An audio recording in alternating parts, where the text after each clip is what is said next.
to tell me how to get down. But won't somebody show me how to get back up? I thought about killing my landlord, but he was pretty nice. He said I paid my rent on time, as often as I could. I've been making strange friends in the desert. Yeah, they love Jesus and America too. It ain't as bad as it sounds. Someday I'll explain it to you.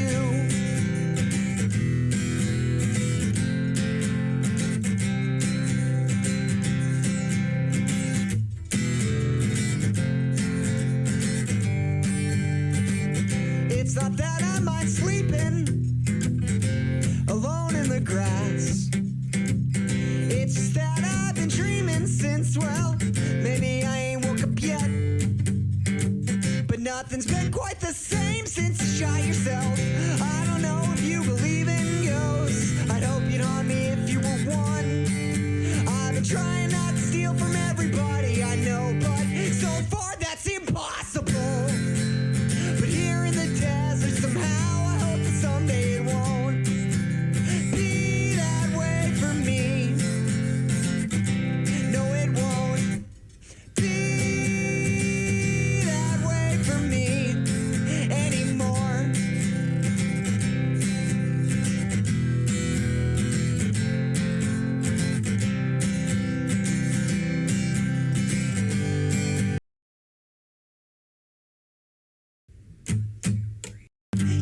Don't fucking wait for me. No, it won't be that way for me anymore.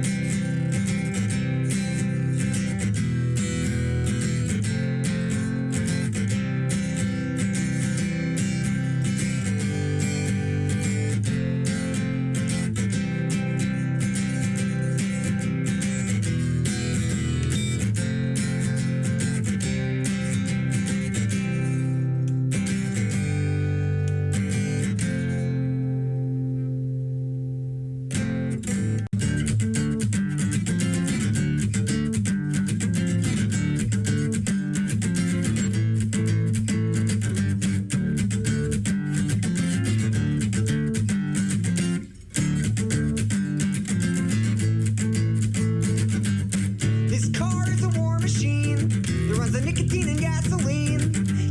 Don't you fucking know this is the wrong side of the road? Who needs brakes when it's all downhill from here? And if we ain't died yet, then just maybe we never will. But I don't want to burn out, so won't you please set me on fire again? Woke up afraid of losing everything, the God that I already have. So if you love me, then listen. Mind your own fucking business. If you love me enough to stay, then please love me enough to stay away.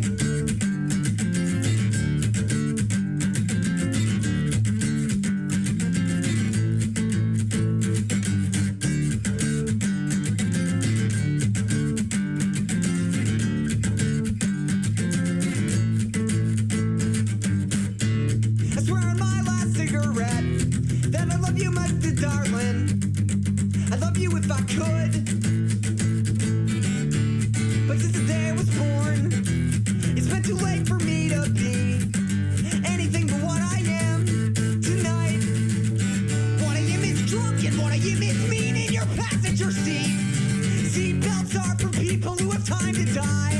Hell, I don't even have time to sleep, cause I don't want to miss a moment of loathing everything that I see. Stay up nights afraid of everything, till all the light through the shadows in me. As we run right the sunset, and no, I ain't left the house yet. I finally love you enough to stay away.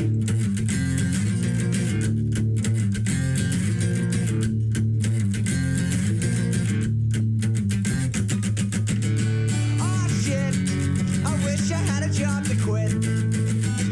I wish I had a boss that I could tell to fuck off. Give me the satisfaction of a dramatic exit, and not just a long car ride and a short goodbye in a parking lot. Whoa.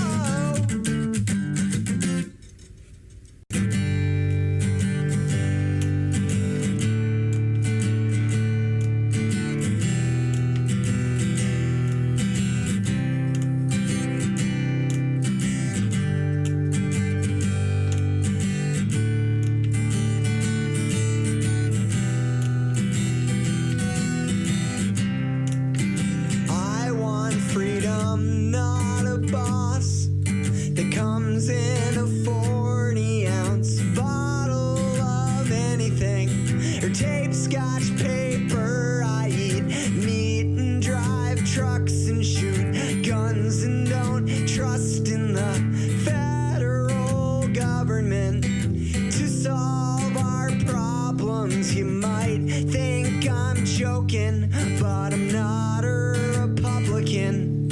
Call me when your president pulls out of Afghanistan, 'cause that's the day I'll get a cell phone number and you can call and leave a message on voicemail that day.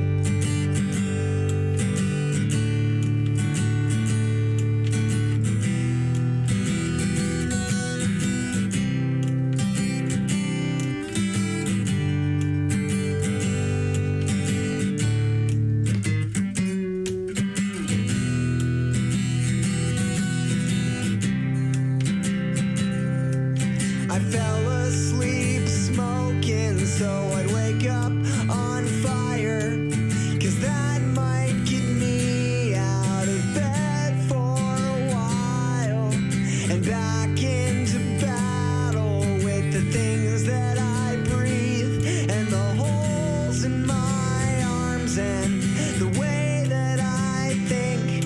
And if freedom is doing what I want, well, that means I gotta know what that is, not just what it isn't. So I'll dig up the dirt and I'll throw down some seeds, 'cause the world needs more spinach, not more motherfuckers like me.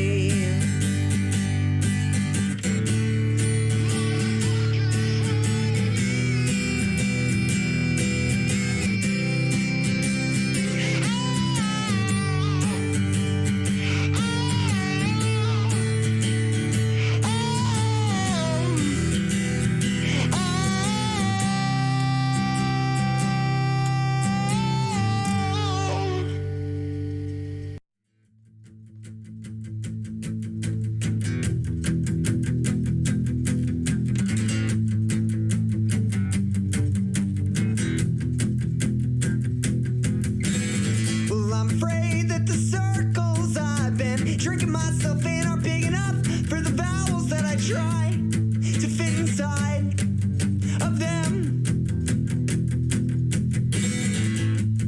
When I was young, I drank too much, and I'd be lying if I said didn't feel so goddamn young tonight. Maybe too young to ask what's on my mind. Like if freedom means doing what I want, well, don't I gotta want something? Won't you tell me that we want something more than just more beer and my friends? If that ain't true, won't you lie to me tonight? Oh yeah!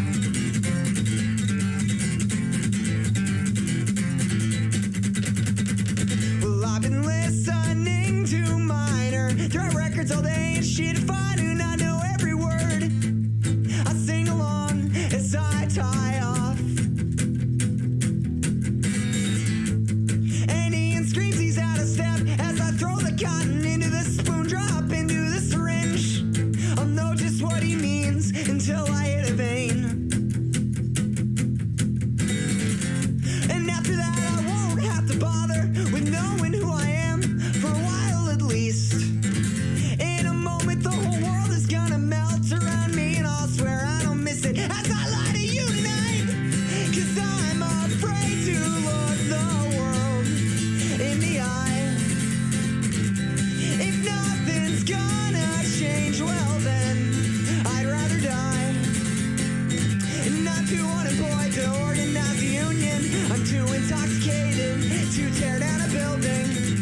I'm too hopeless to look for a solution. I'm afraid that if I found one, I'd be out of excuses for the way I waste away in the gutters that I chose, like fashion accessories to go with my dirty clothes. I haven't bathed in months, you know it's not because I've been fighting bourgeois morals. I'm just lazy and I'm young.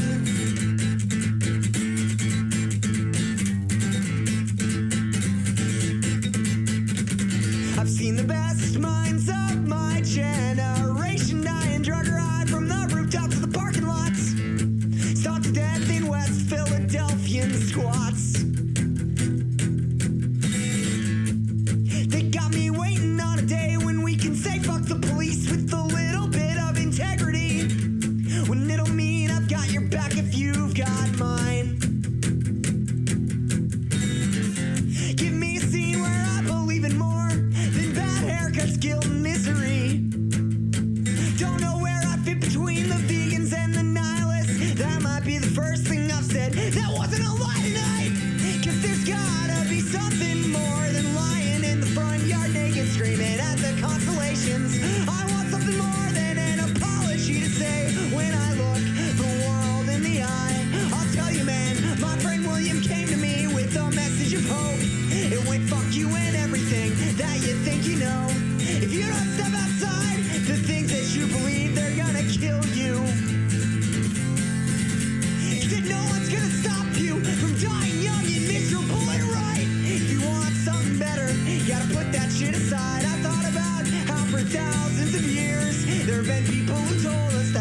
a temper tantrum and I need something else, need something else, need something else to stay alive. Whoa.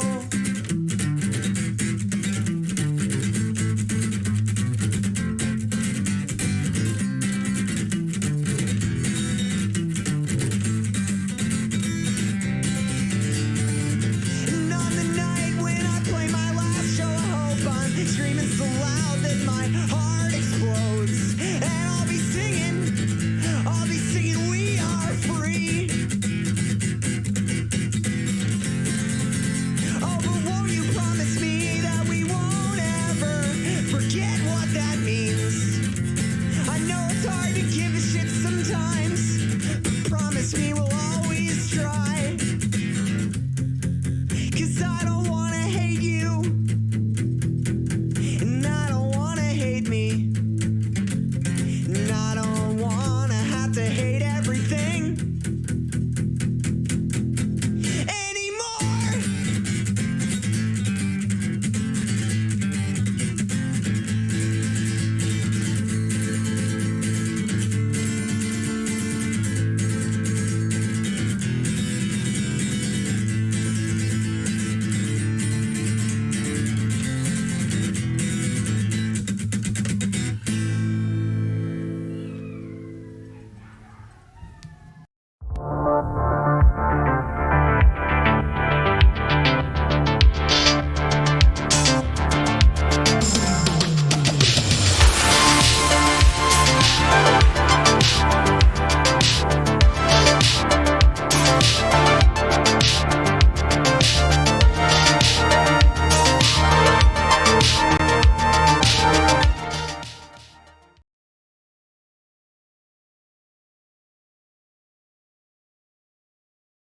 I don't know what you're talking about.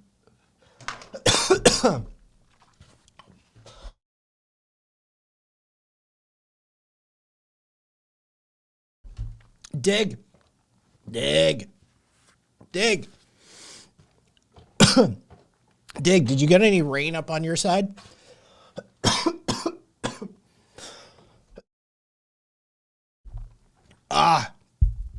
Yeah, Cupcake. Let's go with accidentally. Yeah. Yeah, I got the flash flood warning here too. Yeah, dude, it was windy as fuck. I could smell the rain off in the distance, but no idea where it ended up. Yeah.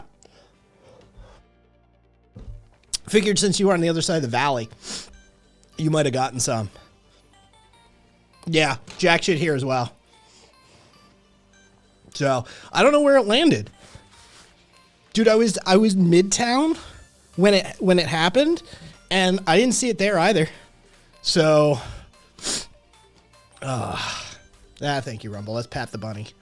Technically, that was Ramshackle Glory, but it's all fucking pat the bunny. They just said southwest. Dude, it's dry over here, so I don't know where the fuck it rained.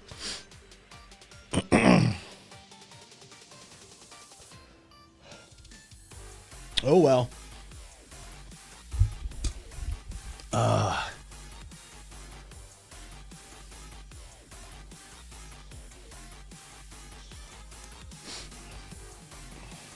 Yeah, Cupcake, the only reason I did it was because he was doing it during intro. That's it. That was the only reason. Because I didn't want some shit breaking out before the fucking stream even started. So I was just like, fuck, just shut up.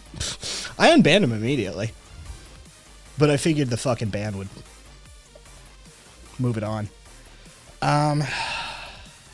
Yes, that is true, Dick. Raining here now. Thanks for summoning it for me on this here soaked East Coast. Yeah. Well, fucking revel in that rain because you're gonna have refugees from the West Coast coming for your water. Actually, we'll probably just build a pipeline, steal it from you. It's what St. George wants to do. St. George, Utah. St. George, Utah wants to build this is the fastest growing metropolitan area in the country. Is St. George, Utah, and they have like 12 golf courses, and growing and they want to build a pipeline from St. George to bumfuck nowhere to Lake Powell and drain Lake Powell to feed St. George's insatiable water appetite. Let's see.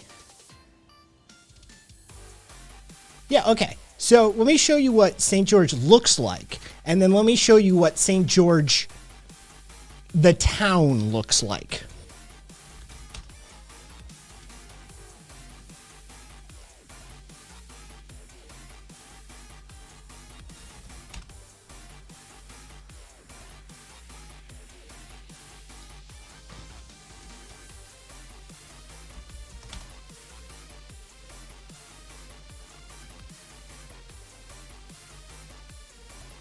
Okay.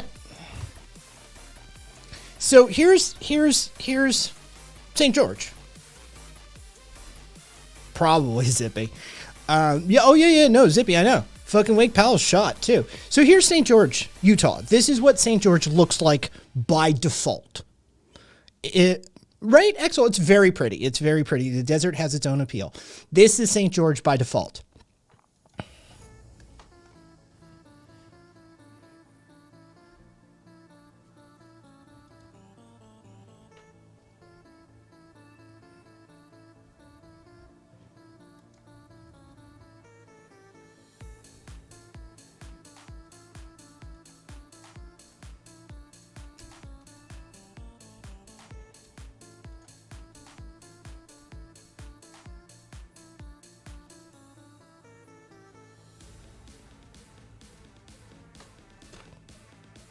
Karina, an amount that would probably make most people cry. Yeah.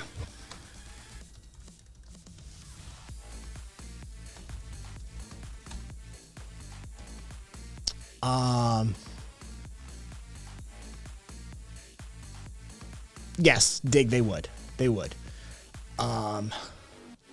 Let's see.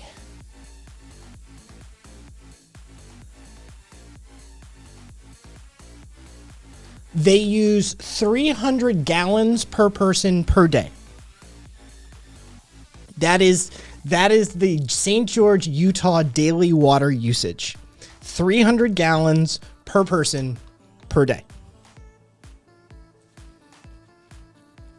Oh, they've got 12 golf courses. It is an absolutely stunning place to golf. Of course, those golf courses should be salted, and therefore humans will get the point and never try and do something stupid like that again. But no, St. George is gorgeous. Most of the Southwest is stunningly beautiful. Dude, Red Rock is on my doorstep. Red Rock is gorgeous. And when I say it's on my doorstep, it's a highway drive. I just hop, I'm on the highway, and it's over there. Like it's nothing. Let's see.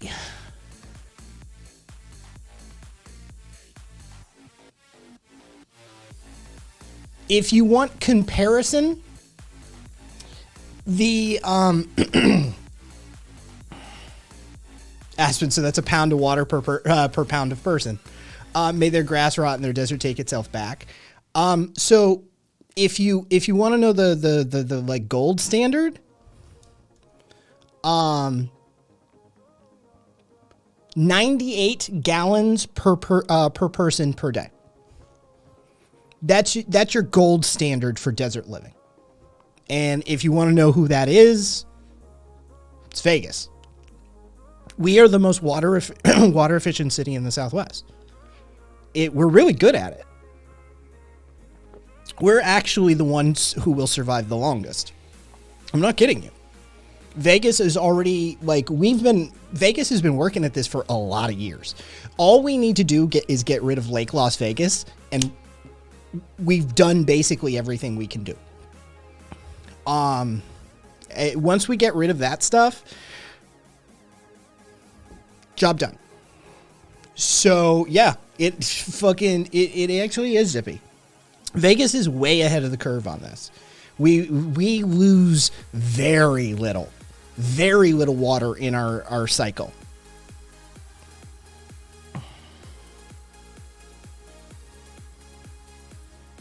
Dig. Except they are. Dude, at the federal level, Dig, they are freaking out about that level. Like, the people way above the Southern Nevada Water Authority, in concert with the Department of the Interior, has, like, no, there's a state of emergency for it in some shit. Like, the water levels are critical in the Southwest. They're like at a federal level, yes. But yeah, Vegas is the champ of desert living right now. If you want a metropolitan model that wastes very little water, Vegas is the one who does that. And we do it in a showy way. You could probably, if you didn't do it, like if you didn't have all of the excess that is Las Vegas, you could probably get that down to 89, 82, something like that. You might be able to tighten that number a ton. Still, get rid of all golf courses completely. Get rid of that Lake Las Vegas bullshit. Get rid of the Bellagio fountains. I know the Bellagio fountains accounts for nothing, but we're going to have to start getting rid of some of those like exterior shit, like all exterior fountains. That stuff is stupid. Get rid of all your exterior fountains, everybody, big and small. If you really, really started cutting and shaving and being like, okay, let's be really, really tight about this, I bet that number could get down further. We could get that number further.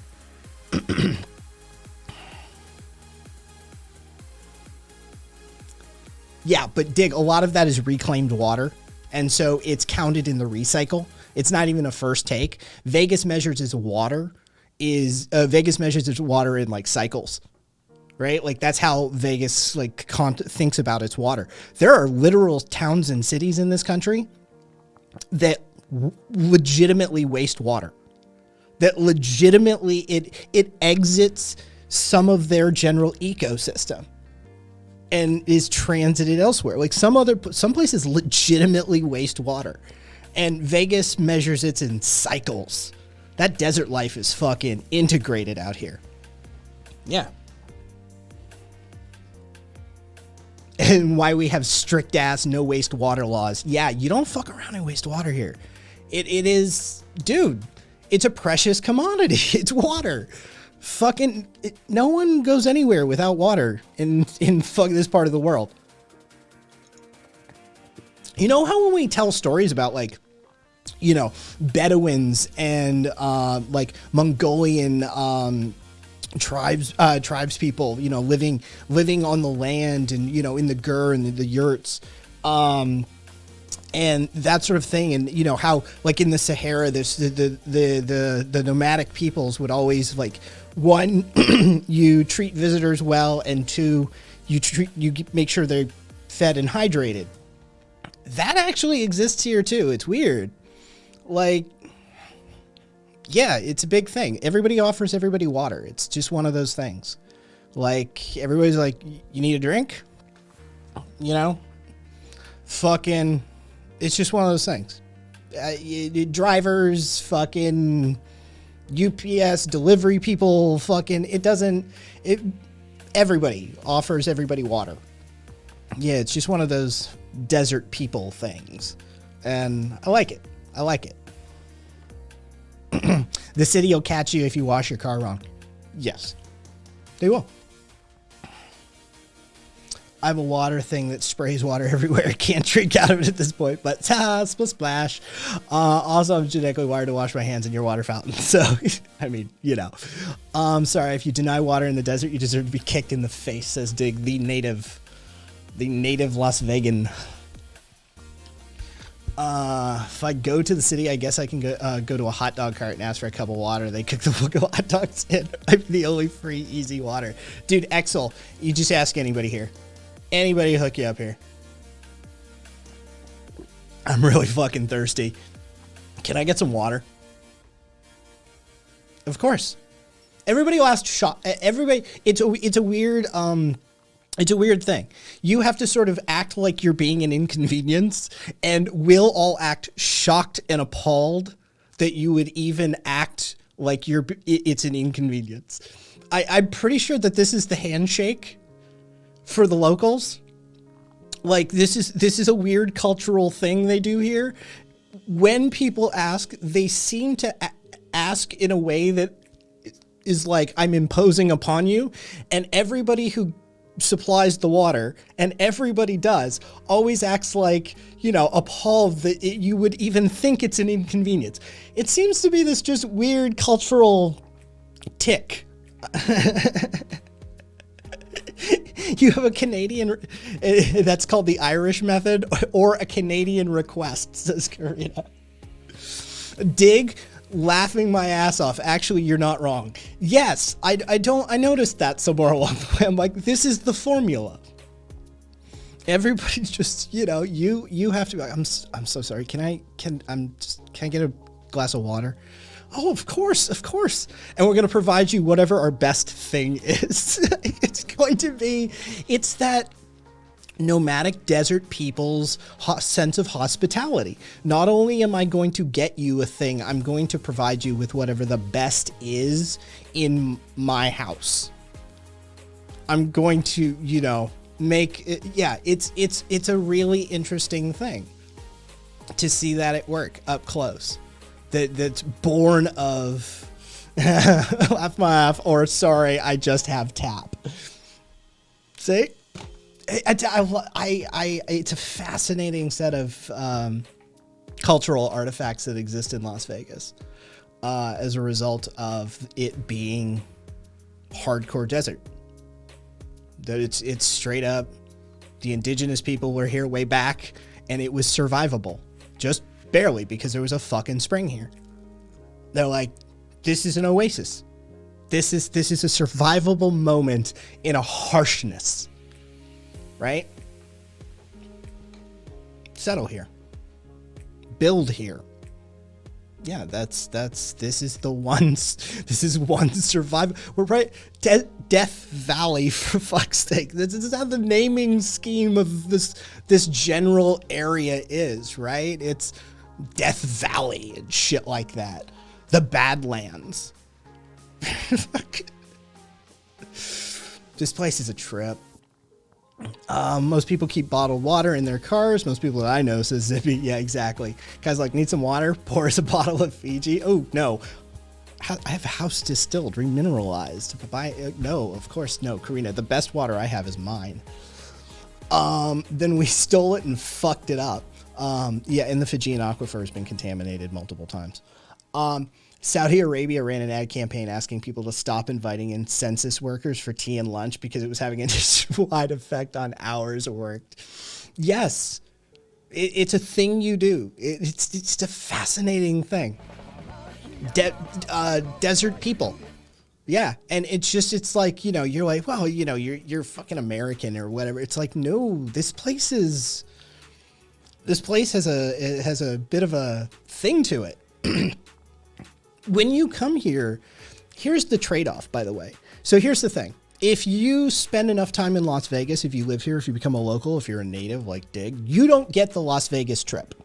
Here's what you have to know. If you come to Las Vegas, one of the things that you sacrifice in the Faustian bargain that is the experience of living in Las Vegas is you never get a Las Vegas trip. Can't do it. It's dead to you. The experience that you get when you come to visit here is dead to every last one of us. It's not, it doesn't exist. It's a fabrication. It's Disney World. We can't experience it that way. It just dies. The cynicism kills it. It's just one of those things. Yeah, I'll never feel the full glory people get from this place, right? But you never get to experience the true Las Vegas, the true spring, the true wellspring.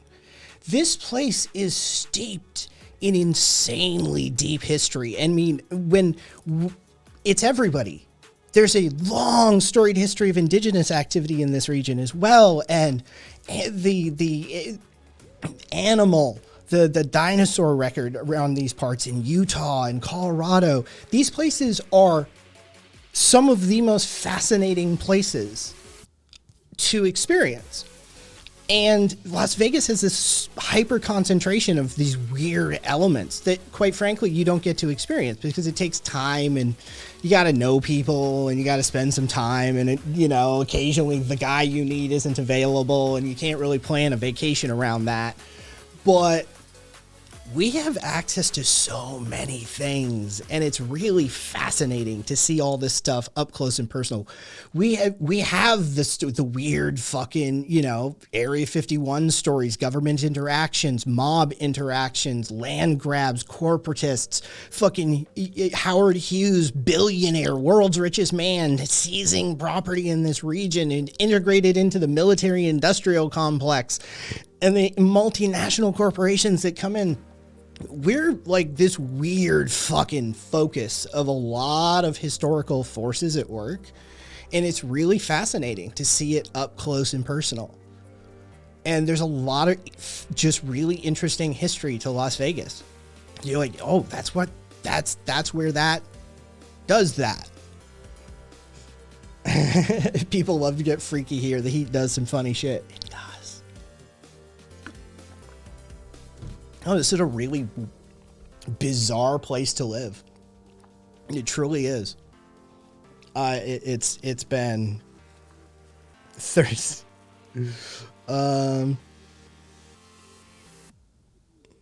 It's 30 seconds. They were concerned about the collective loss of 30 seconds, right? That's over a nationwide, over a repeat process nationwide. That's a huge loss of labor. Yeah. Fucking Saudis. Swear to God. Don't invite in the census takers. So Marcus, you'll love this. AFL, not the America First League. Fucking, I think that's who it is. Yes, it's America First Legal. Okay. America First Legal. So a bunch of former Trump administration officials,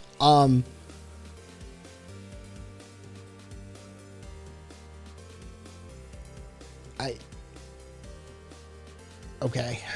Don't speak Portuguese, so not super useful for me, but they're talking about trying to find a way to get a series of cases up to the Supreme Court to attempt to get a ruling that would let states establish religion within their borders. Like they're literally coming after the Establishment Clause. They're like, it's sort of a straight up, we want to go for it. Yeah.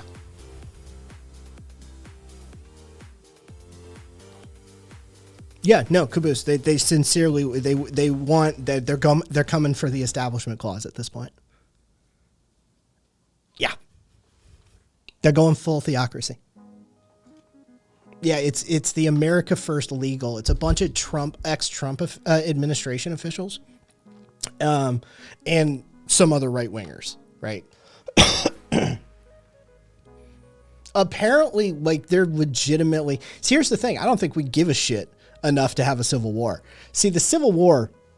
Here's the thing. I think it's not going to be a civil war. It's going to be like balkanization. Nobody gives a shit enough. Dude, we're not gonna, this isn't the first Civil War, right? They're like, we're fighting to keep the Union together. Does anybody feel that? Does anybody feel that? Americans who are here right now, does anybody feel that? Who's gonna fight a civil war? I don't want them in my goddamn country. I'm sorry. At this point, holy shit, man. I don't feel safe around these people.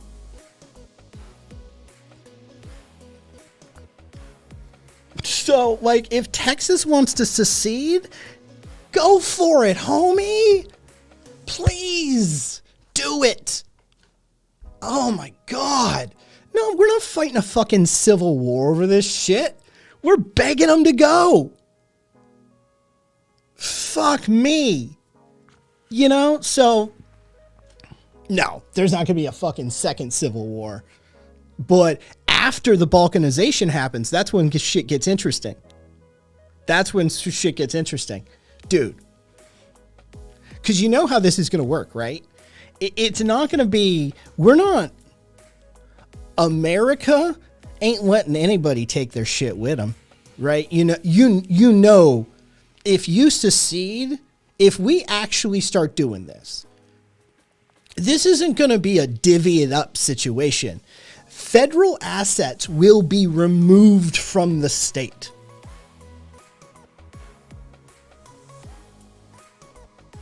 That's how that will go.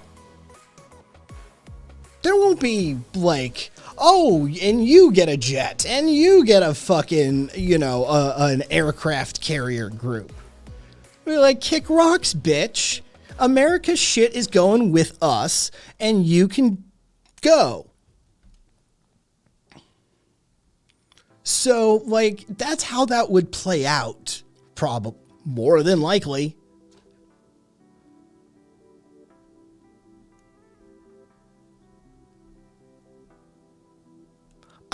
Axel, I mean, after the balkanization, that's when things start. I think I agree with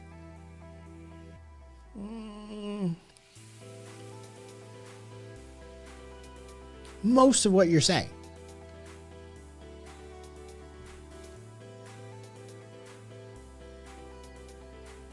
Saw a thread where conservatives said, but no, Texas will be a protectorate of the U.S.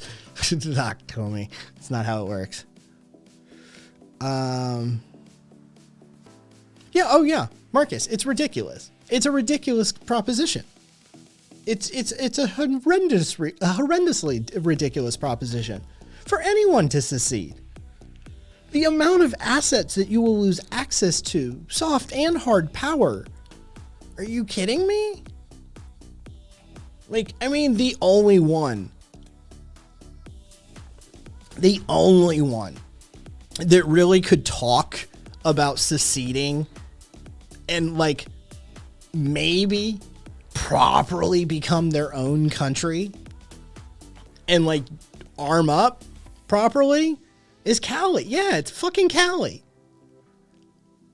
California is the only state that could probably pull it off. They're a proper world power unto themselves. So, but yeah. New York would just join Canada? No, I doubt it. Washington, Oregon, go with them just because. And yeah, now you have, Texas secedes, gets invaded by Mexico. I argued, car accident. This was my proposition. All right, so Texas secedes, and the U.S. and Mexico make a backroom deal to just dual invade, and they'll just carve it down the middle. America's like, hey, we'll give you half of fucking Texas back, right? Let's do this. Let's just take it. Just they're like, yeah, you can secede. Sure. And then just fucking backroom deal with Mexico, cut it in half, and fucking just. How'd that foreign power shit work for you? Just straight up fucking imperialist conquest. Just straight up show if we're going to do this. God, I'm so fucking tired of so many I hate crypto fascists and crypto fucking liberals. And I hate these fucking people that just won't wear it on their sleeve. Right? If we're going to be this fucking hyper capitalistic, neoliberal, psychotic hegemony that we are, for fuck's sake, start acting like it. Right? And these fucking it just, what'd you think was going to happen?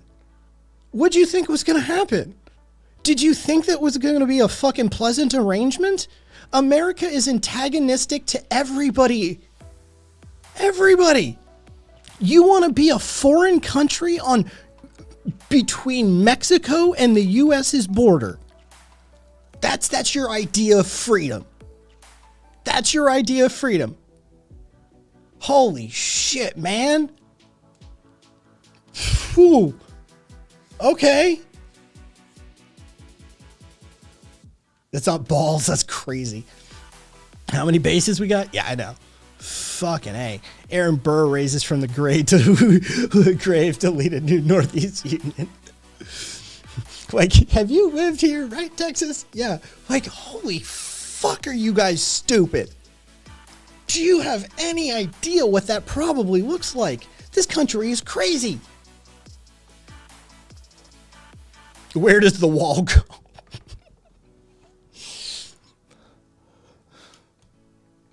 It's a level of dumb that becomes crazy. It's not flat crazy. It's a snowball effect of dumb. On the New Mexico-Texas border, Mississippi. I think California is the only state with a sizable state defense force, what the state militias of yesteryear have evolved into. Yeah. Yeah, I think California is probably the only one we could reasonably have a conversation about. Dude, here's the problem. Can we build a wall to keep the Texans out? I know, right? It's not like they can climb a wall. Kvass, Maine is mine. Do you have a flag, Kvass? You have to have a flag. You know that, right? If we're doing it by old school rules, you need a flag.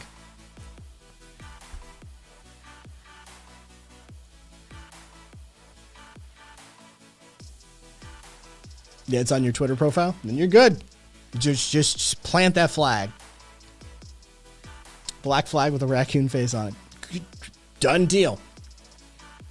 Even California, it only works if we let them go without a fight. Yeah, I know. I mean, Marcus, we'd let Texas go. I think we would. Oh, no, the federal government wouldn't. The fucking, dude, the powers that be, dude, they like their status quo. But that's the thing is, honestly, I'm not sure. Marcus, the old guard is losing control. Hey there, Fortus. The old guard is losing control, Marcus. Like, dude, there's some fucking crazy new theocrats coming on in. These people are... It's not business as usual for them. They're on a fucking mission, my man.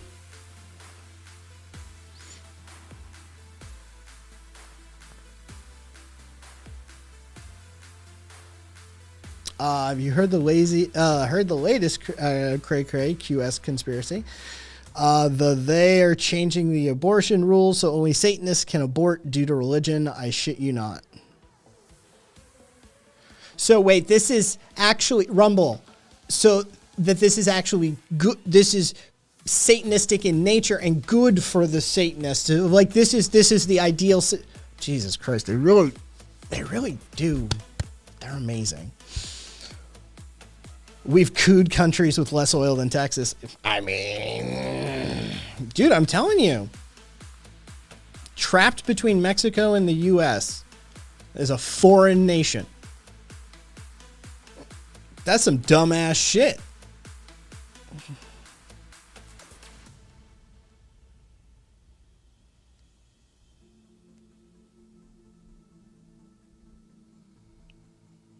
See, Marcus, I don't know how it's going to play out, my man. There's an element of crazy that has walked in the room, my man. Like, you and I both know we used to be able to, like, predict this based on its business. It's for most of, like, my entire life it's been business for the most part, right? That's who calls the shots. These fuckers actually pulled a coup. Dude, this Supreme Court's gonna cause a bunch of ruckus. And with the amount of fucking interference they're running in Congress, This is going to get kicked back to states' rights a bunch of times. It's getting...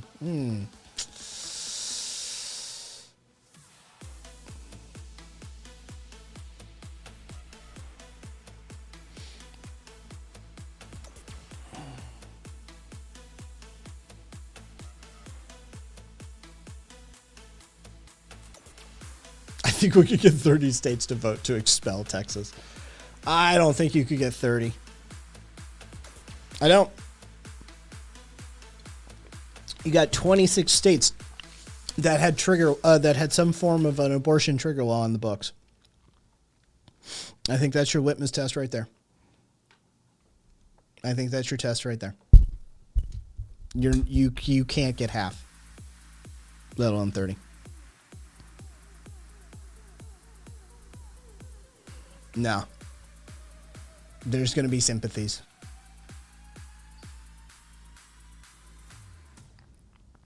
I'm showering. Did you say Uncle Ruckus? Fucking.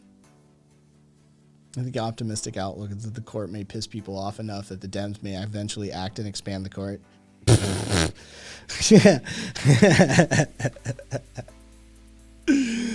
Oh, that would be nice, Exel. You know what would be great? It'd be great is if anything happened. You know, anything that fundamentally adjusted the balance of the system in the favor of the people for once. Just, you know, once. For tis.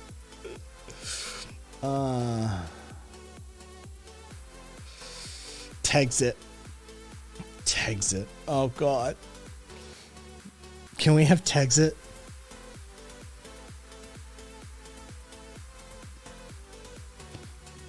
Somebody hashtag Texans with Texit. Get that going. Maybe that's all they just need something catchy to get behind. It's already live? Oh, good. Oh, good. That's good. Oh, good. Yes, Texit. That needs to honestly. Dude, if they can't learn their lesson from Brexit, just fucking absolutely fuck them over. Absolutely fuck them over. Okay. If you can't learn your lesson with that clear of a fucking example put before you, cool. I'm good with it. Kvass, I as well. I think deep down they all know the assets. I think the military alone. Texans are like, God damn, there's a lot of fucking guns. You know, they got that aircraft carrier and shit. Like, I think they're uniquely aware. They have the space program down there. They have a whole lot of military down there. I think they're uniquely aware. Yeah.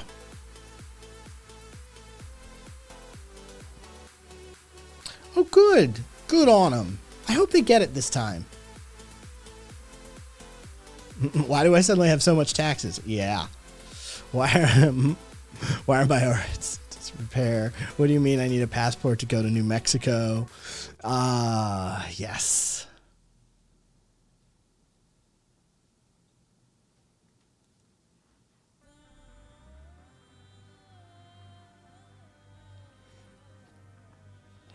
Yeah, markets. So, like, I mean, so fast forward that. Look at what's happening. The Supreme Court's basically carving it up to the states. There's a whole bunch of fundamental stuff. Fundamental stuff, my man.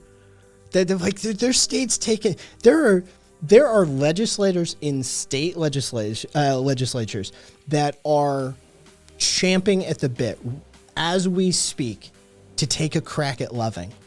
You know it, and I know it.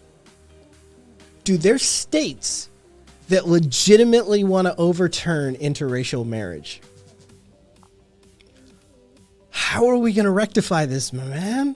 This is going to get weird as fuck. And the court's already signaled they'll take a crack at it.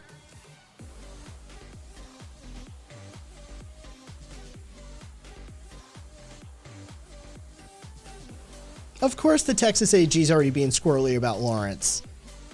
Of course. And before Clarence does it. Lord, I come to you not to pray for not only my friends and family, but to pray for the chuz, because I know you know what I'm on, but sometimes they don't know on.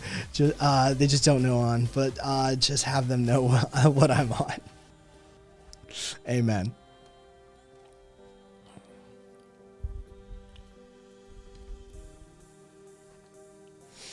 Marcus, I do agree that they'll hold it together. But here's the problem. I think the legitimacy of the court is now truly in question.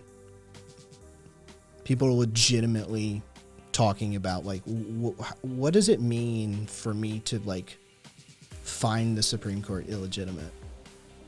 What's the ramifications of that? Those are big conversations. Those are big conversations I'm starting to see in the wild. Which, don't know what that means, but that's going to mean some shit. So, yeah, Papa John Pig, for sure. What up, non-binary?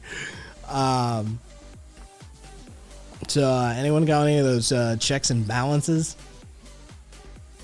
There's lithium in there hills. Oh, Kaiser, I'm sorry. I saw that you said she was back in the hospital. I reacted. So, is she gonna be okay? At her age, that kind of, like, anything can be not good. What's the prognosis? Oh, I could do with some lithium right about now. Hand it over.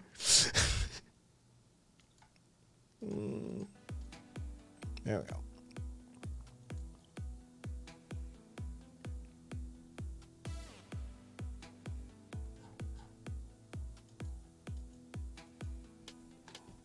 I mean, boss, yes.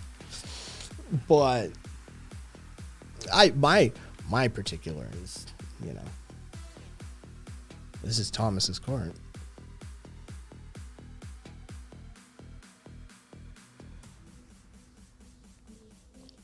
Exel, see, are you an accelerationist? If you are, or if you have just a little bit of it in you, if you're in the right state at the right time,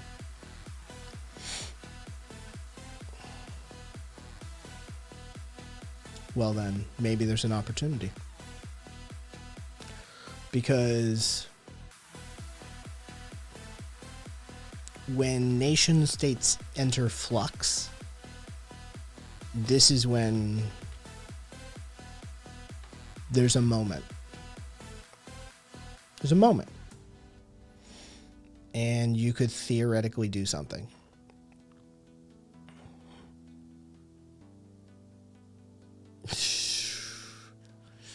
Lovely non-binary. Did you get a cut of that?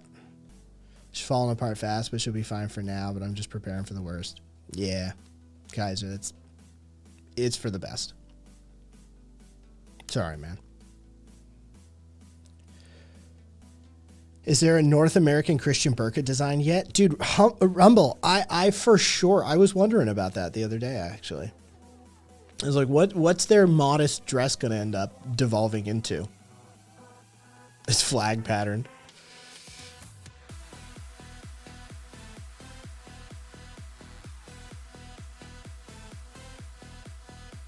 Lovely. Yeah, would love to see what that looks like. They would yeah, what would it be? Like, would we just are they that derivative?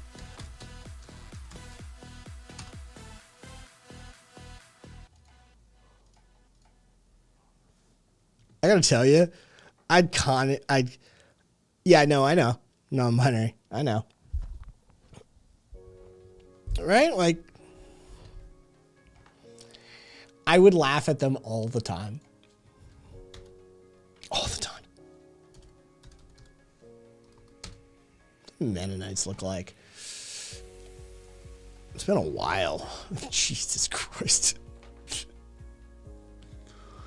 Oh.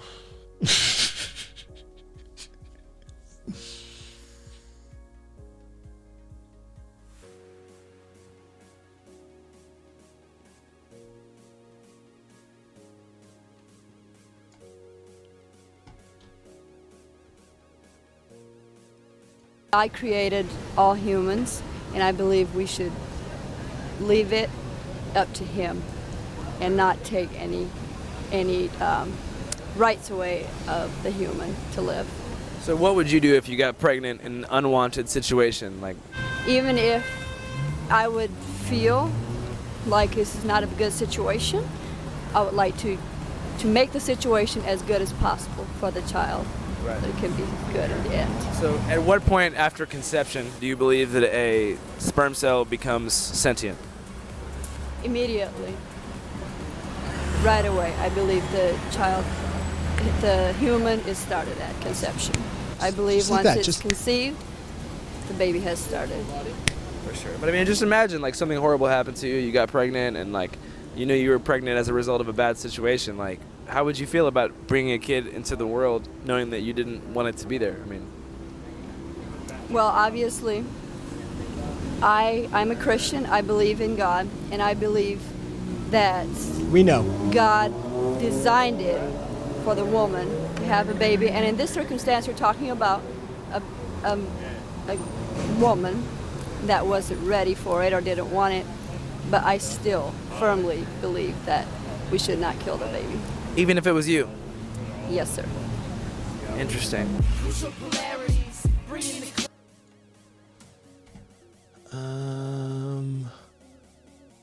No statement on what they are. Just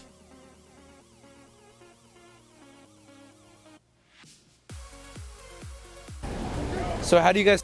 Your boyfriend knows. Yes. Mind talking to you guys real quick?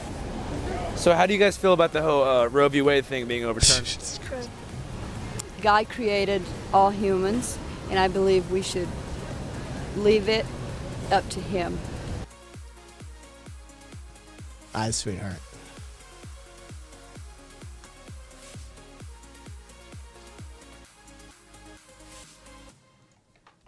Oh, Jesus Christ. An authoritarian nightmare.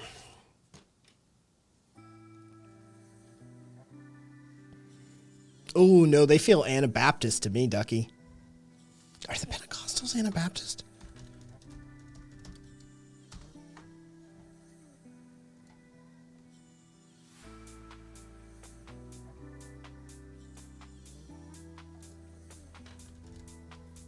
No. Okay.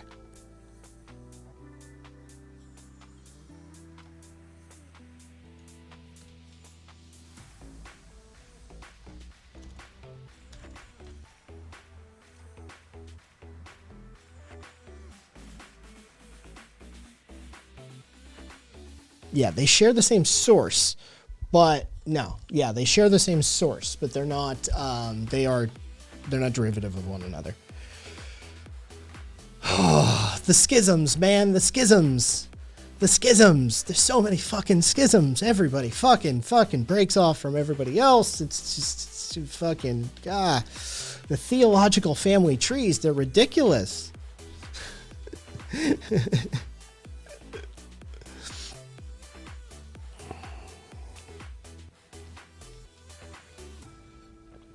So, yeah. That was a fun little diversion down our our coming potential neighboring theocracies. Imagine some of the wacky shit some of these states are going to get up to. We're just going to be like, that's the way it goes. Dude, don't go to, that's like, it's like being a woman and traveling alone in Egypt. It's not advised. It's not an advised thing. It's not safe. The State Department will tell you this shit, right? Like, literally, this is just common knowledge. Like, solo female travelers should not be traveling alone in Egypt. there's going to be states that we're going to have advisories for. That we're going to be like, hey, if you're gay or pregnant and traveling through this state, some stupid fucking bullshit laws may apply to you. Here's your warning.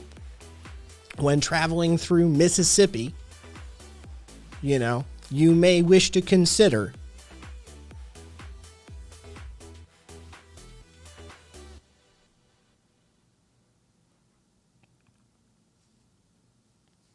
yeah. Oh, and they're going to treat it just like the drug war. You know that, right? We've trained these law enforcement agencies to operate in this militarized fashion. And so they're going to apply the same logic that they apply to drug wars. They're going to do like little roadside stops, profiles, fucking traffic stops all along state highways, highways. Are we going to have to set up fucking ports of entry? Is this going to be a problem?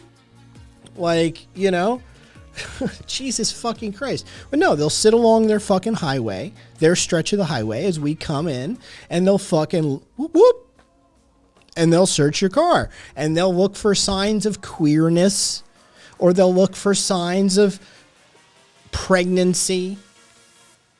I mean, they're already looking for signs of, coloreds. They're already on the hunt for that. So just add some more to the pile of bigotry that they'll be applying to how they operate.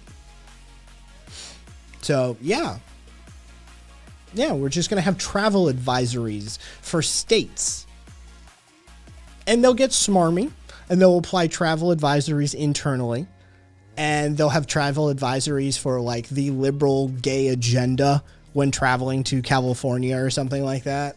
Oh yeah, it'll get really interesting.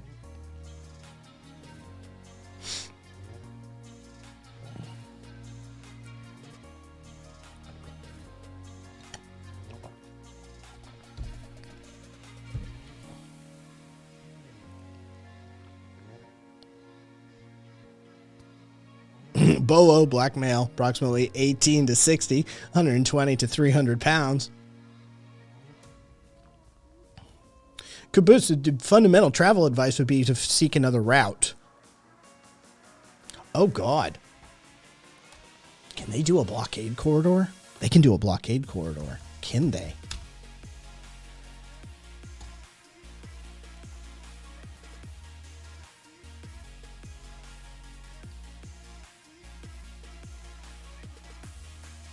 There we go. I prefer that one. Oh, Jesus, this is high resolution. All right, I'll take this.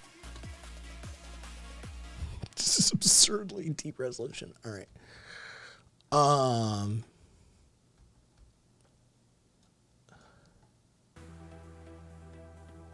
They can split this country in half. They can split this country in half. They can split this country in half. I know. Well, did they join? I saw Turkey approved it. Did they actually join?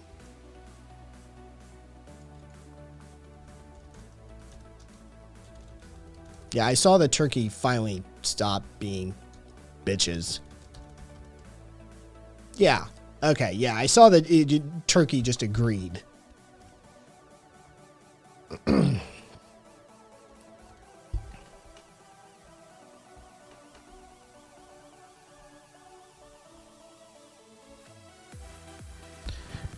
Goat Daddy, we're by and large anarchists here. Anarchists are pro-gun. We don't want your guns. I want personal nuclear weapons.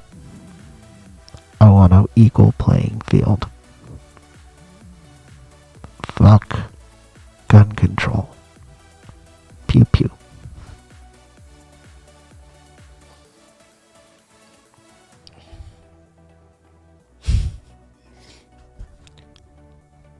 First rule, know who you're attacking.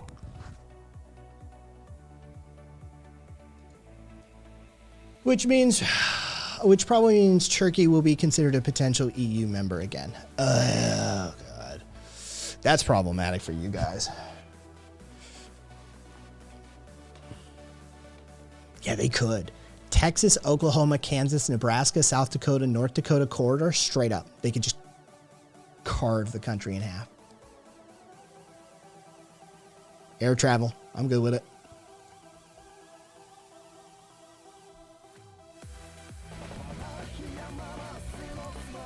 Anyway. All right.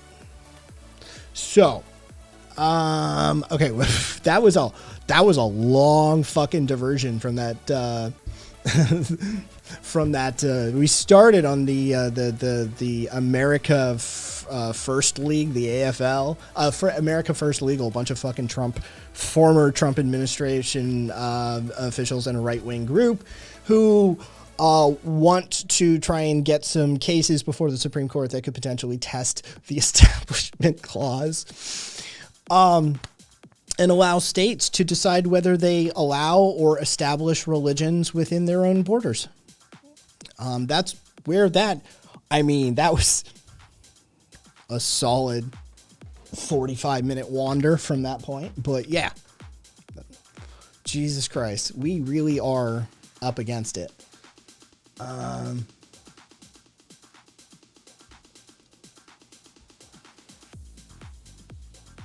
Oh, yeah. Saber. Yeah. No. We really are up against it. There's an actual attempt right now for a theocratic coup. Yeah. Hey, Demon Queen. Thanks for the raid. Everybody go follow Demon Queen if you haven't already. We raid in there from time to time. We're just speaking about the U.S.'s state of affairs.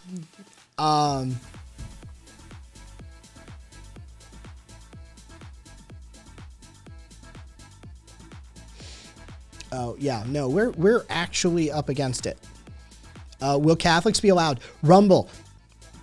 One of the first points I in my head, I was like, Catholics aren't Christians to a lot of Southerners. That was the first thing that fucking popped into my head. Zippy. Pew, pew. Yeah, Mike, dude. There's...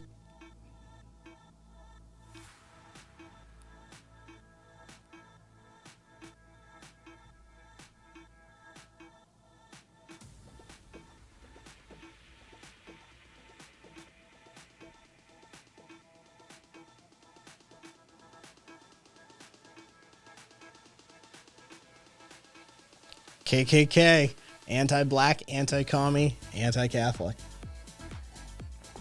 Dude. No, Kavas, it's St. Peter. No, Kavas, it's very much Christian.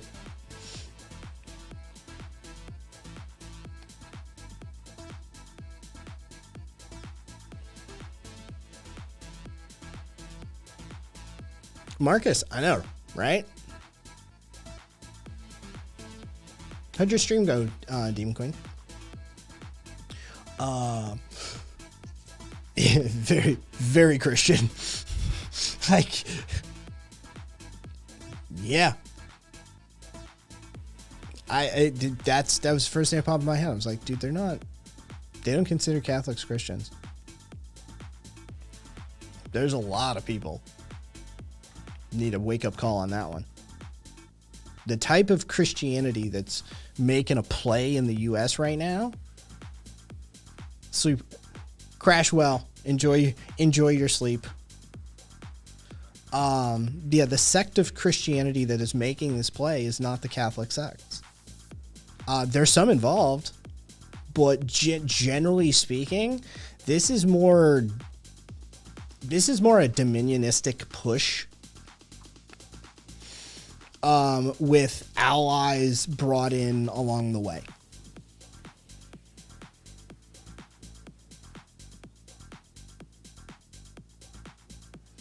Viva, in fact, many of the current Christians in America in conservative circles, many of the current Catholics in American conservative circles do not consider the current Pope a valid Pope based on his stances on such things as gay and trans rights and some of his more socially liberal values that he's expressed on poverty and capitalism.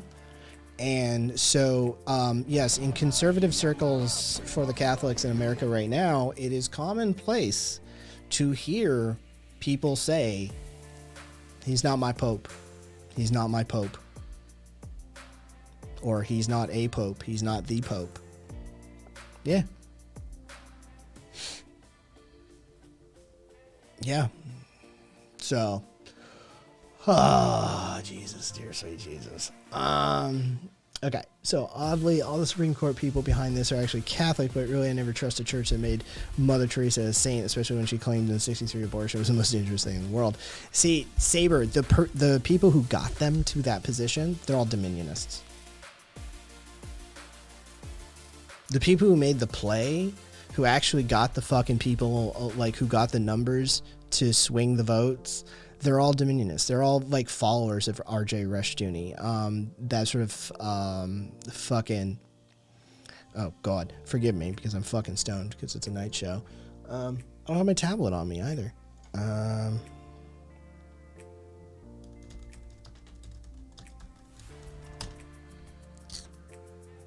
There we go.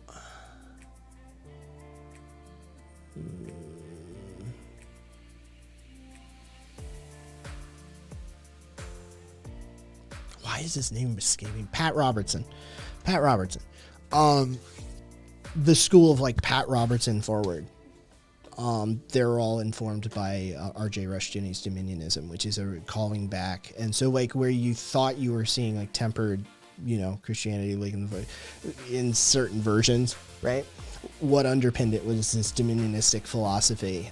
So, yeah, a bunch of the really influential TV evangelists and radio evangelists learned from RJ, and he is straight up, dude. That dude is crazy as shit, man. RJ Rushdoony is batshit bonkers.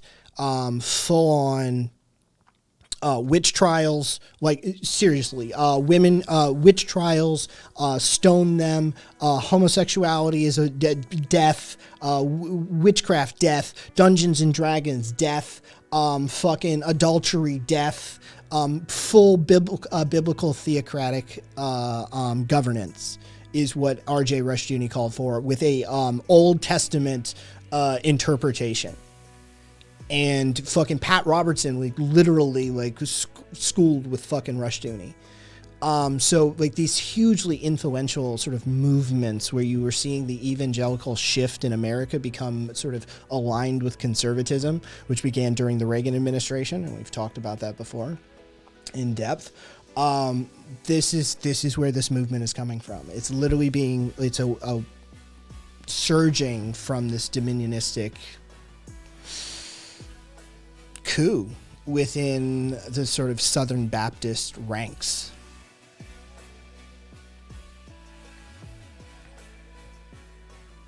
But yeah, they had to get the numbers and take the courts all the way up. They had to stack a lot of fucking decks. They had to stack a lot of decks to get there. It took decades. It took decades. But you know what? It worked.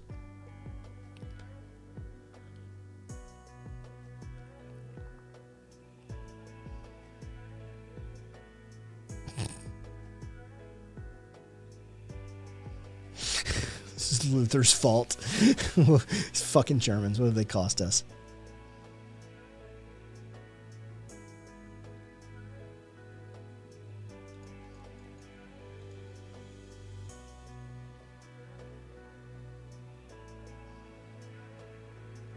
Conservative trad cats are fucking heretics. Excommunicate them. Yeah, but Hitler Youth Guy Benedict II is considered a real pope, of course.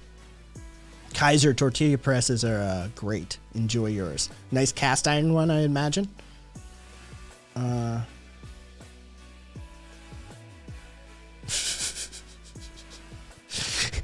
Kavas, Christians in the chat convert to Islam. We will protect you from the Catholic demons. Dig just goes, or just cross over to Satan.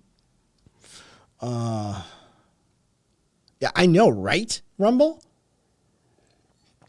The Catholic Church died when they stopped doing Latin Mass.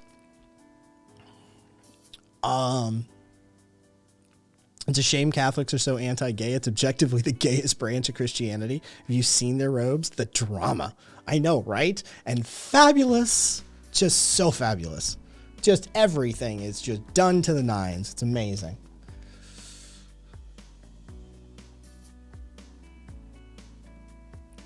American literacy is so bad. Hate preachers having their time of their life. Yeah, no. Fucking dummies can be convinced of anything.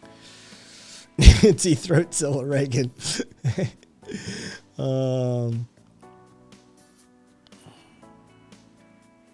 Waitress in the cafe I'm in dropped a shitload of dishes and splattered me in ketchup. Oh, I'm sorry. It's rough for her.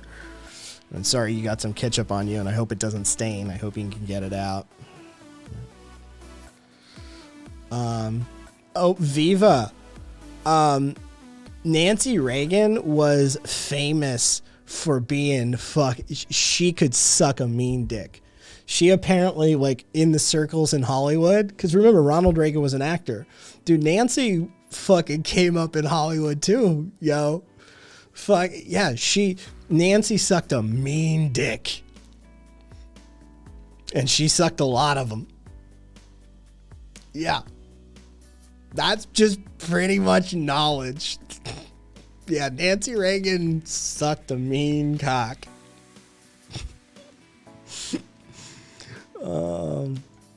She done blew Mr. T allegedly. Oh, dude, there's a bunch of fucking dude, it's fucking ridiculous. Oh.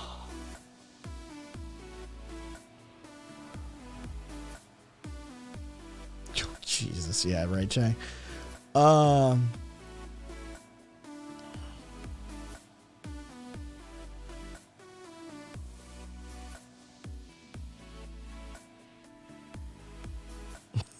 Came up in Hollywood. Which is even funnier that Reagan's wife is known for that because he has to know that. Oh, yeah, Dick. Oh, for sure he knew that. For sure. It's, look. Ronald Reagan, right? Do you not think that maybe, just maybe, a man of his era and of his nature, right, might have married this woman in some small part because she was fucking gold medalist winning, right? This woman sucked a mean dick, apparently. It didn't hurt. Right? It didn't hurt. I'm pretty sure when the thought process as do I marry this woman or not was kicking around, bad blowjob wasn't in anywhere in his head.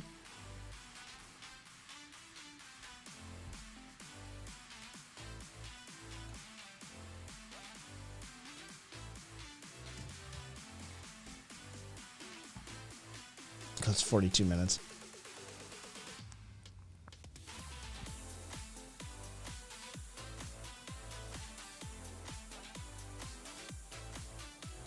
Wait, somebody called Kyle Rittenhouse a Chad?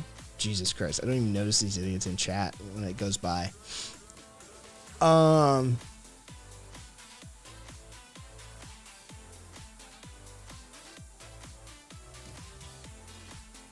Damn, now I'm a Nancy Reagan stan. I got you, Zippy.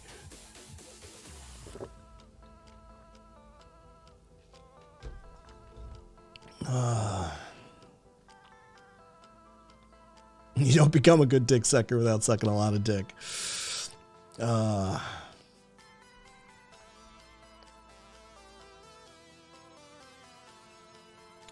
Dude, for twos, it's so good. The also imagine thinking that losing civil rights one after another constitutes victories. Dude, these people are so goddamn stupid. It's astounding.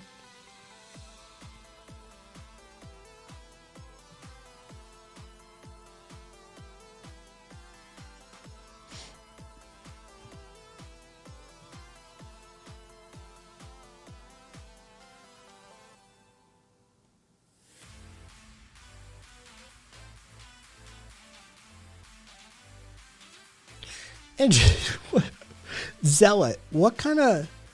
You fix watches, cut keys, engrave and repair shoes. What kind of shop are you working in, Zealot?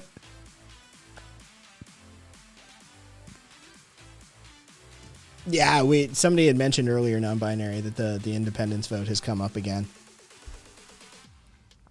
Oh, Jesus. Mr. Minute. So some sort of like basic handyman sort of thing. Hold on. We're looking it up. Ooh. This is more important, everybody. All right.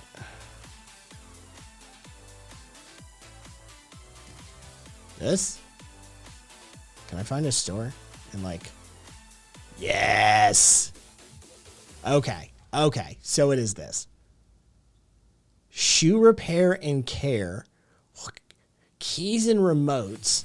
Engraving. Watch repairs. Sharpening. Trophies and plaques. Signs. Name badge. What kind of fucking store is this? And oh good, there's a call out? Is there a call out? Will you people like come to me?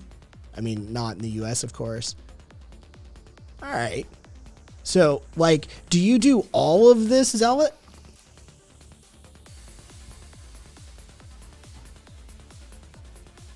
Are you like, do people like have to do all of the tasks? Or you learn it all over 12 months? Jesus. Fascinating. Hope it pays well. They offered you 40 hours a week. Aspen, what the fuck is Australia up to? I know, right? What a weird set of... I don't... You know? Just sort of... You just sort of see this dude adding, like, you know, this guy who started this business, right? He's like... You know, he's got customers and he's doing like watch repair or some shit. And they're like, hey, do you know anybody to sharpen knives? And he's like, I can sharpen a knife. They're like, really? He's like, yeah. And, you know, fuck it. Just another thing and another thing and another thing. And he's like, oh, you know, Tammy down the way was asking whether you can, you know, fix her shoes or not. I'm pretty sure I can learn to fix a shoe, right? I can fix a watch. I can fix a shoe, right? He's like, fuck it. You know, I'm going to learn how to fix shoes now too. Like this dude's just adding on fucking skill sets and yeah. Ends up setting up this weird ass fucking set of stores. Why are you telling me sure? All right, whatever. About 1,100 Australian per week. Yeah, I've seen that. Where the fuck did I see that? About 1,100 Australian per week and $1,000 bonus for every 3 months of training you complete. Okay, so you get a 4K bonus when all is said and done. And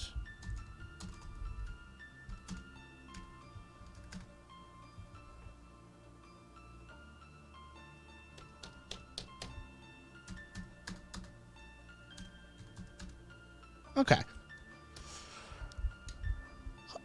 That's not bad. How much work?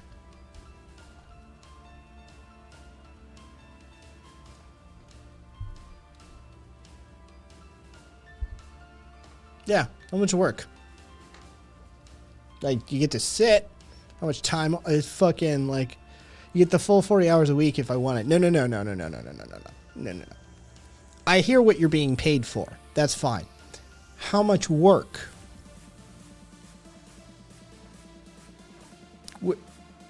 Are you getting paid, or are you having to earn that money? It's full on working nonstop. Oh, well, fuck that then. But I'm used to that. Yeah, no. Mm-hmm. I do not approve.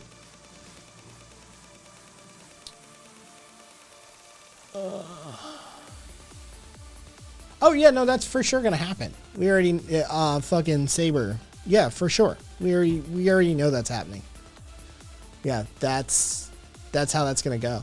The FDA says they can't put restrictions on the medications.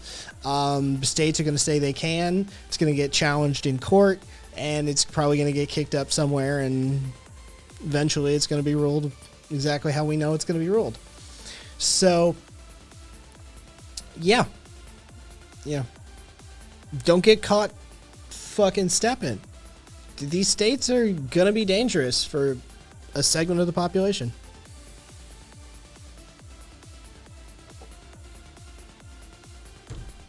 Oh, Zealot.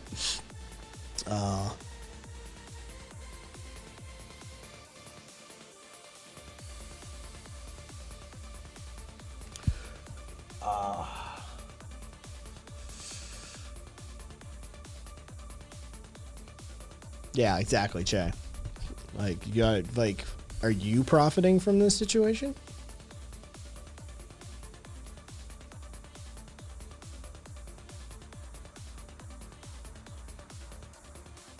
Yeah, Sippy. Yeah.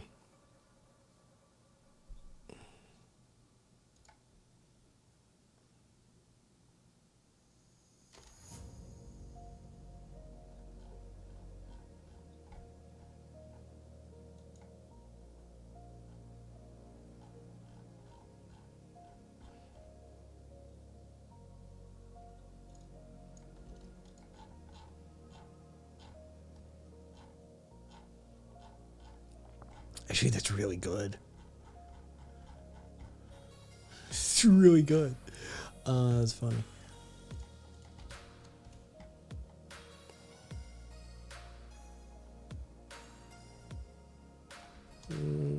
Yeah.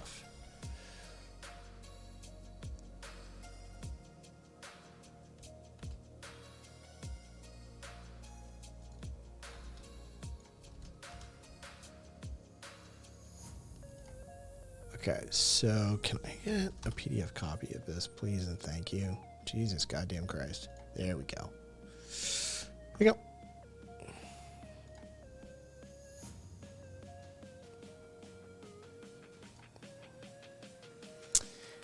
This is the Negro Motorist's Green Book, an international travel guide, USA, Alaska, Bermuda, Mexico, Canada, the 1949 edition. Carry your green book with you. You may need it. Travel is fatal to prejudice. Mark Twain.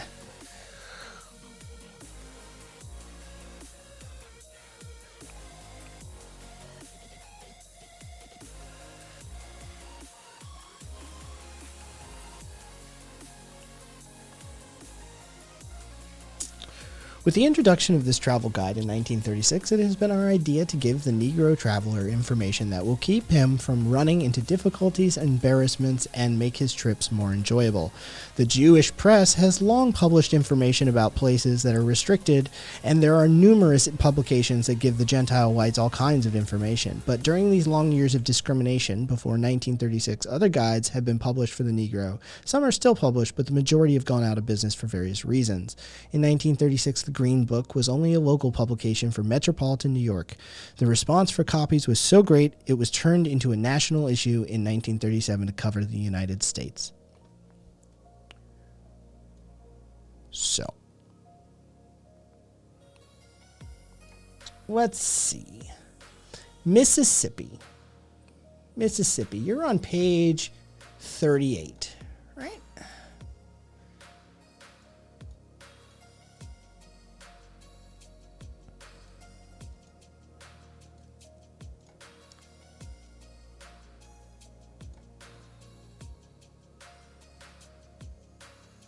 Oh.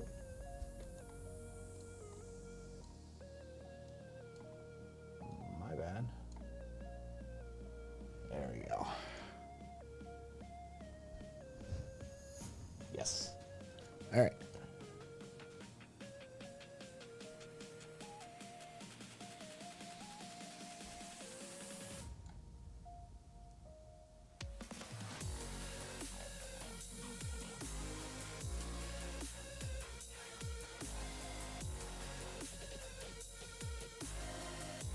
These are the places that won't murder you in Mississippi. Notice there's really only 2 tourist homes in all of Biloxi and 1 service station that won't. Good night, Dig.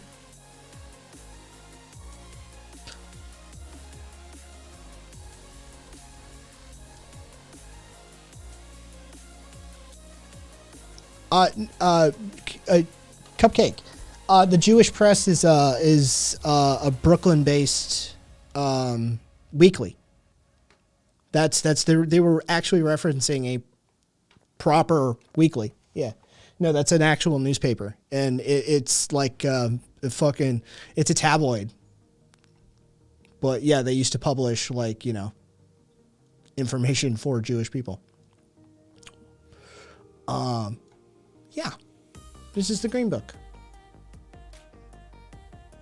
Funeral homes, nightclubs. Hello, Norway.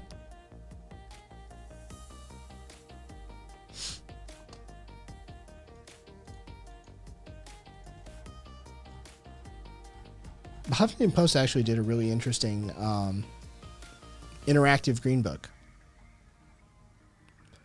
And they walk you through, you and your family begin your trip by driving from New York City to South Carolina. Well, there were at least 8 lynchings between 1930 and 1950. With that in mind, try your hand at these 3 restaurants. The Piggy Park Drive-In. Eating at the Piggy Park restaurant in Columbia is not an option. The restaurant denied service to blacks until losing a civil rights case in 1966, which will probably get overturned as well. Right, this is interesting. They literally, don't go here, go here. Oh, it's really good. Really good little piece of thing. What are you looking at here? Oh, dear sweet Jesus, that looks kajiggered. Yeah, it's a shithole, Nate. It's a shithole.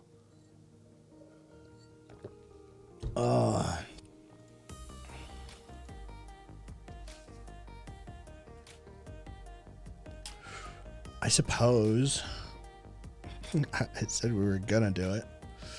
There's a lot of it. It's 1 a.m.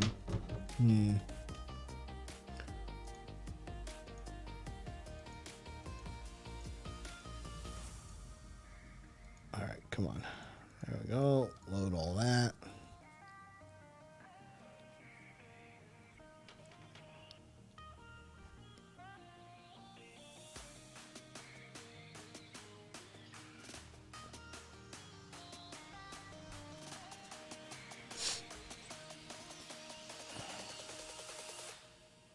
Okay. I don't know. Y'all are having fun with the centrist, it seems like. All right, let's do... God, I just don't want to... All right, hang on. Let me see it. We're by and large. Oh, God. All right, it was the whole thing. I was wondering if you just clipped pew pew only.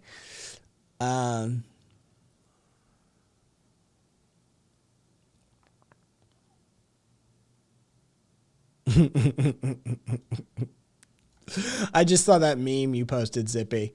The travel expenses because they don't want to pay for your maternity leave. Oh, God, that hurts. It's true though. Let's see. Oh God, dude.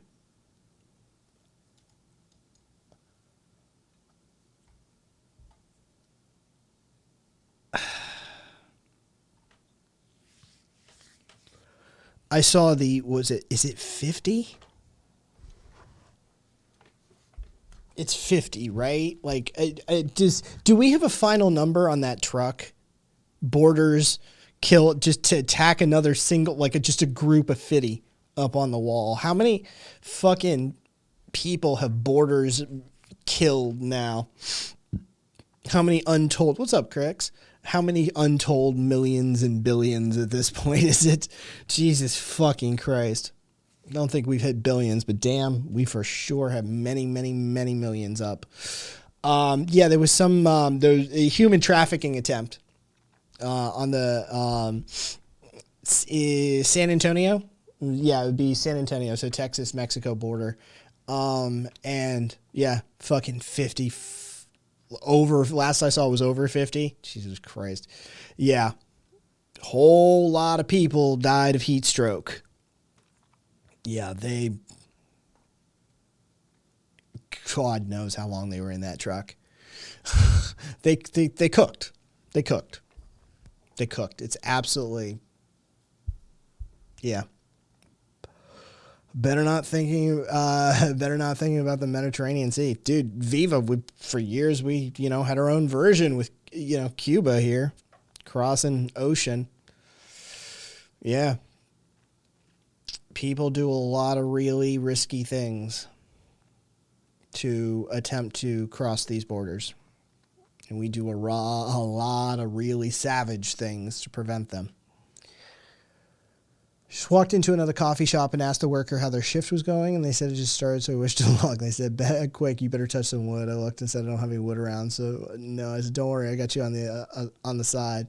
And they said some boards that I could touch for good luck on the side that I was on. So that's a lesbian in a coffee, so I ended up saying that they have wood. Okay. It's a brutal way to die. Yeah, it is. It really, really fucking is. It's a horrific way to meet one's end. Trapped.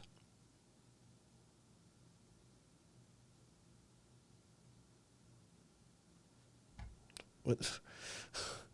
Why are we?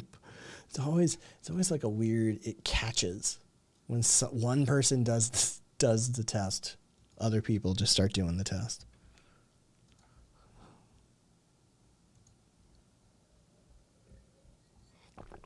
Yeah, it was absolutely ridiculous. I was like, hey, Borders claimed some more people. That's great. Another antiquated, dumbass idea we have left over.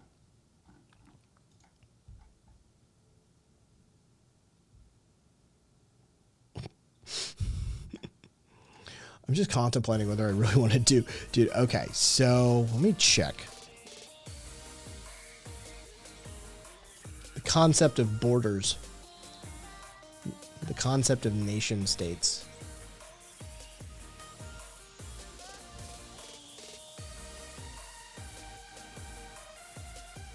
Bank lawmaker calls for the relocation of a bridge city. There we go. All right. Oh, Jesus Christ. All right. Today. And I was supposed to be counting.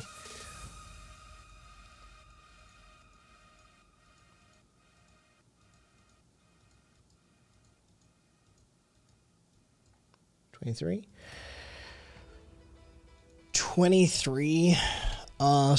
23 headlines and stories we could do for a run through Popo's Bizarre Adventures.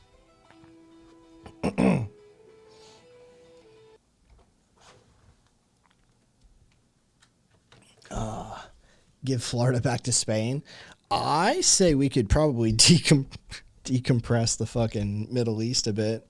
Could offer it up to the Jews. Be like, hey, it's kind of already your state. You want it? You can have a vacation spot for when, maybe get them out of there for a minute. De-escalate the region. Give Texas back to Mexico.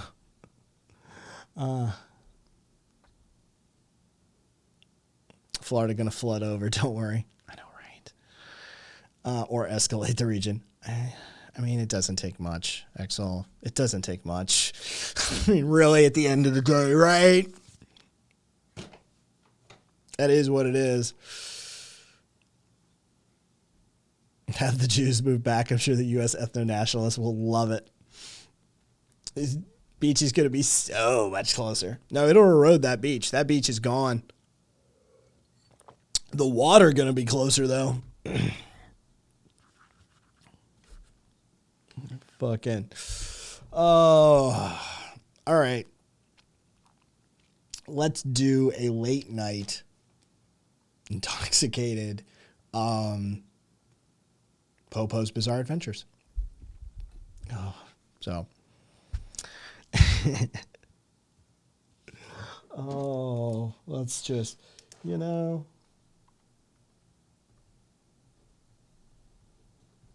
make my life easier. Yes, yes, obligatory. Obligatory. What's I mean to do?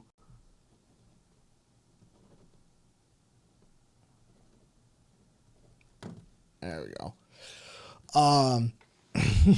Not this second, Aspen. Not this second. So, I promised the return of San Jose. This one is not... Okay. So, this is a return of a story from a long, long time ago in San Jose's past. Back in March of 2017, young girl by the name of Elena Mondragon was a passenger in a car that was pulling out of an apartment complex when an unmarked van filled with police officers tried to cut it off. And at the time, the police said that the BMW's driver was suspected of being wanted by the police, had rammed into the van, but witness statements differ on this matter, shall we say. Well, they felt the vehicle was a threat, and so they opened up on the pregnant teenager and shot and killed her and the baby, as it were. So the return of this is that her family was awarded $21 million in the lawsuit.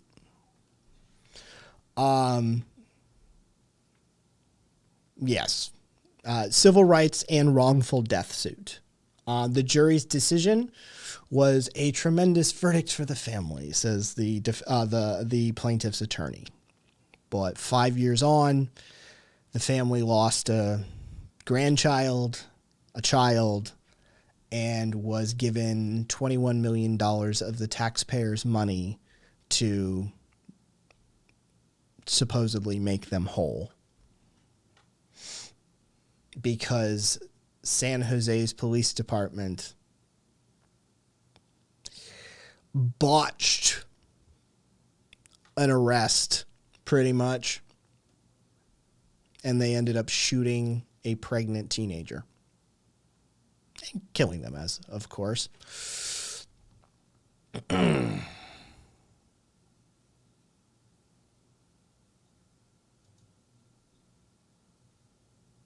Oh, this was fun. This was fun. Oh.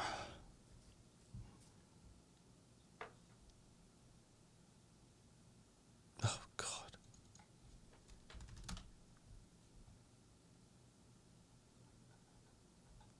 There we go. I have to turn that off, don't I? That's a shame.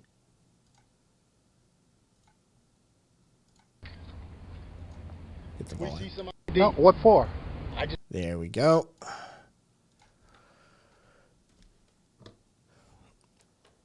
This is Joshua, Texas. This will be the Joshua Police Department that we're interacting with.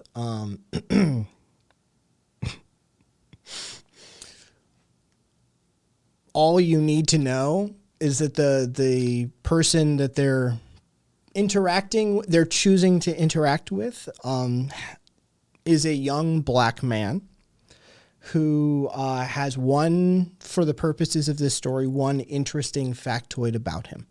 He is a recent graduate of a police academy. So the young black man existing in Texas, who is a recent graduate of the police academy, is going to interact with these officers of the supposed law. Can we see some ID? No, what for? I just asked you. What's your probable cause to ask me for ID? It does not have a handicap placard. Read the plate, man. You don't even know what you're talking about. DV. That's disabled veteran plate. We can park in handicapped spots. Let me see some ID, please. No. I have never seen anybody wear a police academy That's your graduation business. after That's they your business. graduate. I wear it all the time. Do my training, and I can do that because I'm a graduate. I can wear the uniform. Have I you can been wear certified it. as a peace Of course. officer? I have my certification. What are you talking about? Why don't you run the plate? Why don't you run the plate? Run the plate, man. I We gave already you permission. did. And what did you see? Not that You you're had a to see peace the officer. certification. Contact T-Cole. Why don't you contact them? You saw my name. Call T-Cole. TCOL stands for Texas Commission on Law Enforcement, which serves as a regulatory agency for all peace officers in Texas. Run his Yeah, name. run it. Run him. Run it. Call T-Cole. But you have no justification of probable cause to run up on me. Yeah. Who was the academy director when you were there? Contact them. Who is it? Ask him. Navarro College, call him. Well, the reason I did that, Call him. I know they just graduated. Call him. You could have done all of that. You could have done all of that while I was inside. I don't know who you are. I don't know who you are. I know about Joshua PD. I know. Yeah. Okay, you know what? Yeah. When'd you graduate? I don't have to tell you anything. Don't ask me any questions because I'm not answering. Okay. Yeah. What? Why? Why? You detaining me? I don't want you to get hit by a car. Just No. step over here. Then my question is, are you detaining me? I don't know what's going on. Okay, so then don't tell me where to go. No. Okay. No. My sergeant asked me to come over here, so I just Okay, came well, and- you need to find out because I'm going to walk away from you, get in my car, and drive away. Well, So you do need to find out from him. Okay. Do you mind holding off on leaving until I find out what's going on to see if you ask him? Because that's my captain. He's in charge of this. If I ask him, find out if he's not detained or he's not too smart because first of all, even you know, if I have disabled veteran plate, I can park in a handicapped spot. they just Even changed- you know they that. just changed No, that. they ain't just changed that. Yeah, It's it been that started- way. Well, it started in September. That it was that way. No, sir. It's been that way for years. I've had this for 5 years. Well, It's as already far been as that way. as far as I know, it And if started in he's a September, captain, they he changed should have known that. But he didn't. it. He just saw this, and he saw this, and he wanted to make a problem. That's your reputation there, Joshua. Come on, man. It is Yes, not. it is. How many black officers you got? Right One. Yeah, we don't have one right now. One. Yeah, but, I know. hey, And we you gonna hire and you you apply. barely We gonna let hire him you in. apply. You barely let him in. Barely let him in. And your reputation is already bad. From years ago, you had a corruption scandal. You had to get rid of a lot of your I was gonna say, that was PDs. way before I got here. And you got one. Not amongst before your him, own. though. Are you finished? I gotta go. Are you finished? You say 1 second. Where's the corruption scandal? Check You want to T. get Cole. into Did your you call history? Navarro? He did call me. Okay, so then you're feeling small now, aren't you? No, not big. You should have run up on people. You have no probable cause. If you wanted to follow me and run my plate, you could have done that. Talk to anybody? No, well, I don't have to talk to you. And you did. I don't have to talk to you. That's right. I already told you that. Waste my time and you. You're supposed to be a captain, and you don't know disabled plates have a right to park in a parking spot. And you violating people's rights, running up on them without probable cause. I'm in a uniform doing the same thing for you for free. Alan Eddings, who was the captain. So what? I don't care what he thinks. I'm a graduate and I have T-Code certification. So I don't care what he says. I don't care what he says. Are you a peace officer? I have T-Code Are you certification. a PO? I have T-Code You're not. certification. Yes, I do. That's what you Expired. checked it. It expired. Who says who? My certification doesn't say expired. You want it to be expired because you see brown skin. So take a walk. Walk of shame. Walk of shame. Love to see the infighting, and I love to see the lack of realization on this man's part. Homie, you're the outsider. Like, yeah, you literally joined a racist thing. You're a black dude who joined a racist thing.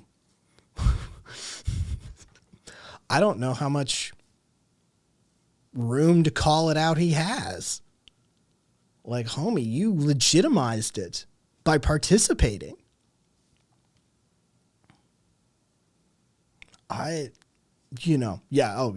Jay. For the fact that they didn't put him on the ground is actually stunning. We actually should be giving these fuckers awards for being like for not escalating that situation. Like, legitimately, that was some of the best de-escalation we've probably seen from fucking Texas cops in ages.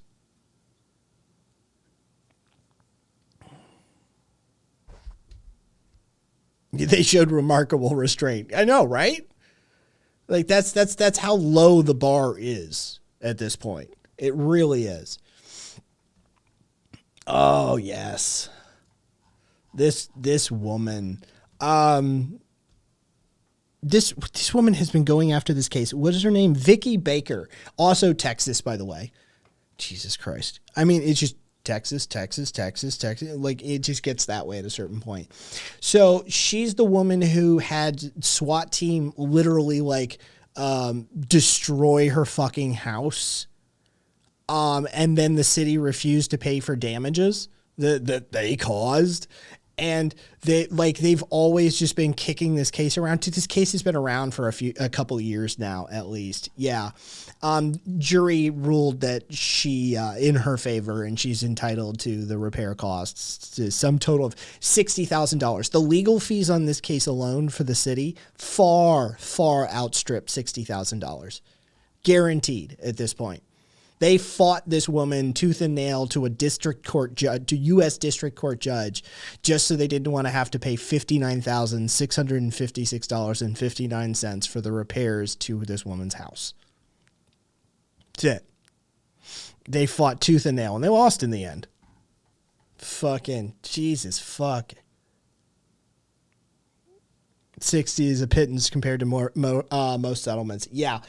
They chilling effect. They want to prove that they will fight you. That's it. It's a chilling effect. They want to show that they're not no one. If you come at them with a claim, they're not paying. You will have to fight to the fucking U.S. district courts to get this. Yeah. It's a chilling effect. That's what they're after. Oh, it's half of their fucking stratagem, frankly. Oh yeah. That was an interesting little aside about the Eva Morales, the husband of Eva Morales in Uvalde, Texas. The police officer. He tried to save her after she was shot. But apparently she called him and he tried to move forward into the hallway and they fucking detained him and took his gun away from him and escorted him off the scene.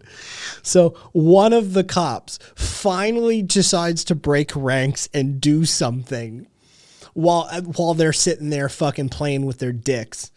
Fucking, he finally decides, only because his own wife is in there bleeding and dying now.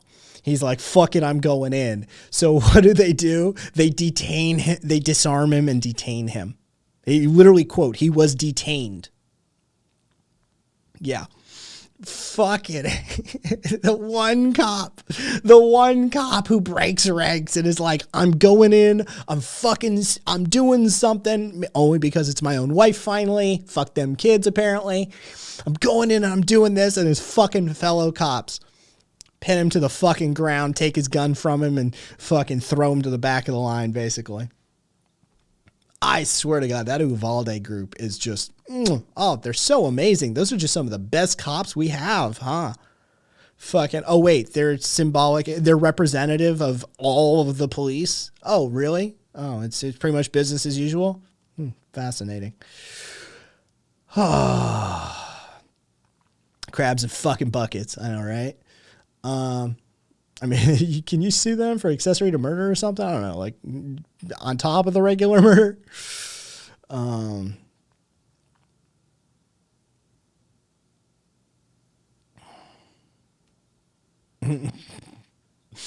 Zippy, all cats are beautiful. Oh, remember the fucking South Dakota attorney general who hit a dude and then tried to like act like he thought it was a fucking moose and like went home and like was super sketchy about it. He knew he hit somebody. Fucking, it was a whole series and sequence of evidence that kept coming out showing that this guy was for sure aware of what was going on. That he didn't think he was convicted on impeachment charges in the fatal crash and removed from office.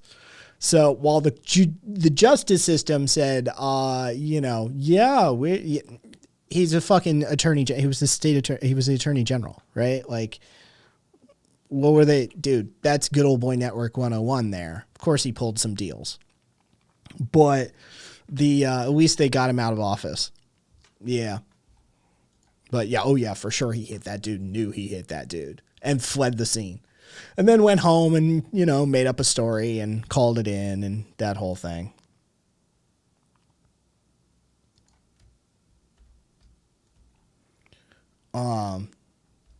Struck with a vehicle. Dead. Manslaughter. Yeah, killed the dude.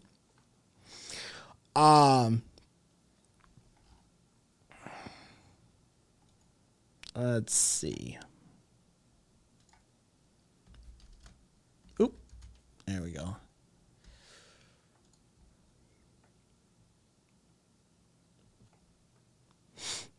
This is Angel Benitez. Yes, this is Angel Benitez.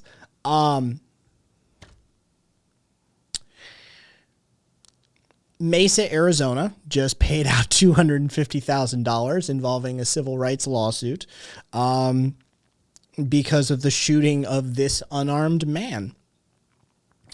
Angel was killed 2 years ago. This last couple of weeks, Mesa, Arizona agreed to pay out $250,000 to make this just go away, apparently. They found him asleep in a reportedly stolen car in the parking lot of a Panda Express. He woke up, drove off, and they say he refused to pull over for a traffic stop. They say they found him in the parked in the Tempe apartment complex near Evergreen Road. Officers stated that he reached for his waistband, and they perceived that as a threat. Multiple officers opened fire at that point. Benitez had no weapons on him, of course. He died at the scene, and witnesses at the scene stated that his hands were up and he was complying with officers at the time. The body cam footage does, in fact, corroborate a portion of this, but not a portion of this, because there is footage that has yet been handed over. Sex in the butt.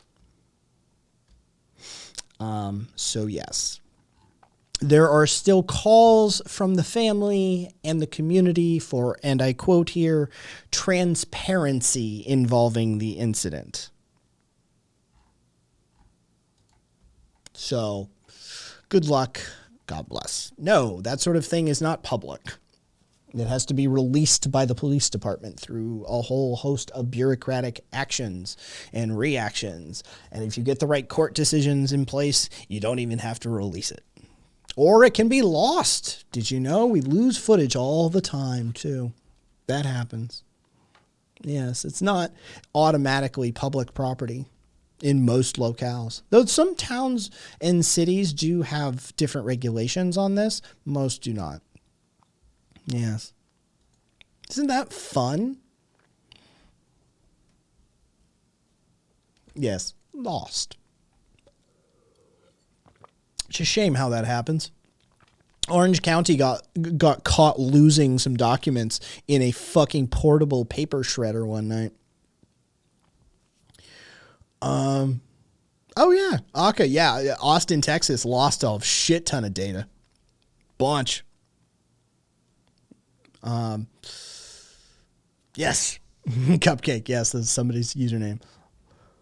Oh, Jay, way beyond that. Oh, anyway. So, yes. Just to,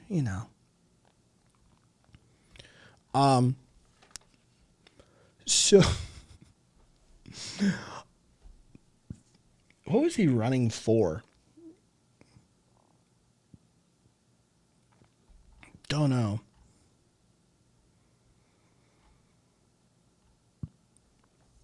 So, let me do this.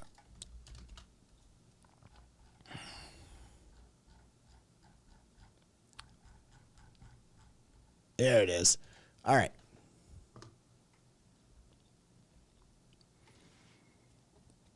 Rhode Island State Senate candidate.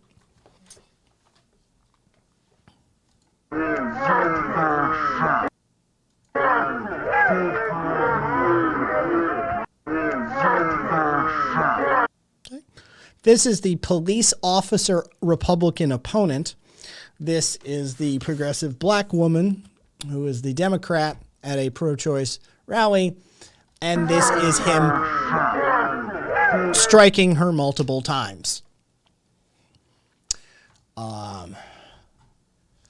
You'll notice the headline here that the officer running for state senate has dropped out after punching a opponent. Yes.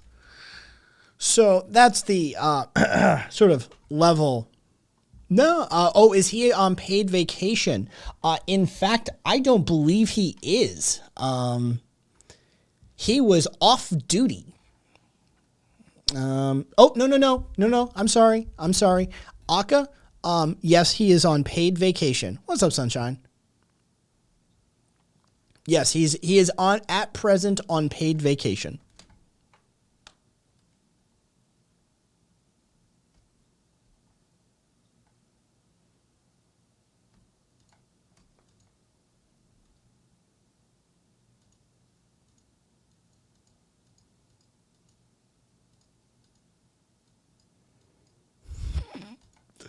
All right. So, God bless my state. God bless my home state. I don't know if Facebook will even load here. All right. This isn't as dramatic as you hope it would be. So the Vermont State Police claimed that they stated that a man behind the basically control of an excavator attacked two troopers when they attempted to arrest his son, which again, as a Vermonter, this just speaks to me.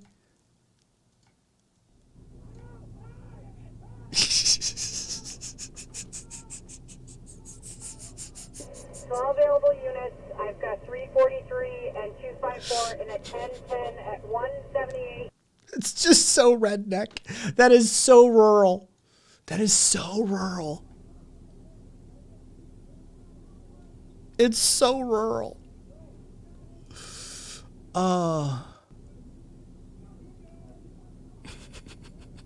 He just takes a swipe at him.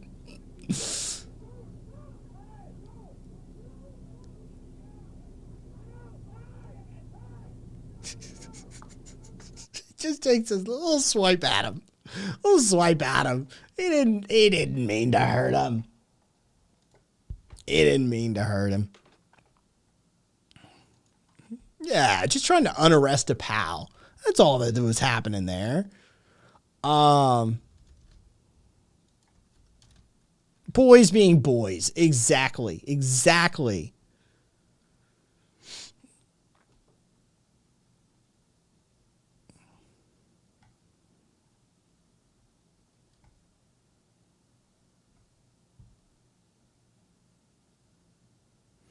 Oh, that's just in that category of idiot that I don't even need to worry about sex in the butt. All I could tell you is that that's one of the people that my mod staff is concerned about. So therefore, not a good look. I trust my people. As an aside, you might be amused. You might be amused that my local DA's office is unhappy with me because I convinced a judge that they had to turn over literally every paper and email from a 2016 murder case because there might have been prosecutorial misconduct. If I kill myself with 2 in the back of the head. Oh, Marcus, good on you. Good on you.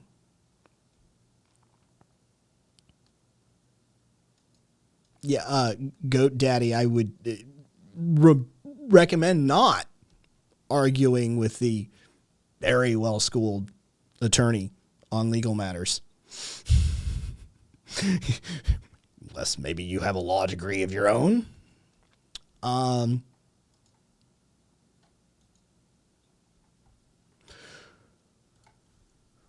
So...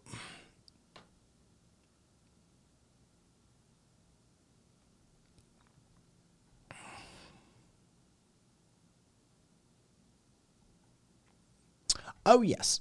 Okay, so remember when, was it a couple week ago? Google.com is a degree, right? Yes. So you remember when the Proud Boys stormed that fucking library reading in Wilmington, North Carolina? Fucking the stupid fucking... Either way, the Proud Boys were escorted in by the local sheriff's department into the library, all the way into the room. They were walked in, and there's literal, like, here.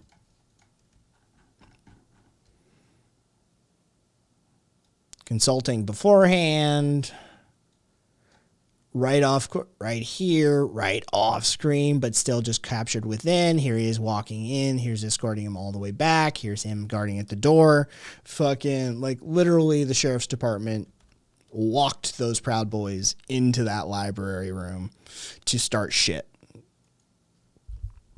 Yeah. Just, you know.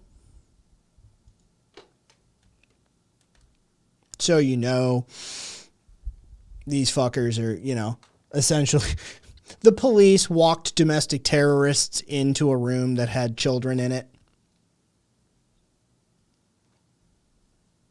Just so you know.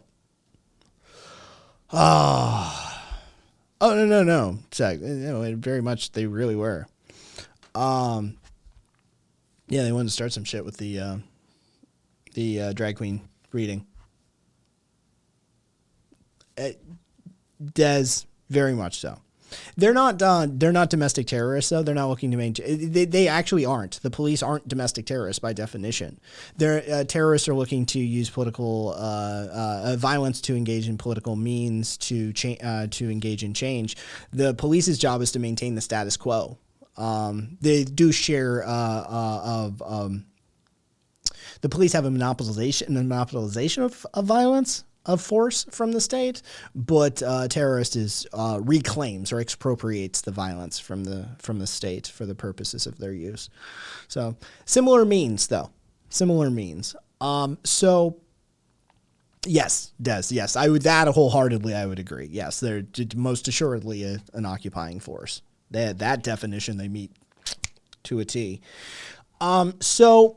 I mentioned this one night, and I wanted to mention it during a Popo's Bizarre Adventures while we were doing this. So Cleveland, UK, for the for the Americans in the room, Cleveland exists in the UK. Most of our town names are either stolen from indigenous people of Spanish-speaking Spain or the UK for the most part. A little bit of Europe. Yeah. It's just ridiculous. So Cleveland exists. Cleveland's in the UK, just so you know. A dude killed himself because he shoplifted some Greg's sausage rolls. All right, so for the Brit bongers in chat, fucking yeah, this dude he shoplifted some Greg's sausage rolls. All right, he gets caught. He gets processed. The police give him his like processing his like exit paperwork from being arrested and ticketed to all that sort of stuff, right? Only this motherfucker's document doesn't say this. He goes home.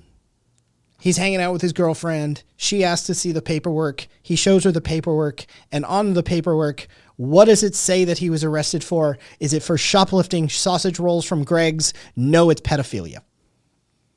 It is sexual contact with a minor.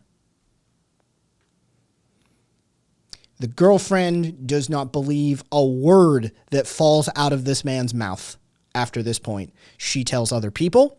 The community begins to shun him. People turn their backs on him. It becomes insane for him.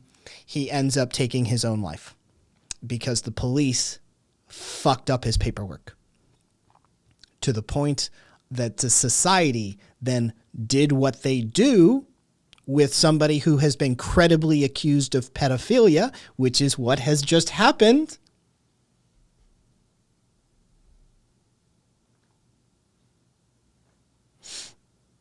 So, you know, dude offed himself because he got mislabeled as a pedophile and his girlfriend was a gossipy cunt. And, yeah. Good job, society. Good job, society. Just applause all around. Everyone take a bow. Just take a winning lap. This is a truly a we did it Reddit moment. Yeah, this is a truly we did it Reddit moment. Everybody just take a fucking bow. Humans, we did it moment. Yes. We live in a pedo jacket society. Very much so. Yeah. That shit could, as evidenced. Poor guy. His name is Brian Temple. He's 34 years old. Can we acknowledge that, like, fucking for the record, you know, this dude, this poor dude. Yeah. He didn't even know. Jesus Christ. Yeah. He was, quote, subjected to verbal and physical abuse, and his home was attacked. 7 months later, he, yeah.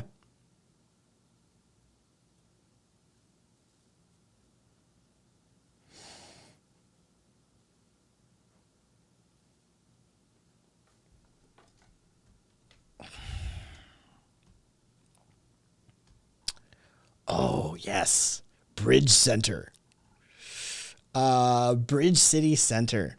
This place is hilarious. Jefferson Parish. So for those that are astute, Marcus, as far as I'm concerned as well.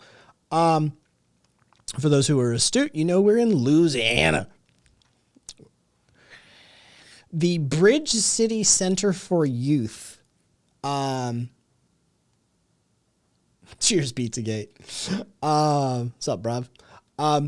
The Bridge City Center for Youth is in Jefferson Parish, so Jefferson County, Louisiana. They had to have SWAT teams and like deputies, reinforced deputies sent in because 20 juveniles took the facility over. They just took it over. It was under their full control. They straight up prison rioted 20 kids, 20 fucking juveniles. 20 kids said, no, it's our place now. And it took multiple SWAT teams and fucking deputies to re-seize the institution. And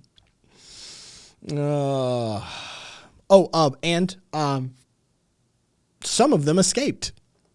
5 of them, I believe, escaped and were then recaptured.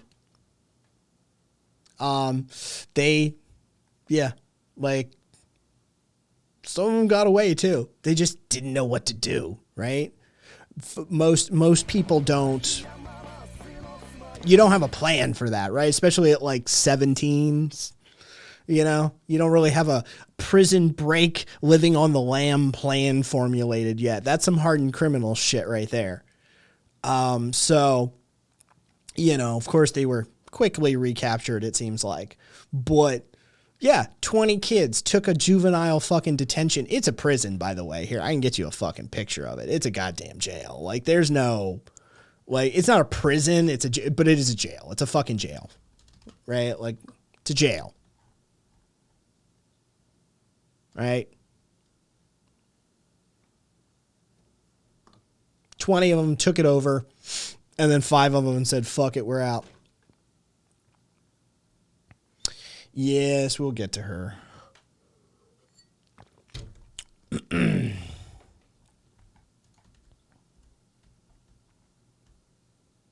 Marcus, I do believe, was this your cause?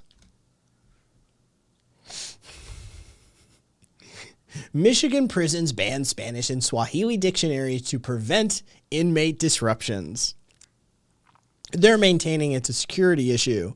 But Spanish, when it's in a language that we don't have the ability to read ourselves and understand exactly what it is we're looking for, we're not able to allow it in. Spanish.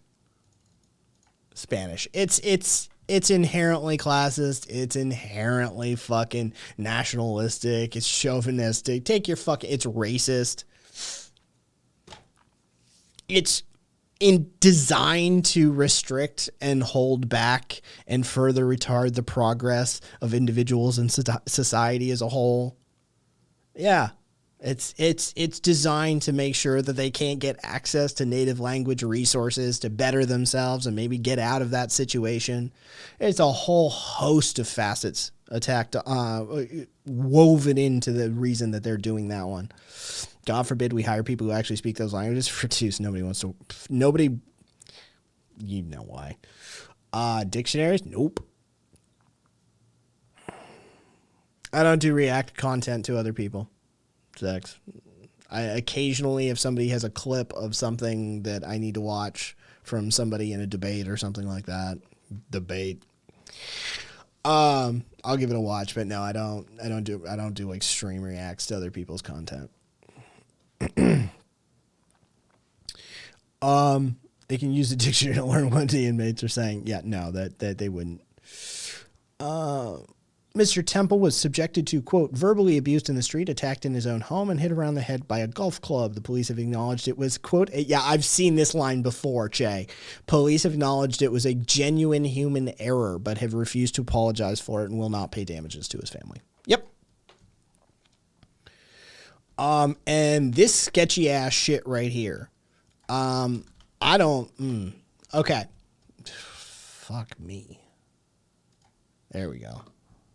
Jackasses. I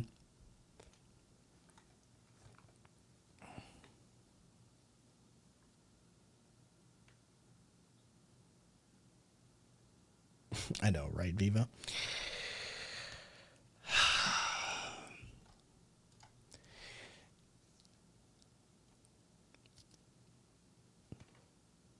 Gang jumping gone wrong. Violated one of the rules. Don't know which. Don't know which.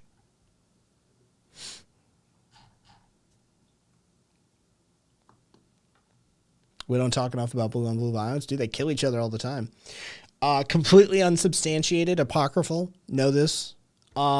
Bunch of years back when a residential neighborhood in Boston got put on full lockdown and searched door to door because a cop was found in a vehicle a block or two away with a fucking bullet in the back of his skull. The Boston PD put the entire fucking area on full lockdown, and they armored car door to door fucking shit, full violation of people's civil liberties. It came out a year after that incident that the dude who had been domed was a federal witness. They fucking shot their own dude. You know they shot their own dude. Of course that's what they did. They shot their own dude, blamed it on some unknown perp in the area, and did a massive show of force. They do this shit all the time.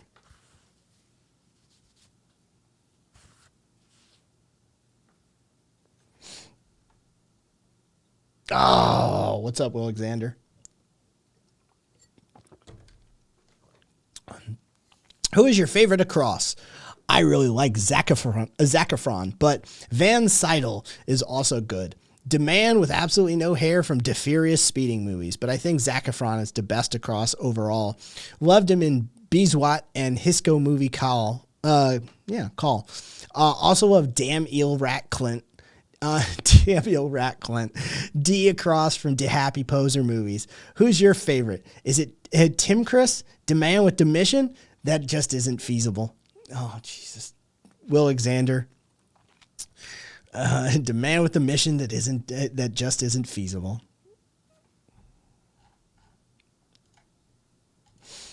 All right.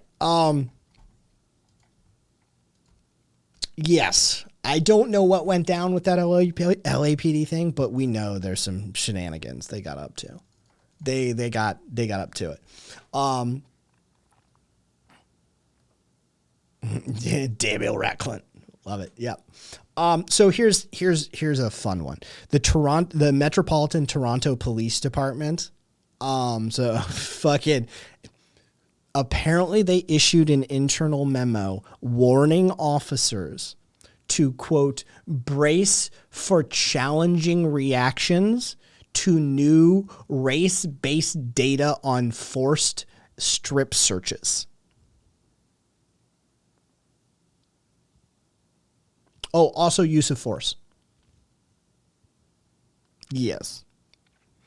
Apparently, Toronto's publishing some new data on how the police have been how they've been using force and how they've been applying their strip searches based on and looking at any potential racial disparities. And the fucking Toronto police issued a memo to their own police officers to, quote, brace for challenging reactions to the new race-based data. Quote, the results will lead some people to question the hard work you do every day. And that the following weeks will be challenging. Our members will be supported, and our public comments will emphasize that this exercise is about systemic racism within systems and processes, and not about overt racism by our members.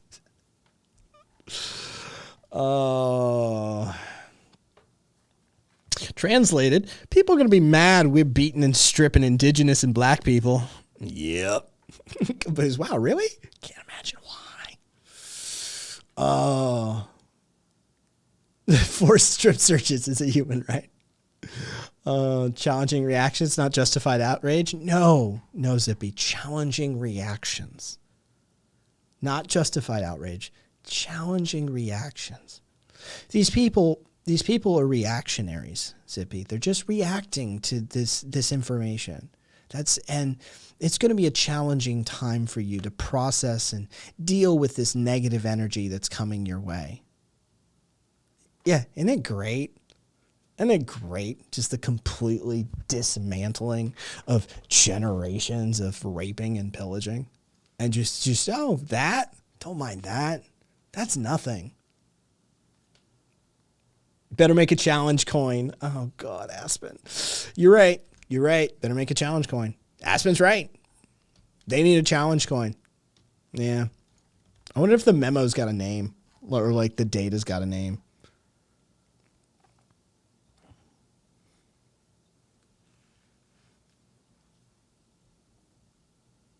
Oh, shocking. Yeah, it's just the 2019 report, Ontario Human Rights Commission report. And I mean, you know, grossly. Hey, did you know black Torontonians are grossly overrepresented in cases in which police have used force? Oh my God, guys! A white-based North American police force has been using excess, above and beyond excessive force when dealing with black people. I'm shocked. Yeah, I mean, this is super fucking critical information to have because, I mean, we definitely weren't aware of this already. Definitely.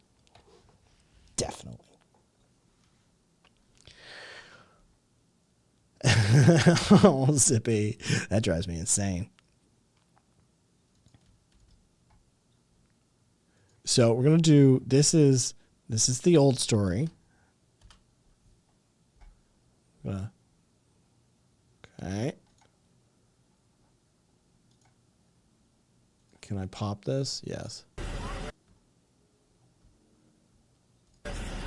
It happens suddenly.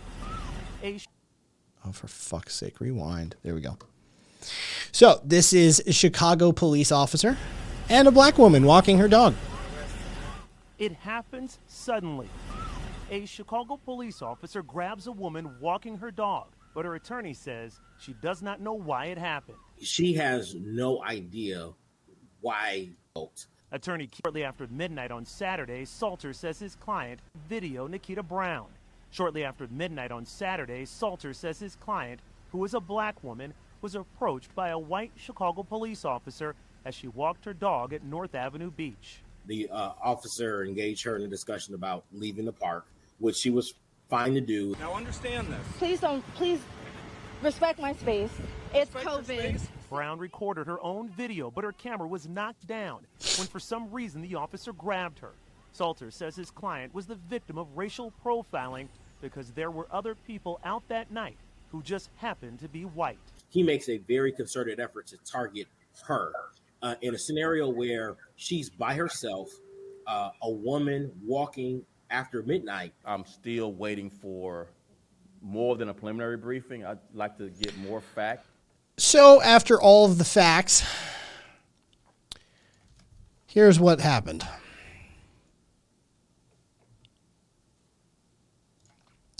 Oh, sorry.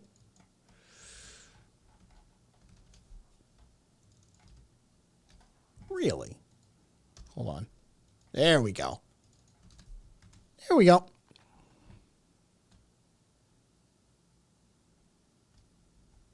He was allowed to resign.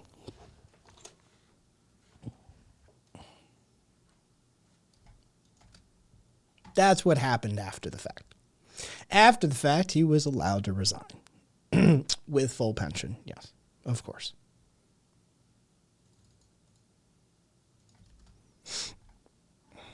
And this is John Hurley? Yeah, it's John Hurley.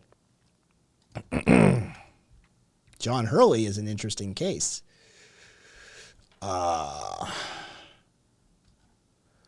So this was, what city was this?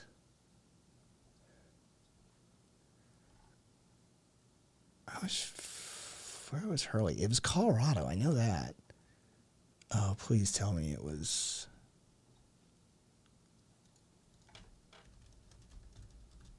Arvada. Okay, so on our left, we have Ronald Troike. Ronald Troike was a disgruntled shooter who very much wanted to go on a shooting rampage. And on June 21st, he walked into a Colorado shopping mall and opened fire. He targeted the police that happened to be there and any that arrived.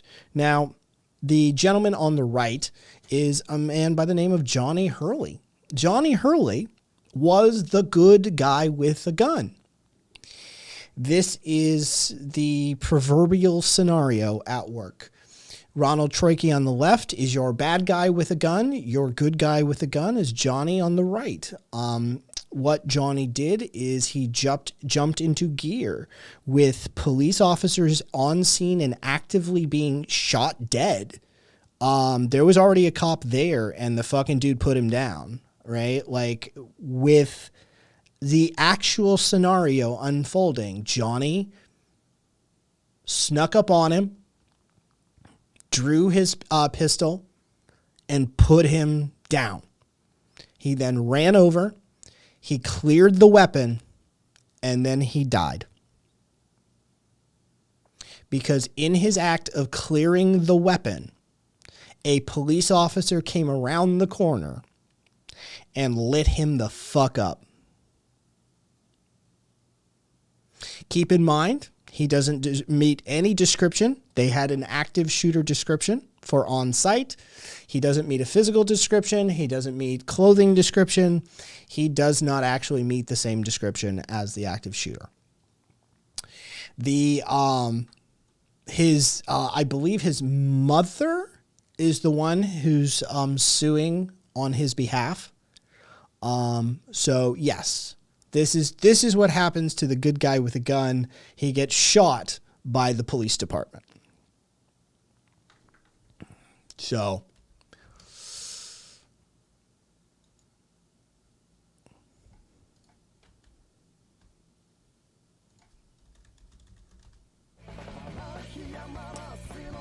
June, thank you for the follow. Why did that? Oh, that's why.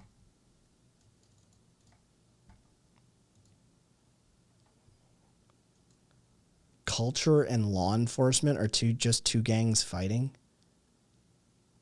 How is culture a gang? The fuck does that even mean? Fucking time is a gang.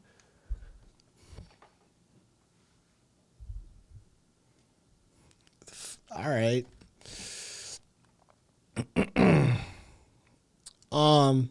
Kaiser, you here? Where's Kaiser? Motherfucker, you here? Okay, nope. That's a shame. I had a Portland story. Portland protesters there are federal lawsuits. Federal lawsuits been filed against the Portland Police Department. Over federal agents are included for excessive force used during the Portland protests.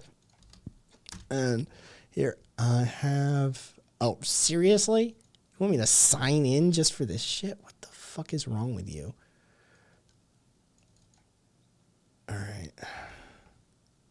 We good? We good. In U.S. District Court in Portland, attorneys for Black Lives Matter protesters filed suit against federal agents for what they call protesters filing some of the gear say what federal agents did using tear gas and other non-lethal munitions was illegal. Kaiser's probably got one of those.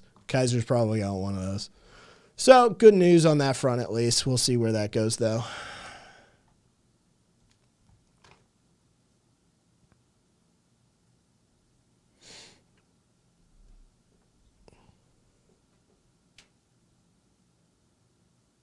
Who is your favorite across, though? Who's my favorite across? Dude, Will Alexander, I'm not gonna be able to mangle their name for you. I can't do it in your style. You can do what you need with their name, though. You know what?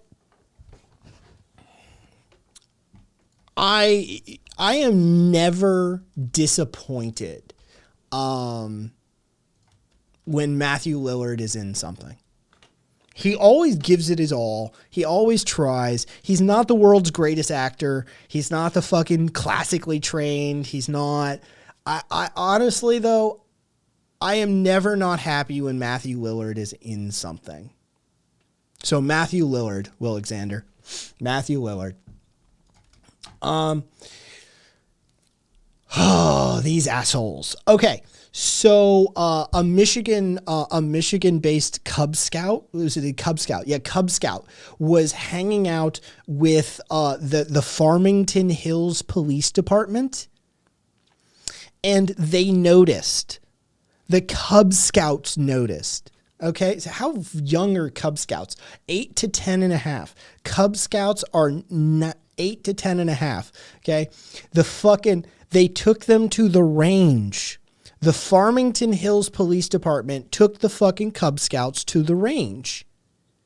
And the Cub Scouts had a point. The Cub Scouts pointed out the only targets that the Farmington Hills Police Department was using were black targets. And not black silhouettes, but actual black people. Like various high-res color, they're all black. All of their targets were black people. And the Cub Scouts were like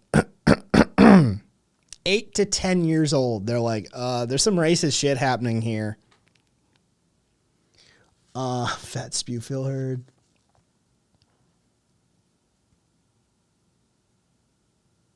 It's Lillard, not Willard.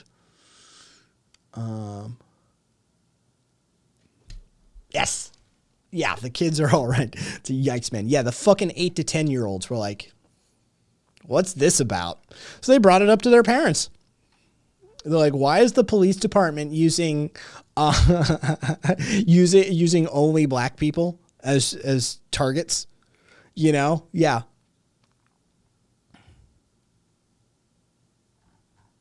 It's fucking brilliant. This is a crazy fucking story. A little bit.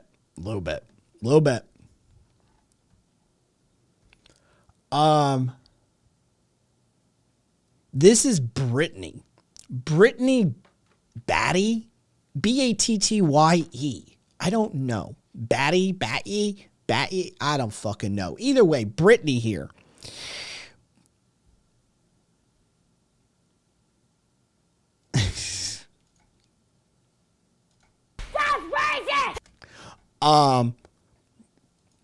Brittany here is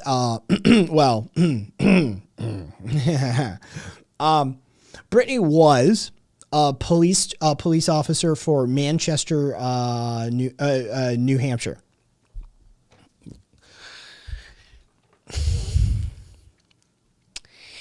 Brittany kind of I don't look. I'm just gonna read this to you verbatim because this is kind of like what the fuck territory. Around 12:15 p.m. on April 2nd, I think it's a Bow police officer took a report from a woman filing assault, imprisonment, and other accusation charges against Brittany, 37 years of age, of Logging Hill Road in Bow, New Hampshire. The victim was calling from a friend's house in Concord. The victim later met with an officer who described her as being frightened and timid at the police headquarters. The woman said around 6:30 a.m., Brittany became upset because she could not access the woman's cell phone, convinced that she was hiding something, and accused her of stealing her medication. The victim said she had no idea what she was speaking about, but explained that her money, supplements, and other personal items were in a locked cabinet. She began to collect her belongings, including a bag, to leave to go to work, the report stated. However, Brittany became more upset and confrontational about the cabinet being locked and then slapped the victim's bag, causing the victim to fall to the floor. Brittany then grabbed the victim by the collar of her pink Columbia fleece, which was zipped up all the way. The victim got up, grabbing her phone, and began to record in video mode, sliding her phone under a desk so it could not be seen. The phone recorded video with audio only for the next 23 minutes. The victim then accused Brittany of returning with a small hatchet and hitting the locked cabinet with it. She then began punching the cabinet, saying, "I'm going to find a way into the cabinet." The victim stood in front of the cabinet and accused Brittany of grabbing her shoulders and shoving her sideways into the wall. She then picked up the hatchet and began swinging at the cabinet once again. Brittany said, according to the affidavit, dropped the hatchet and began pulling at the victim from behind as she was trying to leave. The victim then puts up her fist to defend herself. While reporting this to me, the reporting officer said the victim appeared extremely terrified based on her body language and tone. As the victim attempted to move into another room, she accused Brittany of wanting to know what was in her bag and demanded to examine her iPad. Allowing her to log into her iPad and not finding anything, the victim accused Brittany of slapping her in the face. She then grabbed her bag, swung the victim into a refrigerator, ripping the straps of the bag. Brittany also then began smashing fruit on the floor, but later cleaned it up, stating, "That way you'll have no proof." The officer, after examining the scene, found smashed fruit on the floor of the home. Brittany, the report said, removed the cabinet, took it into the garage, preparing to cut it open, while the victim attempting to leave via the basement. The report stated that Brittany later threw a broom and dustpan at the victim, the dustpan striking her in the upper forehead, cutting her skin, the officer said, and noted the mark as well as dried blood near her hairline. Brittany was then accused of grabbing the victim again, shutting her into an office where both of her arms blocking her and keeping her from leaving. The victim attempted to move Brittany's arms away, but then she was grabbed again by the front of her throat, bent back over an office desk. The officer noted a red mark on her neck, said the victim had been given a strangulation form to fill out. However, Brittany was not charged with second-degree assault, according to the case file. The victim escaped from the office while Brittany's hands were around her neck and attempted to run towards the back door of the house. Brittany, however, was able to block the back door of the house by standing in the doorway. She then began shoving the victim repeatedly and pulling at her fleece. The officer took pictures of the fleece and bag, both of which were damaged, according to the report. After leaving the home, the victim walked along the road to Interstate 89 and then to Hall Street, where she made a phone call from a local business to a friend to get help. The officer learned a later 911 caller reported a woman matching the victim's description walking on the I-89 around 8 a.m. Nobody did anything, by the way. Note that. An off-duty officer also saw the victim walking on the road after leaving work. Also did nothing. Note that. So we have 2 interactions with the police department so far from this victim, and nothing has happened. The reporting officer called New Hampshire State Police to reach out to the witness, but they did not have her info. Description on file with the state police, however, did match what the victim was wearing during the interview. Imagine that. Second officer then met with Batye, fucking Brittany, at Manchester Police Headquarters to discuss the incident just before 5 p.m. Quote, Brittany was relaxed and dismissive of the allegations and mentioned that the victim probably made up a good story. Brittany admitted to smashing the fruit, the report said, but didn't have much to say and was arrested. Charged with 7 counts of domestic violence, simple assault, 7 counts of simple assault, 2 counts of domestic violence, false imprisonment, single count of false imprisonment, and a single count of criminal mischief. Later, a second false imprisonment charge was added. Notice we don't have the strangulation assault secondary assault charge on that one either. She was held on preventative detention but released on bail. They will be doing a half-day trial. As of right now, she's on paid administrative leave pending the case's outcome.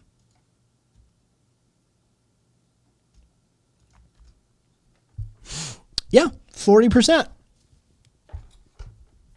Brittany here.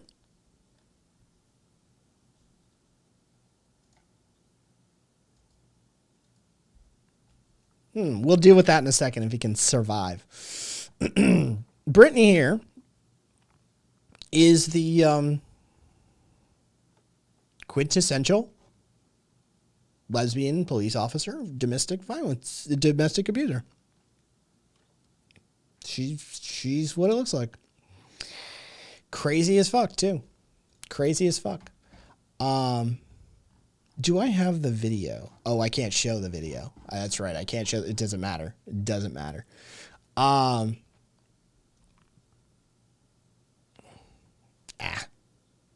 Leave it at that. It's a good run of Popo's Bizarre Adventures. We'll end on the classic 40%. Can we? We'll end on the classic 40%. So, yeah. 2 40s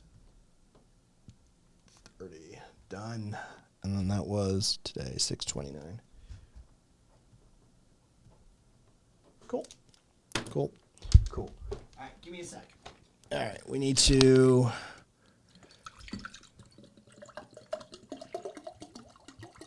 fill the water back up. Sorry if some of you have just been triggered by flowing water. Imagine a few of you fucking having issues. Oh. 40% leans into Mike, who openly admit to it. Yep,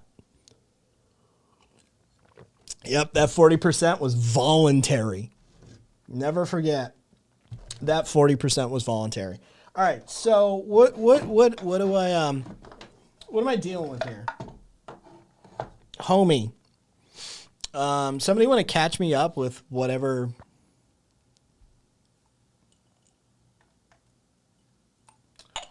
chat's been up to.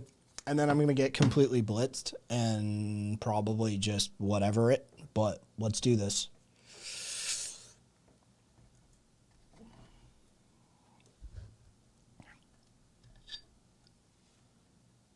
That's Aspen.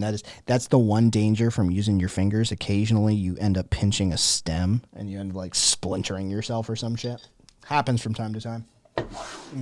But your fingers end up smelling amazing. All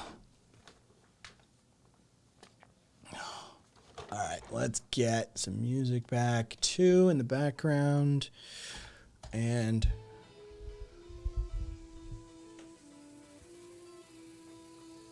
yeah, my shit isn't very STEMmy either. Goat Daddy claims the left glorifies crime while they've been calling Rittenhouse a Giga Chad. Of course. I mean, at this point, hey, Goat Daddy. Jesus Christ. Goat Daddy, you want to come on the air? Yeah, Aspen. It's just saying it's not very STEMmy, right?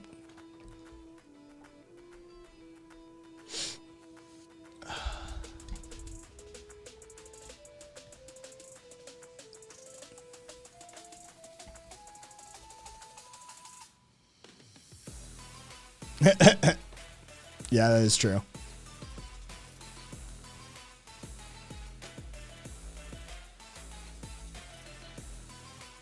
Yeah, Clinton's was for a blowjob. It's actually exposing national fucking security, but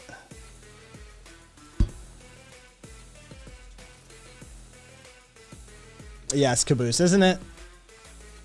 He's been smoking seed blunts.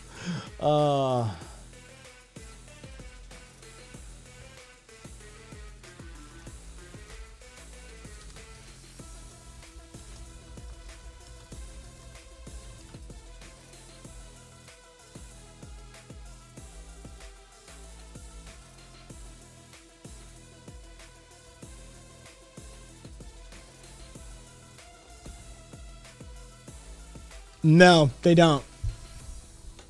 That's bullshit. No, they don't, Goat Daddy. 88% of them do. Approximately in 2010 was the last time we actually checked that number, and it's very difficult to track. For 100 years, Chicago has supposedly required police officers to live in the city, but they've very sparsely ever enforced that.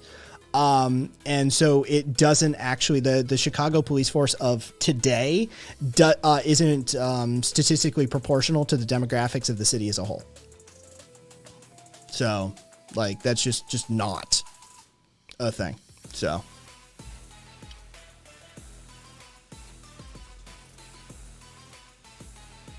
Oh, just ban them at that point then. Oh, they're banned? Okay, yeah. All right, I'm like, oh no, you timed them out. Yeah, dude, just fucking tag them if you want, Cupcake. Gives a shit.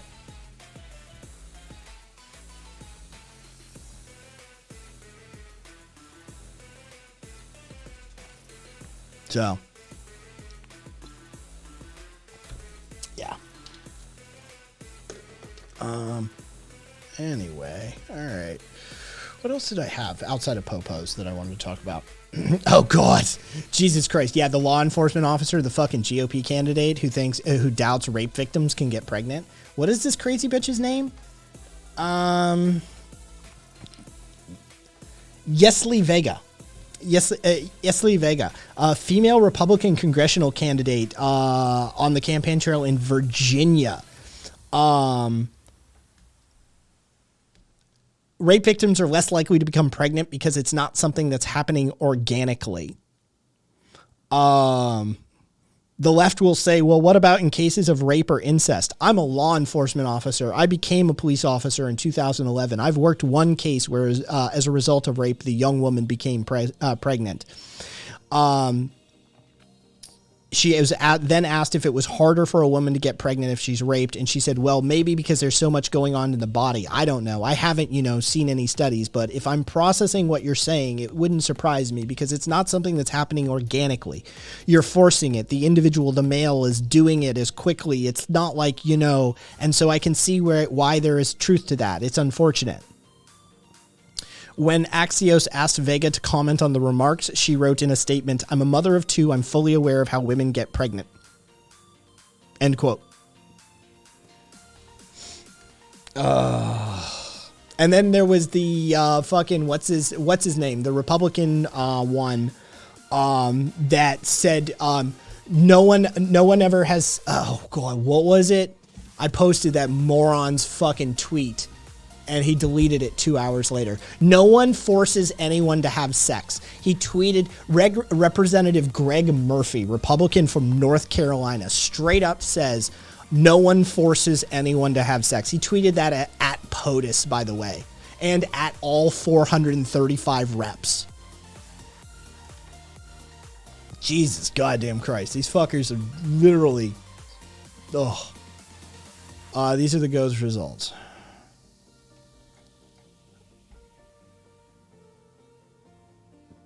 A patriotic centrist is what I'm looking at.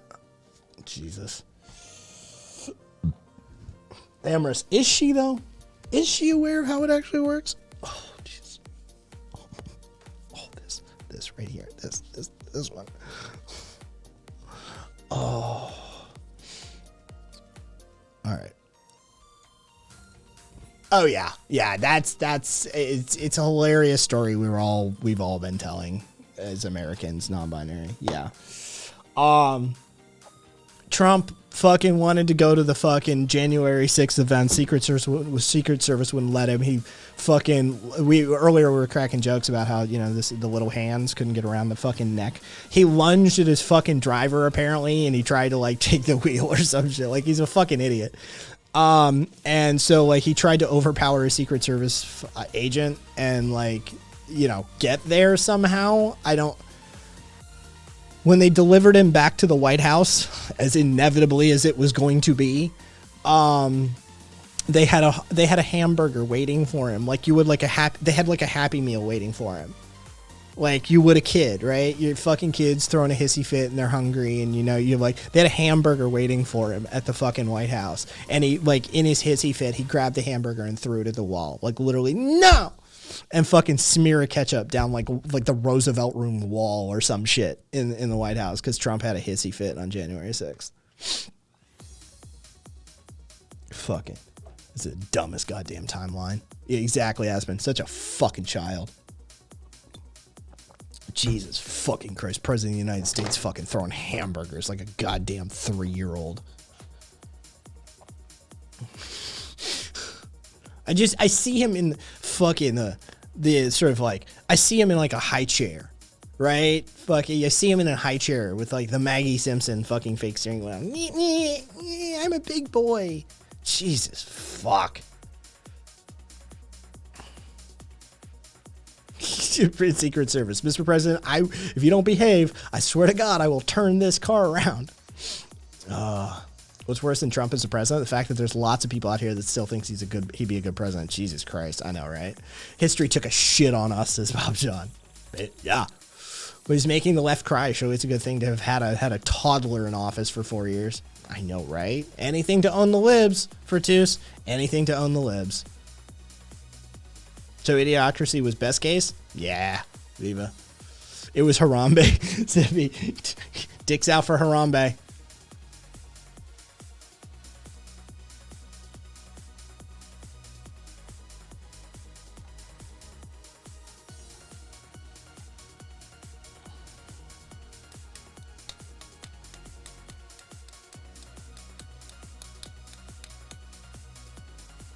I mean, you guys could just ignore him and he'd stop feeding on you. Harambe's still one of your desktop wallpapers? Jesus. Oh,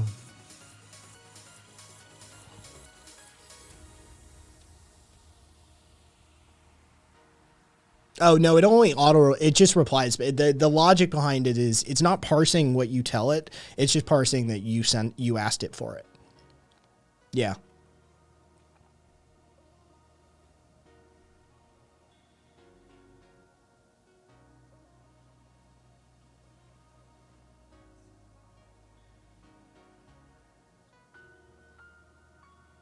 Yeah, that's just how that works.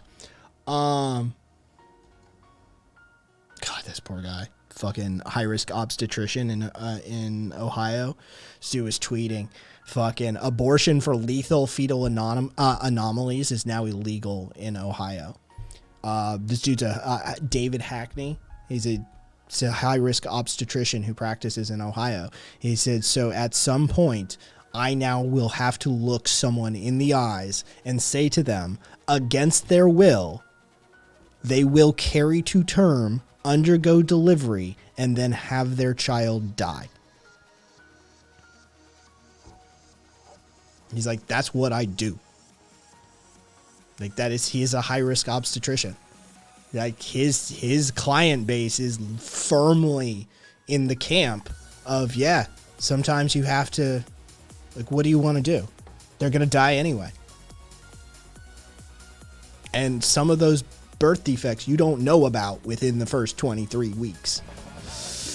Well, that's the compassionate Christian thing to do, right? I know, right? Cause unspeakable trauma. Allah is gay. Gay and Jana. It's been a minute since we had a gay and Jana reference. Yeah, no, it's absolutely ridiculous. Oh, here. All right. Now coming off of all of that, here, let's have a moment.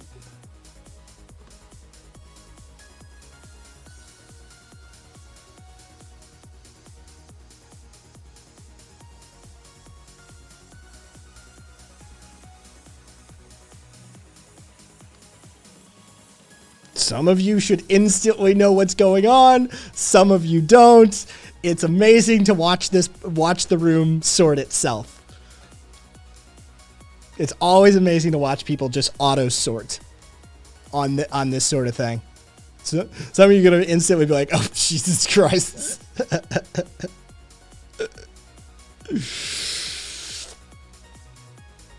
That's a real friend right there. Damn right. Damn right. Preach.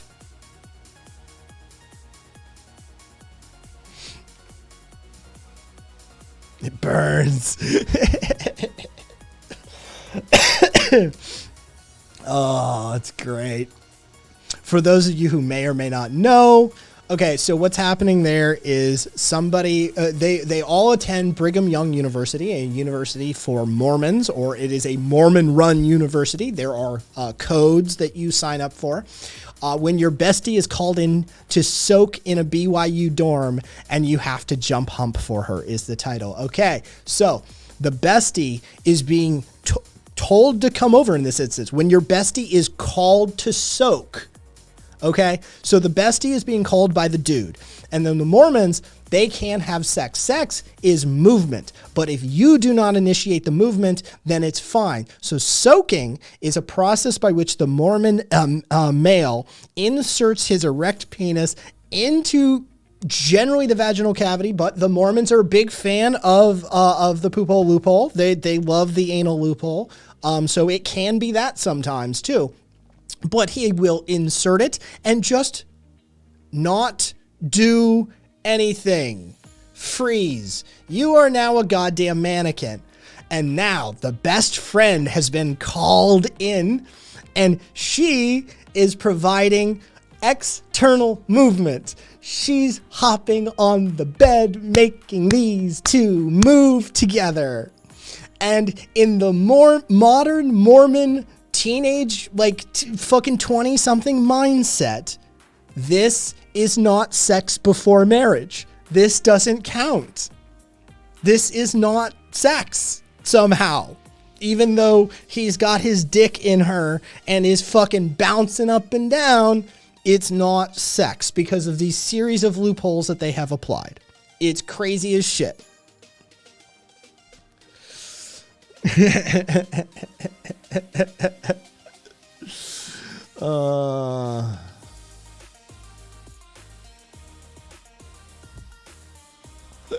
Zippy still. Does that mean if she gets pregnant, it's immaculate conception? Oh God, it probably is, June, frankly. It probably is. Gah. Are they also wearing the magic underwear? I don't know. I'd love to know if they are wearing the magic underwear. That would be great to know. Temple garments. For those of you wondering, the actual name for the magic underwear, they are called temple garments. We can get you some photos of them here, probably. They're magic underwear.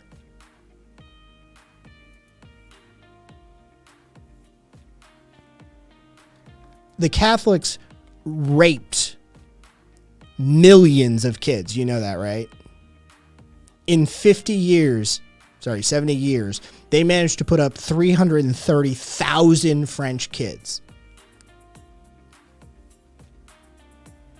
Okay? And you guys tried saying the Catholics were extreme. The Catholics decimated indigenous people. They raped and pillaged their way across this world. They to this day continue to cover up their crimes. They sit upon a literal city-state built upon gold. Right? Like this is, yeah, the Catholics are kind of fucking extreme. They raped and pillaged their way to a city-state. Yeah, that's kind of crazy. Mormons are crazy too, for a whole different set of reasons. But the Catholics are super problematic for literally 1,000 years.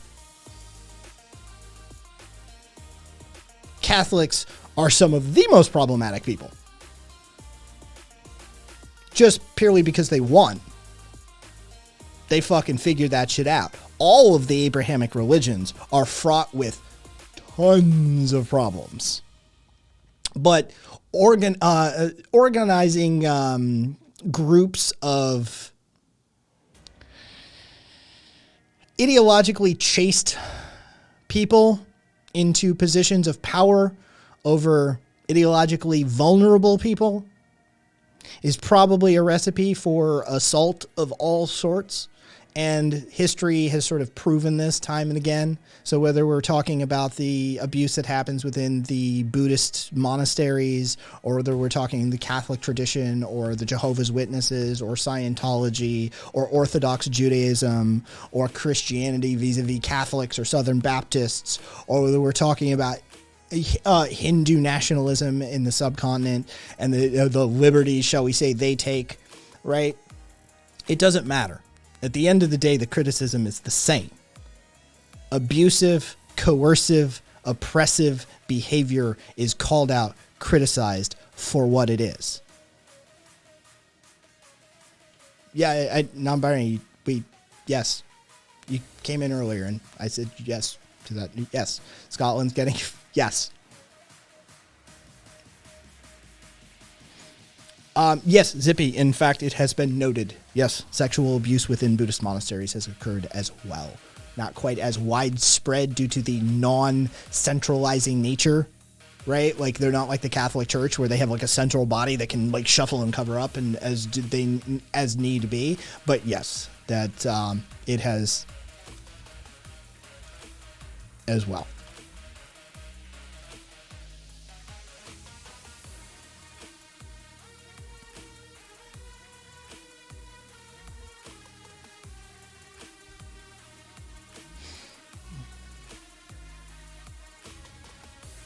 Taoists.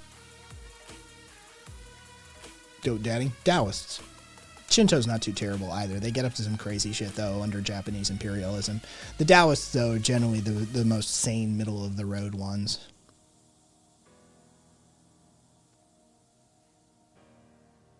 They've had a couple over the years. And early Taoism, of course, was steeped in spiritualism and mysticism and the search for the, elixir of immortality. So lots of mercury drinking and shit like that. But for the most part, they're pretty chill. Shinto's good once you're outside state Shinto. Yeah. Not only recently, but there's jokes from like 12th century Japan about how the monks had interests about the acolytes, says Marcus. Yes. It's been going on forever. It's just, this is a power dynamic. This is Foucaultian power dynamic analysis territory, right? This is if you place a person with this kind of power over a person with missing this kind of power, abuses will take place. It's just, it's near formulaic in its nature. It's absolutely ridiculous. Not off the top of my head.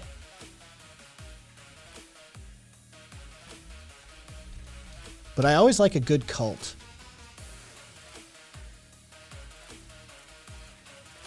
Go over to cult education.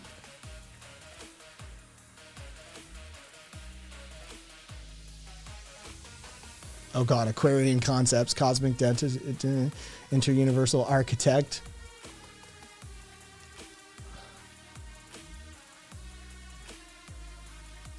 Oh, fun. Oh, fun. Oh, of course. Of course. Yes, of course. All right. No, Mike's bruv. No, I wasn't aware of this one in particular.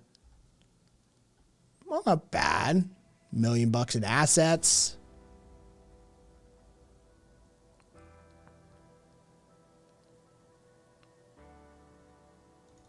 You're brainwashed, stripped of your own identity. You give up everything. No more free will. Or none of that. I mean, yeah, typical cult stuff. All right. Fair enough.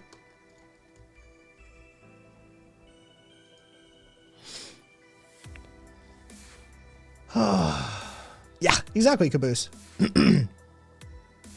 Interesting, bruv.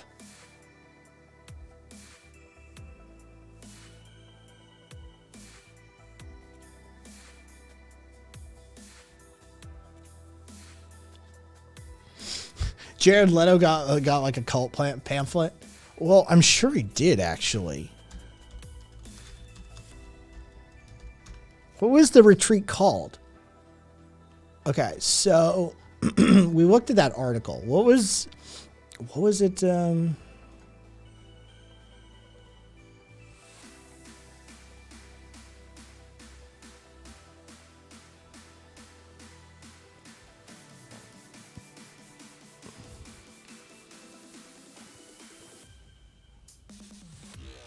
Okay. It was the Mars Island Festival. All right. Mars Island Festival.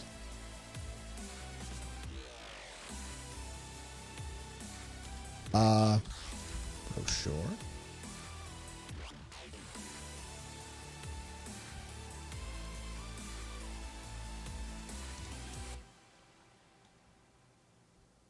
I don't think they're going to have a brochure. Wait, really? Wait, no. No, just a lot of the same promo photos that we came across. Shit like this.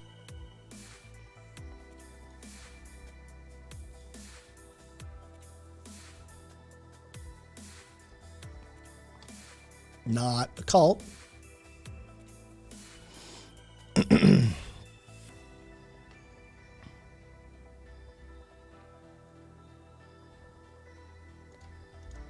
God, of course he says some stupid shit like that.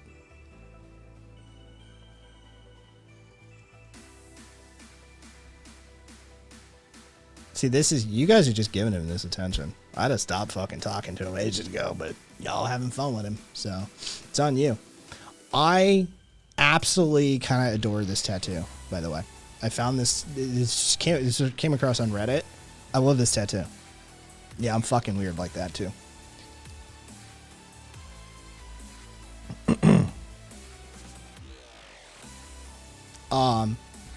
Yeah. It's a tattoo. Skater tattoo. This guy got skater tattoos. Here you go.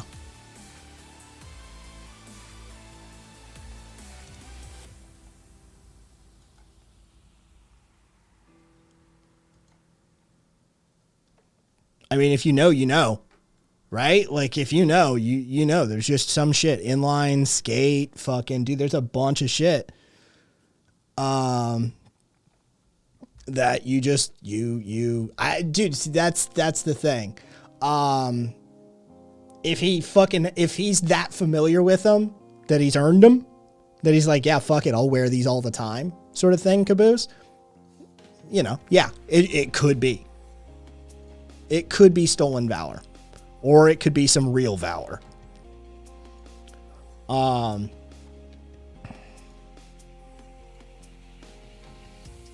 God, I'm not gonna post it. I'm not gonna force you guys to look at a picture of this, but yeah.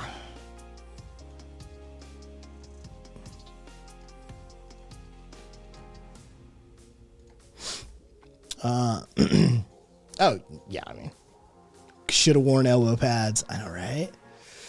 I wouldn't get it, but I dig it. Yeah, Zippy, it's good work too. I love a good tattoo. I love good weird tattoos too. Dude, I liked a couple. I was looking at some tattoos on Reddit, and I was like, holy shit, some of these are really fucking good. Like, really fucking good.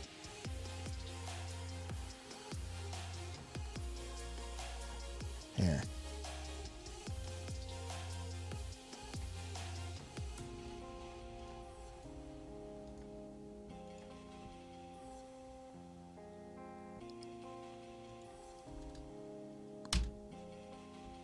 I really like this one. I don't even like fucking Pokemon. But holy shit, does this tattoo pop. The color pattern on this tattoo is ridiculous.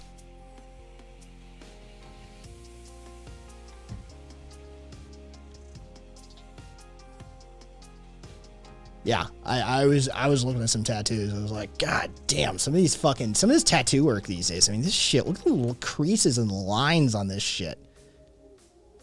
Yeah, some of the work that fucking's getting done today is amazing.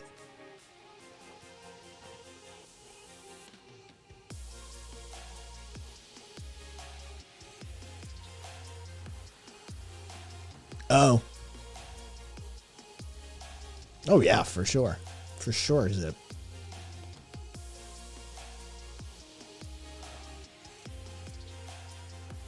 Sure. Alright, this happened in Vegas just the other day. Mike's bro. None that I would photography, but no. Yeah, I do photography, but like no. I do some painting on my iPad, but just nothing. I visual artists amaze me. Yeah, I have a decent eye for photography, but as far as like graphic design and that sort of thing, oof, Jesus Christ.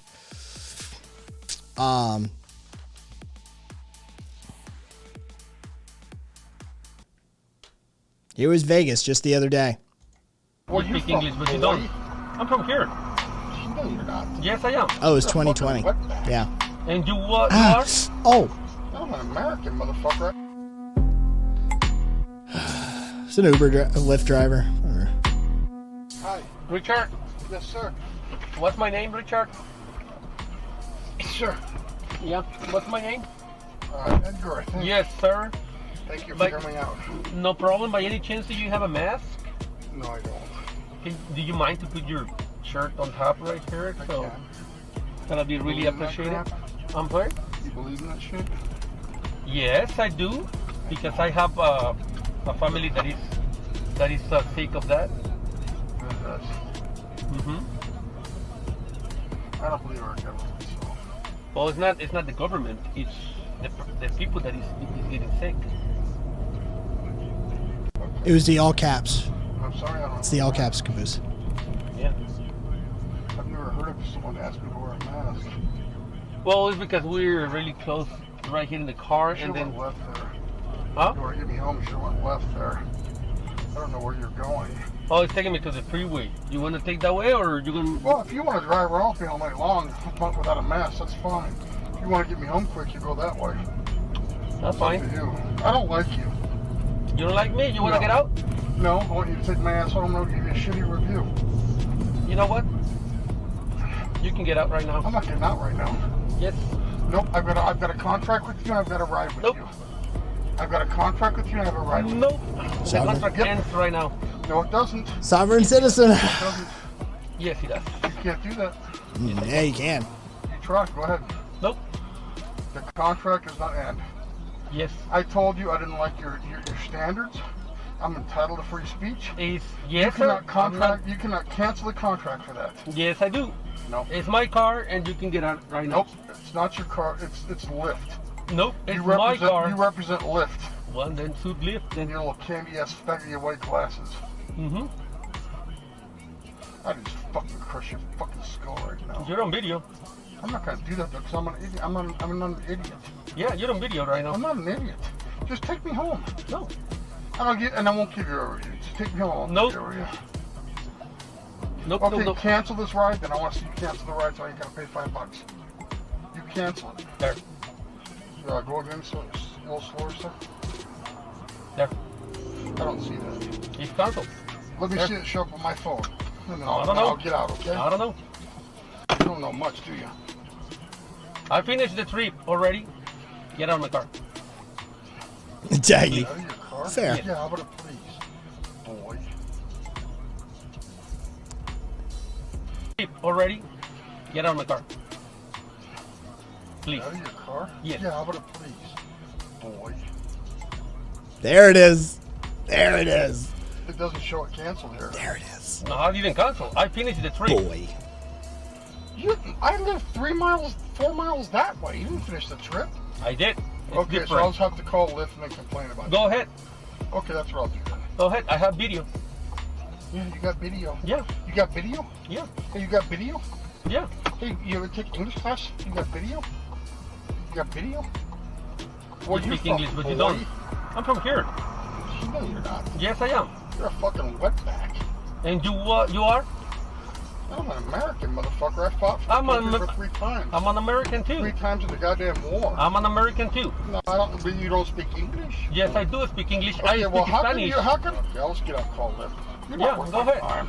Yeah, I got video, and I'm gonna pretend. I'm not gonna press charges on you right now. And I'll know who you are. Yeah. Go ahead.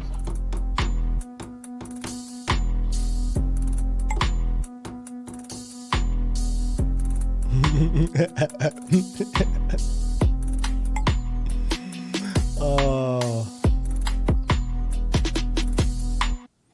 Get the fuck out. I got a contract. We have a contract, and it's a verbal contract, and I, as a sovereign citizen, fucking dude. Yeah. This much of a dick for $5. I know, right? Oh, I know. The boy is just the touch, right? Like when he hits that boy, who said that, by the way? Boy with a hard R. Che. That's your boy with a hard R. Straight up. That motherfucker said boy with a hard R. That's what that was. Fucking boy. Yeah. You fucking boy. No, Daggy, but I guarantee you he is. I promise you. Based on how he was speaking about contracts and shit, dude, that's the dead giveaway for sovereign citizens usually. They start talking about fucking contracts and fucking like weird legal stuff like right out of the gate. There exists a verbal contract between you and I that is not recognized by, blah, blah, blah, blah, blah. It's sovereign citizen. You just learn to hear it. It's like a dog whistle. You just learn to hear it over time. You're just like, ah, shit, that's some sovereign citizen shit, and I know it. Or an ANCAP. Yeah, or an ANCAP. ANCAPs like to scream about fucking. But given his age, I'd go sovereign citizen more than ANCAP. But, you know, it's a roll of the dice.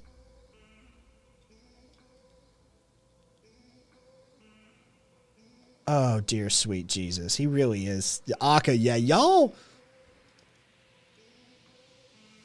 Just quantum syntax shit. Yeah. Fuck exactly, Rump. You really are a special one, aren't you?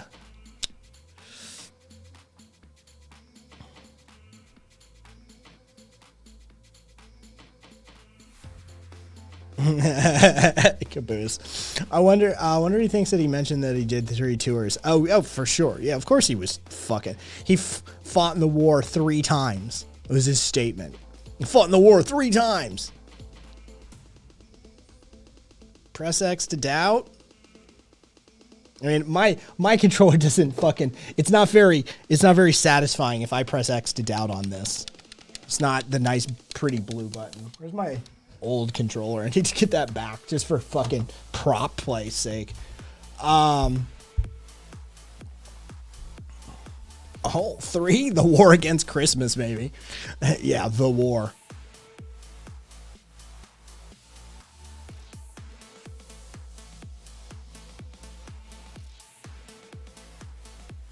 For Emrys, basically, right? This, shaming the name of goat, says Zippy. Yeah. Yeah, basically, Emrys. It's true. It's true. Oh, God. Yeah.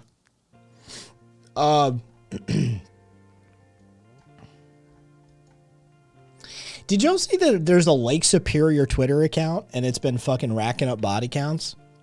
Like, it's been knocking some motherfuckers over. It's kind of funny.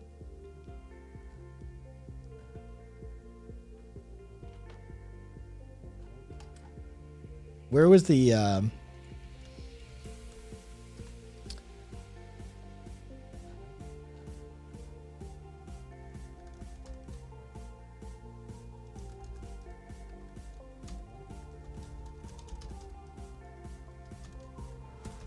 Just do it that way. There we go.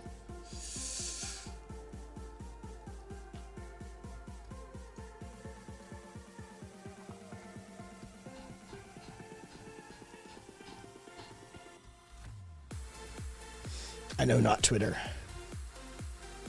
Lake Superior hasn't dragged anyone that hard since Edmund Fitzgerald. Yeah, Aka. That was one of them. And then the other one was some fucking Tom Fitton guy. This lake vehemently stands with women having the right to choose. And Tom said, water is wet and abortion kills a human being. And Lake Superior comes back with, Thomas, not even your first talking point is correct. Water is not wet. What water touches is wet. I'm confident I have a lot more experience in making things wet than you do. Yeah, the fucking Lake Superior Twitter account, like, for real has teeth. Like, actually goes after, like, was talking mad shit about Nestle. Like, backroom government corrupt backroom government dealings with Nestle, getting an almost criminal, getting a criminal price on water. Oh yeah. Yeah, the Lake Superior Twitter account, like, for real says some shit. It's kind of funny. Night, Zippy. Sleep well.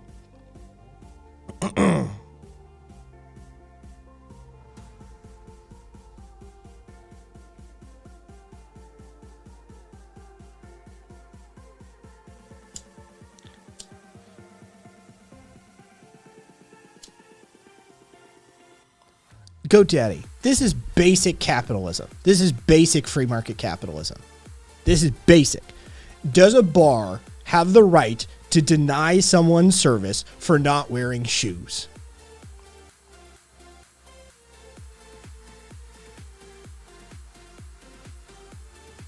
It's real fucking simple.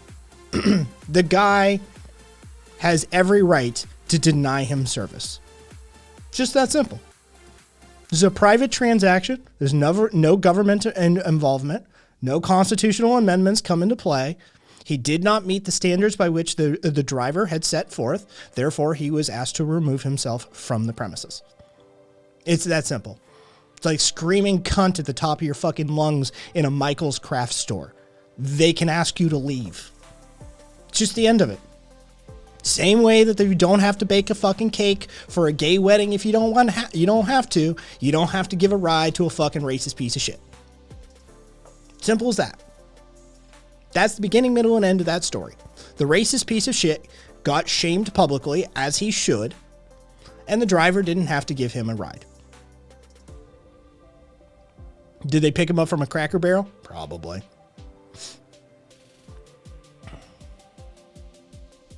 So, end of story. There are no other contingencies here. The guy was a shithead. He proved himself to be a shithead. He was asked to remove himself from the premises of the business. He refused, which in many instances would be considered trespassing. But upon being pressed, he eventually left premises.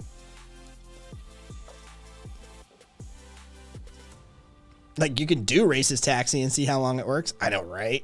Jesus Christ. But what if a Muslim Lyft driver start asking women to wear a hijab? Well, then women are free to wear that hijab, or they are free to not frequent his establishment. I think you would find in most major metropolitan cities in America, if you started requiring half of your potential population, half of your potential customer base to conform to a artificial clothing standard for which they are not prepared to conform to at whatsoever, you probably are going to drive off at least half of your business. But hey, you're free to do that.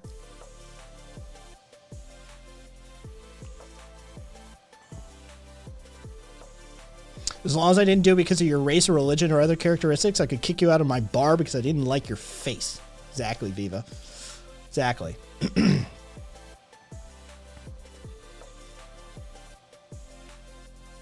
Yeah. Fucking. So take your anti-vaccine, take your anti-mask, take your fucking pro-cop, take your fucking apologia for a system that is oppressive, coercive, and literally murders people by the millions of people, fucking, and shove it.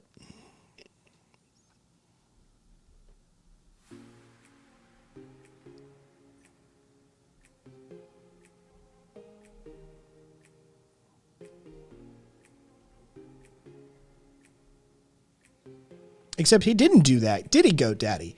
He was resistant. He didn't remove himself from premises upon initial request, did he? He was technically legally trespassing multiple times in that video.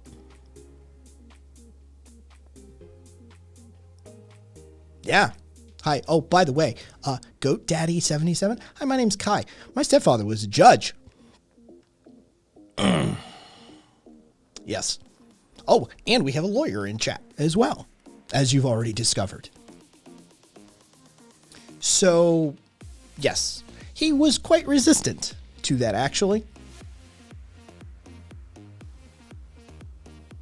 Oh, God, he's busting. Oh, he's trying to dick measure now. I'm probably more educated than you, he's saying to Fertus. Hey, could you also at Marcus while you're doing that as well? At Marcus, so you can say that you're more educated than him as well. Go. I just want, I need a good laugh. I need a good laugh. Since you're too cowardly to get on air and talk to me directly, I figured since you're trying to fucking pick fights in chat, I might as well get a fucking a chuckle out of it. And I'd love to see you compare your curriculum vitae with fucking Marcus. That'd be hilarious for me. Because if you want to start whipping your dick out and measuring it over education, you're going to lose that. Just know that. And where's Swede been? I need to hear someone say they're more educated than Swede again. I grew up in the firearms industry under an FFL with a stepfather who was a fucking judge. Fucking healthcare industry on my mom's side, legal profession on my stepfather's side, all while running training facilities and licensing facilities for firearms in Nevada and Arizona. It's my upbringing. All the while I was on a fucking computer.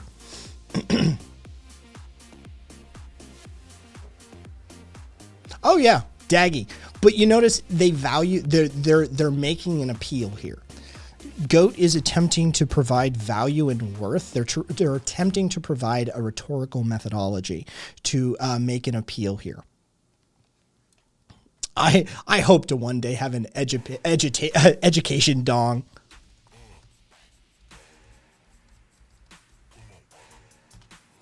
Rumble, that is fair, and I mean, you know, yeah.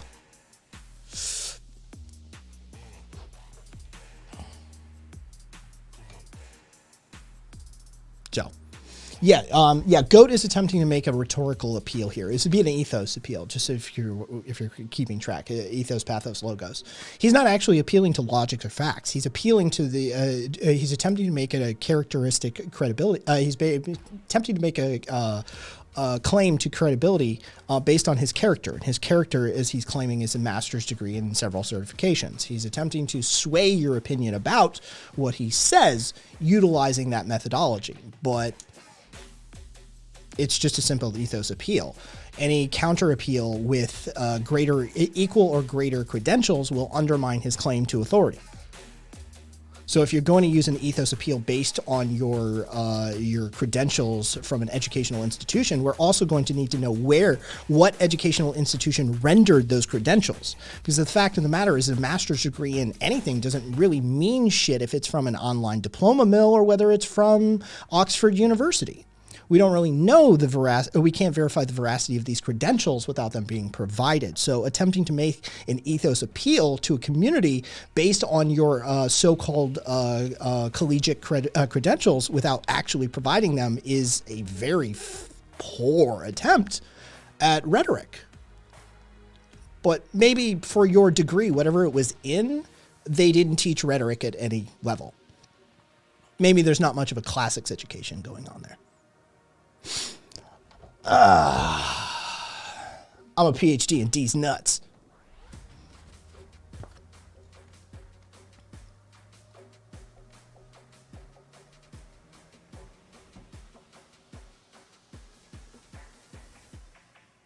I still love that chat.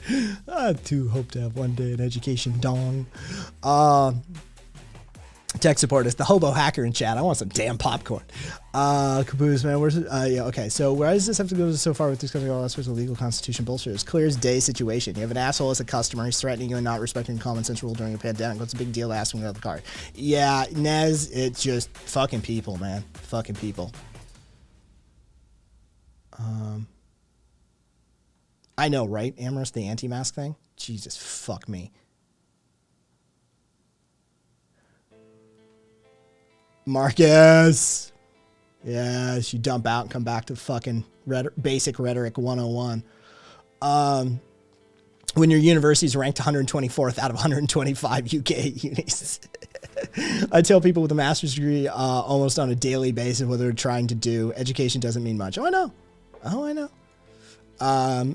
Amorous in IT, the more certifications you have, the less I trust you. Hey, Alex. We're just fucking apparently chat's been having fun with some, I don't know, fence riding, centrist, bootlicking, anti-masking, fucking, I don't know. Either way, it's adorable. Oh, well, then you probably want to have a discussion with Irish Swede, who's a consummate member of our community who's got dual degrees from a freshwater school in a top category. Probably, is it? I'd have to check, but I think it's a top 10 school. And he's got dual degrees in finance and economics, and is pursuing a PhD program in it as well. So, yeah.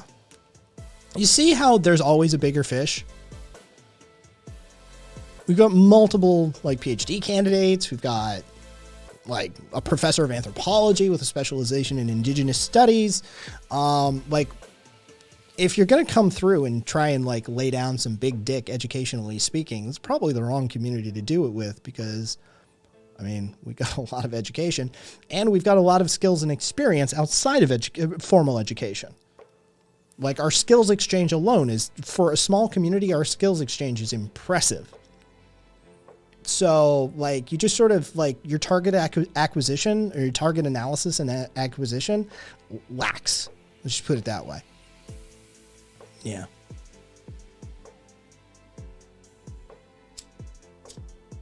Irish Sweet is a whale. Yes, in the words of Irish Sweet, if you gave me $250 million, I wouldn't know what to do with it. It's too small of an amount for me to work with. The man that wakes up and has daily conversations with multiple billionaires. Yes. Yeah. My side gig's brokering loans, accounting taxes for my clients. Swede doesn't have a side gig. He's paid very handsomely for his risk management analysis that he provides for a private equity firm. They compensate him extraordinarily well. So, yes. Again, don't try and measure. It's just a wrong tactic. You're attempting to try a rhetorical tactic that is easily underminable. And I'm trying to demonstrate to you, despite the fact that you claim to have a master's degree, that apparently you have not much practice in rhetoric, because the methodology you're using to try and shore up the collapsing walls of your arguments using your educational basis is lacking. So, you know, yeah, that. Anyway.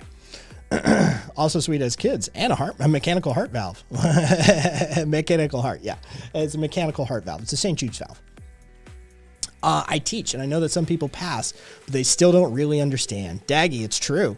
I don't teach school like primary studies, but teaching is a subject that's tested in skill and behavior. Yeah, Daggy, it's fucking, dude. You could walk the earth for a million years with your eyes closed and never see a goddamn thing. Just because you have the magic, you know, it used to be vellum. These days it's actually paper. It's fucking pathetic. Can I get the like true diploma? But yeah, some people think that the magic paper somehow makes them magic. And it's like, you know, the magical qualities that we imbue into that paper as a society don't actually transit to you. It's just a thing.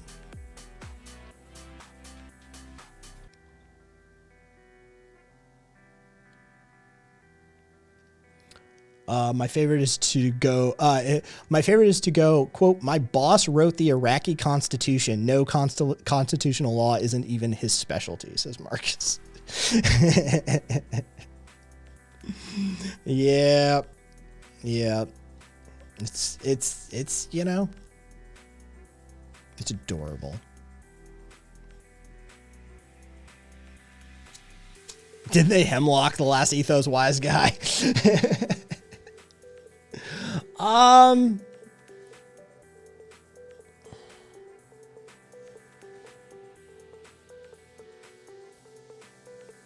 mean, yes. I mean, I'm not. It's just I'm trying to like. Hey, he utilized. He just didn't utilize very much logos. Largely ethos and pathos. Yeah, I mean, even with, you know, largely extent because he was considered a great thinker. Yeah, I'm okay with that.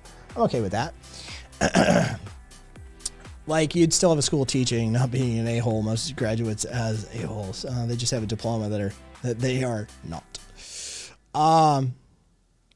Hey, congratulations, Alex. He unlocked himself. It was just highly encouraged, says Marcus. He could have fucking left, Marcus. He could have fucking left. I just realized Goat Daddy is a grown-up version of Glazy. Oh, dear God.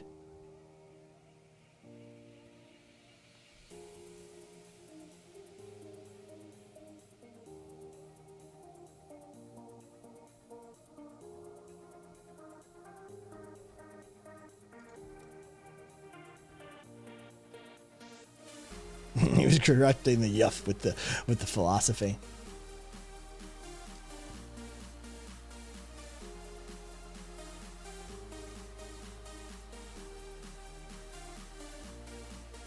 GoDaddy's making me miss Glazy. Don't. Sea lioning wannabe asshole right-leaning centrists. Trust me. They're like, you guys have like a toxic X syndrome with these people. We failed Glazy. No, I'm sorry. I refuse. Dude, he just didn't meet expectations. I don't miss Fen. Fucking. Glazy had their chance. Or Scott. Glazy failed himself. Yeah, exactly.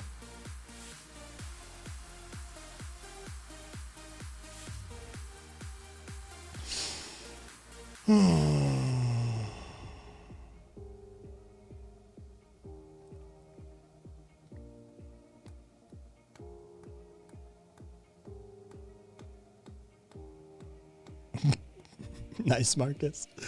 Nice, Marcus. Che, he left. He left of his own volition. He left, and then I closed the door behind him. So.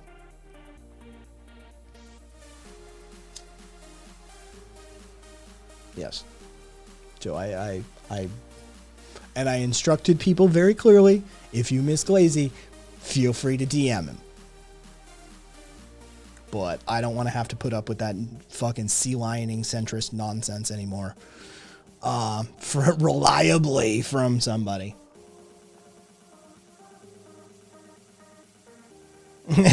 Caboose, straight up. Viscous voice. Look, Glacy might have been a devil's advocating liberal centrist, but he was my devil's advocating liberal centrist.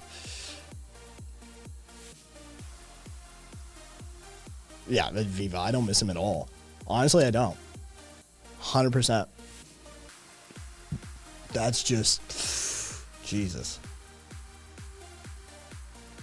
Is it centrist if you're suckling DeSantis's bell end? Yeah. It's true, Alex. He did. Much like our current iteration, but he's older, which is even sadder.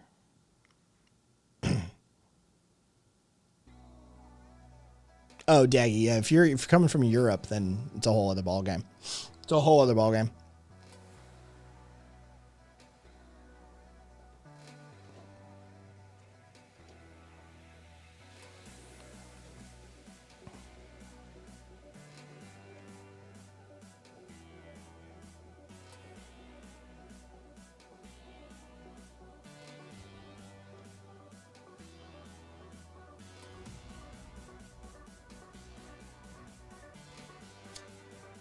Yeah.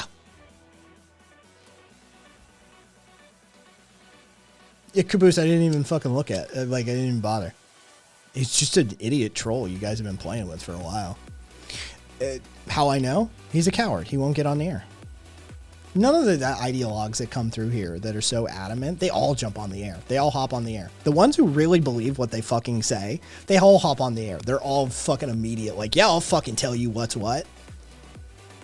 The ones who are just trolling, they hide behind that shield. They always do. They need that keyboard between them. They're just not up to the task.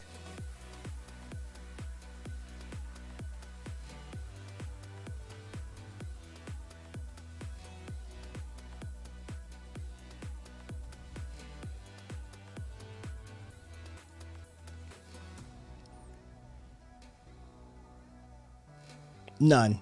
Amorous, none. This person hasn't made a single point as near as I can tell. Fuck you guys been fucking with him for like, I don't know, an hour in chat? Have they... Later, I'm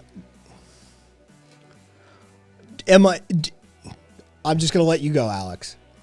I'm just gonna let you go, because I'm pretty sure I know. Yeah. Yeah, Amorous, at this point, it's fucking ridiculous.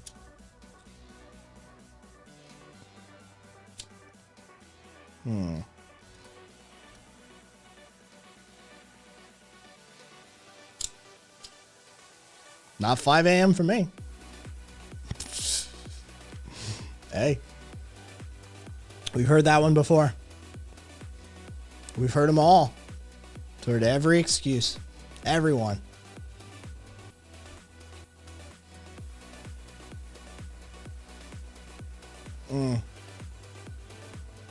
Yeah, Alex, I know. I know what people.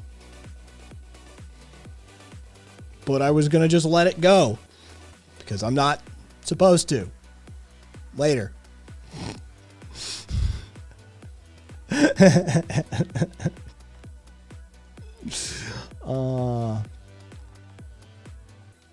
Yeah, heard that one plenty of times.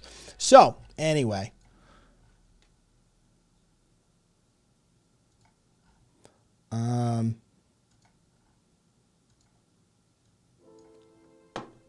Oh, that's the wrong page entirely. That's Jesus. All right.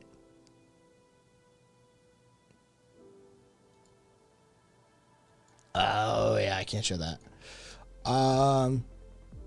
Is this the fucking, is this a, it's gotta be. There's gotta be a thing from that upcoming movie. All right.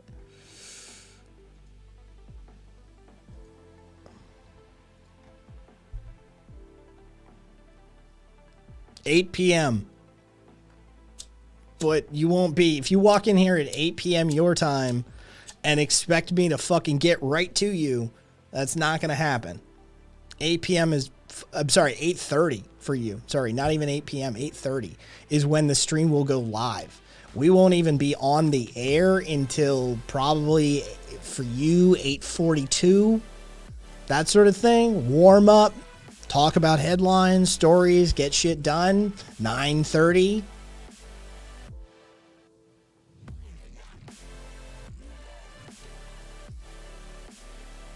So, yeah. Anyway. Oh, yeah, this is, dude, this is some shit y'all need to see. It was over on Discord and a few people saw it. It's fucking, this is insanity.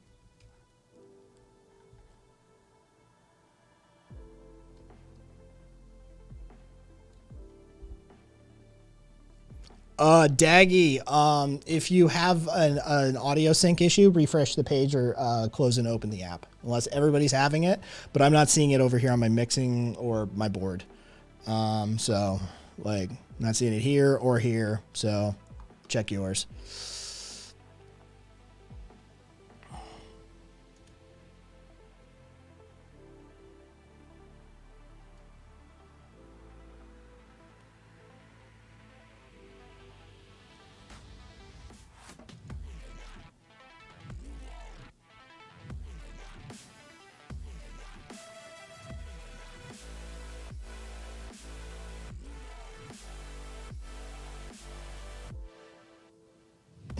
Caboose.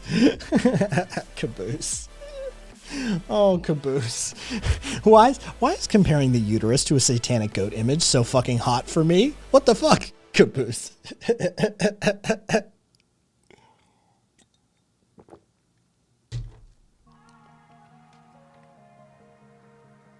So you know, I'm on a hardware streaming system.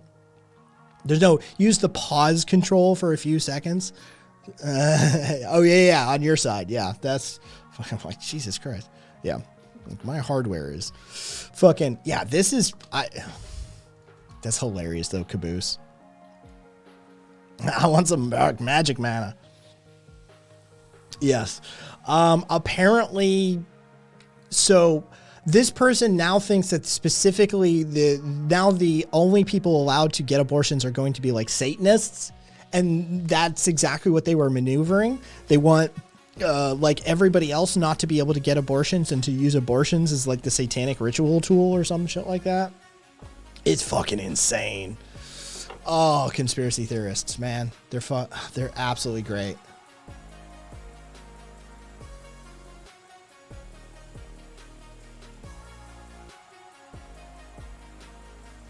Who is this?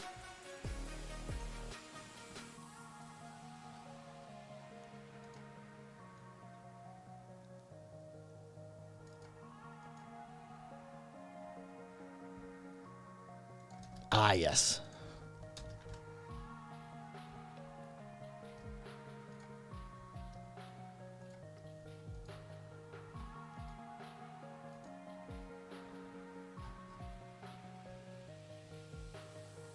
She said, and I quote, "Women can easily control when they allow a man to ejaculate inside them. by controlling the intake of semen. Just FYI. She's a lawmaker from Utah, of course.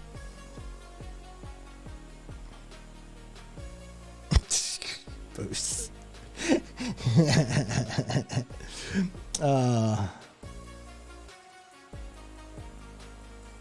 Oh, Nez, because this place is a shithole. We got it.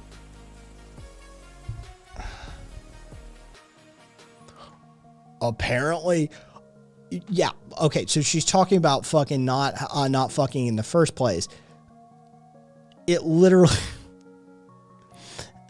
I trust women enough to control when they allow a man to ejaculate inside of them and to control that intake of semen.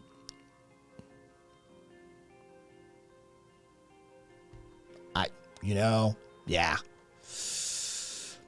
You know what's fun? I don't know if I've taken my Xanax today. If I guess wrong, I'll sleep for the next 10 hours or spend all day picking fights with people twice my size. Decisions. I don't have much left of mine. I don't take any on regularity,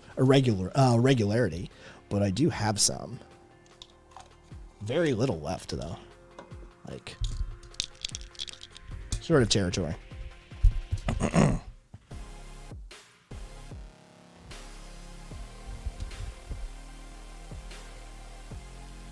So are you making light of the rapist's pullout game?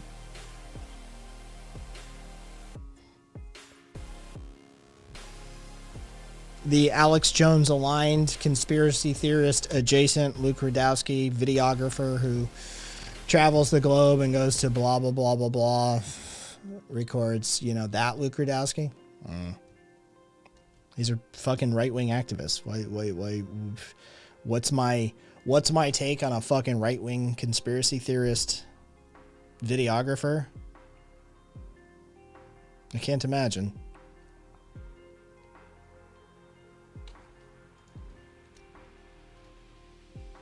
Yeah, he's not one of ours.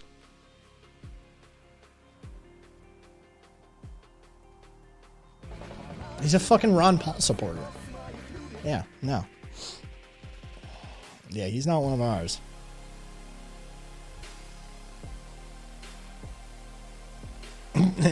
Nice, Marcus.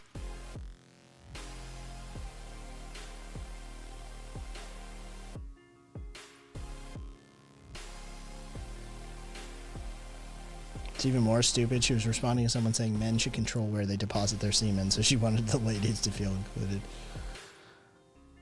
Hashtag feminism, hashtag girl boss.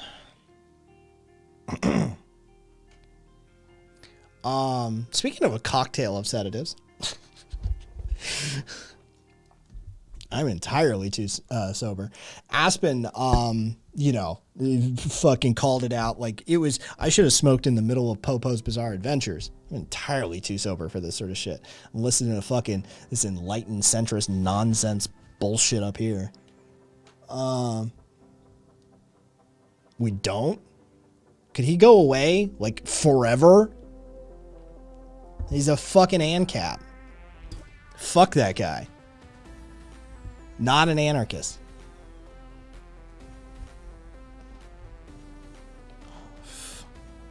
It's like saying fucking Trump's a feminist. Which he said himself too, by the way. He believes he's a feminist. The same way Michael Malice believes he's an anarchist, Donald Trump believes he's a feminist. 1-to-1.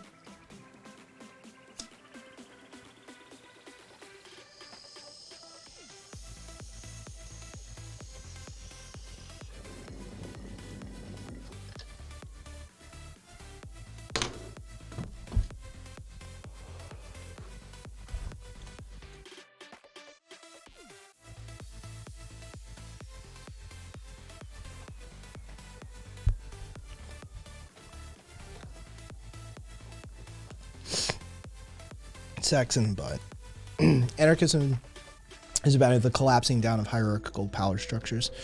It's about analyzing coercive and oppressive power structures and eliminating and replacing them wherever they may lie. Okay? It's not a monolithic philosophy.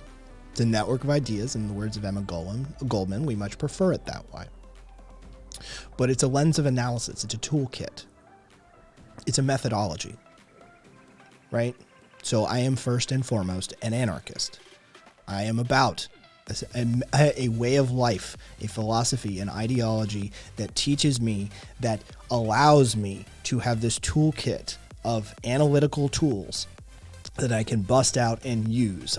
That a series of tools that allow me to involve myself directly with a series of interactions or actions, shall we say.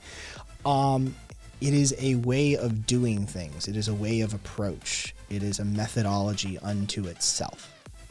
Do you want communism? Because the way you get communism is anarchism. Do you want market principles? You can have some market principles. Anarchism is an organizational modality. It's a network topology. It's a way of organizing. It's a way of doing. It's a way of structuring how you do things. It's the machine that helps till the field. It's not the crop you plant. So while you harvest corn one year, you may harvest beans the next. But the hoe you use to till the soil won't change much between those two vegetables. That is anarchism. Anarchism is about this collapsing down of hierarchies. So this is where I am positioned. I am here for teaching people about anarchism. I'm about providing resources concerning anarchism. Now, if I had a group of 50 anarchists and I put them in a room, I don't know what's going to come out of that. That's 50 autonomous human beings who are going to enter into a dynamic, a group dynamic, and there's going to be all sorts of iterative versions of how they choose to organize themselves and what they choose to accomplish in what manner and what order. That's the whole point. That's the whole point, is people should be left to make those decisions for themselves. They should be allowed those freedoms. They should have that liberty. And that should be the foundational methodology for your system, is true autonomy. That's how the system should work, not just pay lip service to. Now, do you want syndicalism? Anarchism can help you get that too. Do you want primitivism? Anarchism can in fact help you get that too. Do you just want to keep your industrial production up or your food production up because you're in the middle of a civil war?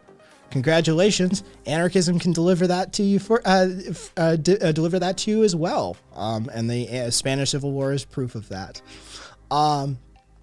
So yes, it's a system, it's a methodology, it's a toolkit, it's a way of looking at things, it's a way of organizing yourself. So what you want beyond that, what you want to achieve once you organize yourself along these lines, that's kind of up to you, as long as it isn't in violation of anarchist principles. You are operating as an anarchist at that point. Once you violate the principles, then you're not an anarchist anymore. There are very key core principles. We are about an elimination of oppressive and coercive elements. So we do lean on that. And so things that are intrinsically coercive, such as capitalism, that are intrinsically oppressive, such as patriarchal religions, right? Like these sorts of things lead you to the anarchistic position of no gods, no masters, right? It is about an analysis of power dynamics at its very core. And that is just sort of the stone rambling on anarchism that I can provide you at this hour.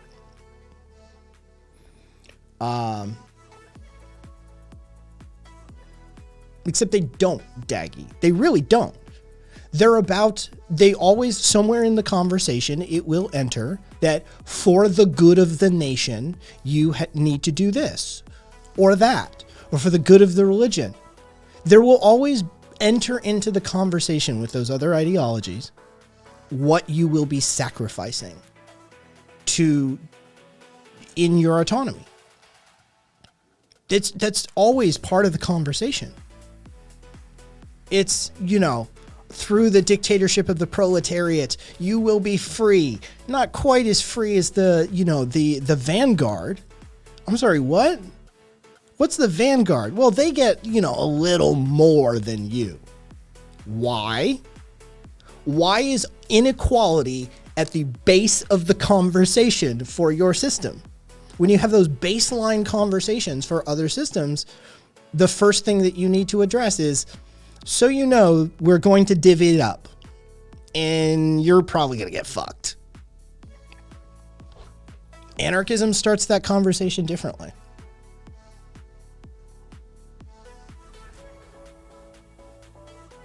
Good night. Oh, good luck, Got Punk. Fucking A. Good luck, my man. That place is brutal. Fucking dude. I would love to actually see that place though, in person. God Punk, yeah. Good luck, man. God Punk is the union steward for a Kellogg's manufacturing facility. He was, and they make Pop-Tarts. Got Punk runs is like the one of the machine runners for the Pop-Tart line, and they turn out ungodly amounts of Pop-Tarts. Like ungodly. We are talking true high corporate food levels. Kellogg's Pop-Tarts, right? These things are produced by the millions. Cheater operator. Got Punk. Thank you. Yeah, these things are fucking... Yes, for two. The strawberry Pop-Tarts are mostly pear. Yes. That is a true thing. It's fucking... Yeah. Like a true glimpse into it, just absolute corporate nightmare.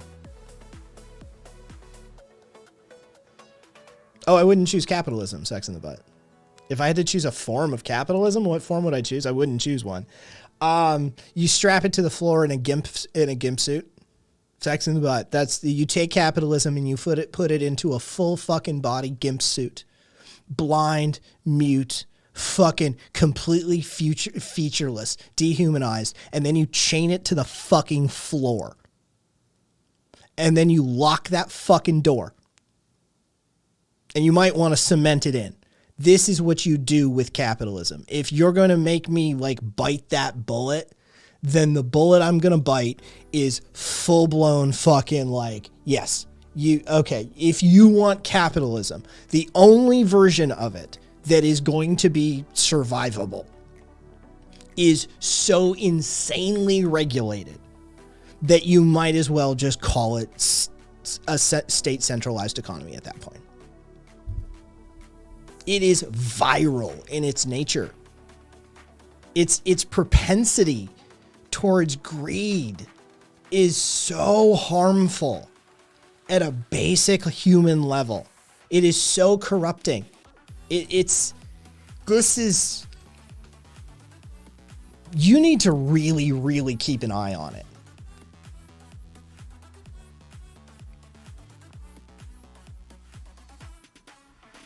What's your favorite way of to be oppressed? Yeah, Aspen. That's basically the question, right? Like what's your favorite way of having a slave master? I guess one that I never see, I never have to hear from, and that basically functionally doesn't exist in my life in any real way, shape, or form. Like, that's how, what do you want your slave master to be like? Not is my option. Like I'm gonna go with not. Oh, you're adorable. Okay, so Chaz was initially set up as a temporary autonomous zone. Temporary autonomous zones are this concept of teaching people about anarchistic principles, but the people who on the ground were running things kept it going, and then there was a sort of an off track that didn't happen. And because the people on the ground weren't, who became the holders of the scene, weren't really educated on what those sorts of autonomous zones are supposed to be. They're supposed to be TAZs.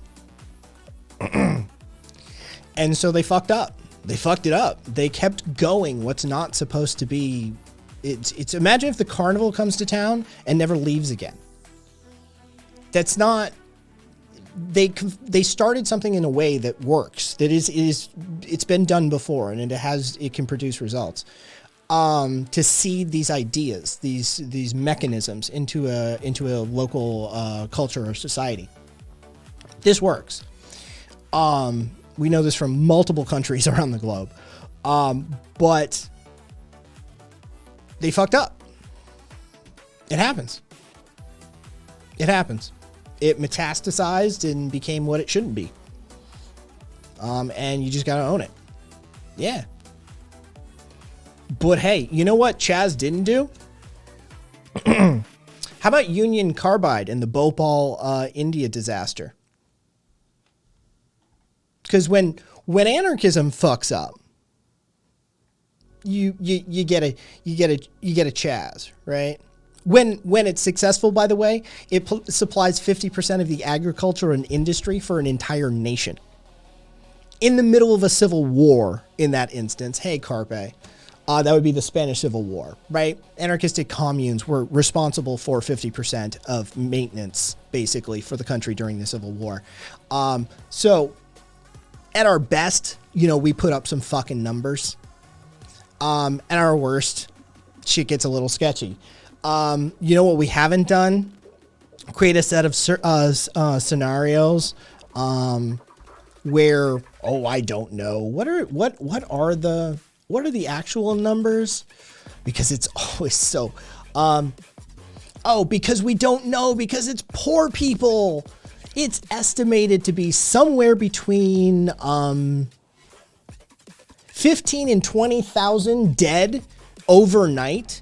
And then, this is paid compensation. 574,366 injured victims. So overnight, the Union Carbide fucking corporation had a gas plant a pesticide plant in Bhopal, India, and they had a gas leak one night. Because guess what? It's a corporation from the West operating in India.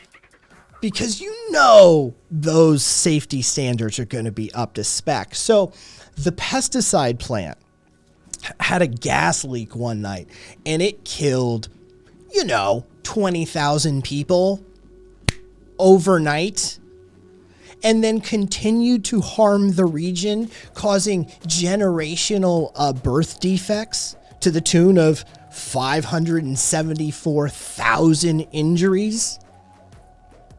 So, yeah, you know what? Hey, Goat, as an anarchist, I'll eat Chaz on the chin all day, every day. You thought you were going to get fucking something out of that, weren't you? How long did that work for you?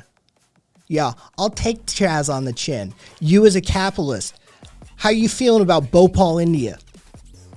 Racist, classist. Fucking corporations run amok. Capitalism raping and pillaging a fucking land to the tune of generational damage in one single fucking incident. And then, who comes along and fucking buys them? Right? Like this is the thing. This is the thing. Ongoing fucking contamination to this day. Can I get some fucking numbers? Because the chemicals abandoned at the plant continue to leak and pollute the groundwater. Okay? Yes. UCC laboratory tests in 1989 revealed the soil and water samples collected from nearby the factory were toxic to fish. 21 areas inside the plant, highly polluted. The municipal authorities declared the water from over 100 wells as hazardous to their health if used for drinking. In 94, 21% of premises were contaminated with the chemicals. In 99, Soil, groundwater, well water, and vegetables from the residential areas surrounding the factory all showed contaminations of heavy toxic metals and chemical compounds. It just gets worse because it keeps seeping out, right? Like this is just, it keeps getting worse and worse and worse and worse. And so you know what happens? Dow comes along and buys them. Dow comes along and buys them. Dow bought Union Carbide. Dow Chemical. Oh, they are criminals of the highest order. Criminals of the highest order. Dow comes along and says, that's not our debt. That's not our responsibility. We're not legally culpable for that incident. And they've been denying payment ever since.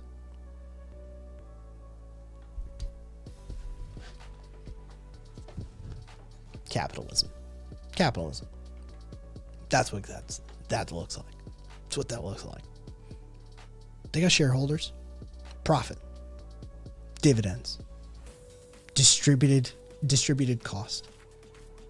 That if there were one single dude running around doing the shit Nestle does, and one single dude running around doing the shit that Dow Chemical does, and one single dude running around doing the shit that Boeing does, right? Like if these corporations were personified,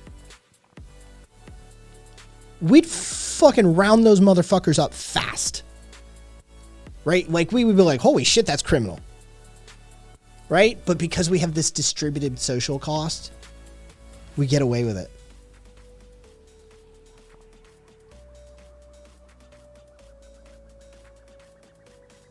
I wouldn't. Again, sex and the butt. These are questions that, again, I wouldn't choose that. I just wouldn't. Functionally, you're looking at it wrong. You're having a little bit of a theocratic issue in the U.S. at the moment, but the truth of the matter is that capital runs this. Capital runs this. It's the truth. Money. Everybody's religion at the end of the day takes a back seat. Dude, there's very few true blue believers in this fucking society. Most people, what do you want? How much? Done. That's the conversation. Truth of the matter. Welcome to the adult conversation. The adult conversation, this is how it happens. What do you want? How much are you willing to pay me? Or what do you want? This is my cost. Done. It's that simple. What do you want? I want you to sell out your constituents, vote directly against their best interests, lie to them in the face, and vote in our corporate interests. Okay. What's the deal? We will provide you with a job plan. After you are done with Congress, we will get you in as a board of director. We will get you introduced. We will get you shaking the correct hands. We will get you this fund. We will make sure that your children get these scholarships. We will ensure that your family is taken care of. Job done. Cool. What do you need me to sign? That's how a conversation goes down. Welcome to reality. Welcome to fucking reality. Most people have a price.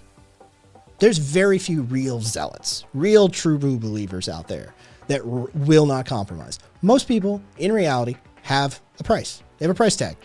There's nothing that they don't hold that much. It's usually family, and a lot of us would probably sell out a lot of family members. So, yeah. Like some people are fucking cheap as shit. You're right, Viva. Mansion does it for like 10K. It's a fucking pushover. But like, yeah, no, Nancy Pelosi is worth like how many fucking $1 million again? Chuck Schumer's worth how many $1 million again? Feinstein is worth how many $1 million again? Right? Like, I'm sorry, what? How'd you get rich in government? You've been in government your whole life. How'd you get rich, homie? We know where Bernie's money came from. He put it on the fucking books. It literally is his book. He's opened it up. He's like, here's where my money comes from. Fucking, he's got barely. It's a fuck. He's got his fucking Washington. He's got the house, and then he's got the lake house, the cabin. That's what he's got. And the cabin got bought by the fucking book money. He wrote that fucking book, and it bought the cabin by the lake. Like, Nancy Pelosi's got like fuck you money. Like fuck you money. Something like 114 million Carpe. Thank you. Yeah, she got like real fuck you money. Bernie got a cabin on the lake from a book. Nancy Pelosi got like $114 million. Bitch, where'd you get that money? And yeah, Bernie's the poorest senator. Not that I'm aware of. Do you have any evidence to back that up? Making spurious claims? Something outside of a right-wing blog on blogspot.com or some shit? Oh, look, Nancy's a fucking landlord, too. Who would have guessed? Who would have guessed she's a fucking landlord, too, to boot? Of course she is. Of course she is. Of course, Carpe, of course she is. Of course she is. Jesus Christ, she's a fucking cunt and a half, isn't she? Fuck me. That woman has just been... And they also hit a baby. Hit a baby and kicked a puppy. Nancy, a class traitor?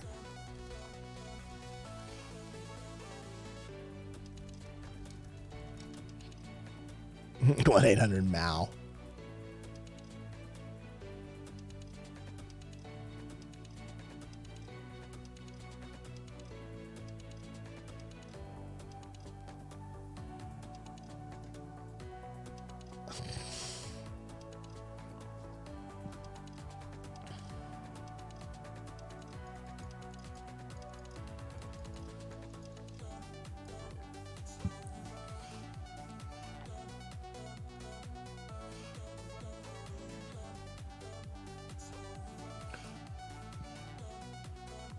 So I, of course, looked because I'm willing to actually, yes.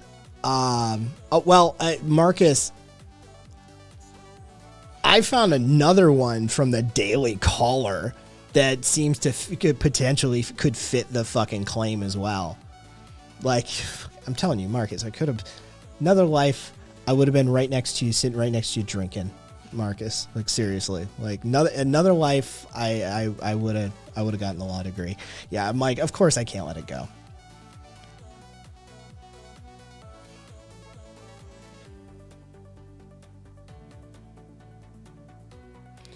Yeah, like Che, that's fucking.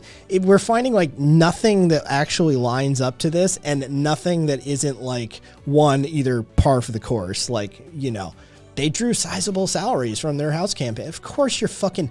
homie, like, I'm going to give a bunch of you jobs. Like, fucking, you know, that's... You get your bro a fucking job. It's like when the fucking, Depp trial. Fucking, they're cross-examining this dude who he knew from childhood. And he's like, yeah, I'm his... You know, he's his patron. He pays for him to like stay in apartments and just paint and shit like that. Because it's his buddy, it's his childhood friend. And the woman's like, and did you take him up on that offer? And the guy looks at her and he's like, yeah. Like, you know, it's shit like that. Like, as far as I can tell, that's the most like, you know, like, yeah, of course, you know, I gave my kid a job. Fucking, what are you going to do? All these assholes do. Jared made a fucking multi-billionaire billion-dollar deal with the fucking Saudis. No one fucking, you guys don't mention shit about that, do you? Yeah. Which nothing of which is they stole from a school. None of which. The only thing I've related to a school is Bernie Sanders' wife when she was the president of the Burlington College from 2004 to 2011. She spearheaded an effort to borrow $10 million to expand the property, the Catholic Diocese of Burlington was selling off some land, and they wanted to expand the college and make it a regional academic player. But apparently the plan backfired somewhere along the way, and the enrollment didn't rise enough to finance the debts. And so they, the administrators were informed their line of credit wouldn't be renewed, and they're expected to have their accreditation revoked as a result.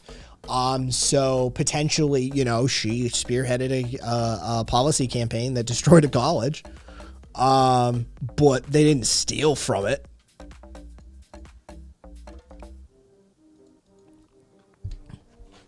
Like, potentially, yeah. On some levels, she was involved there.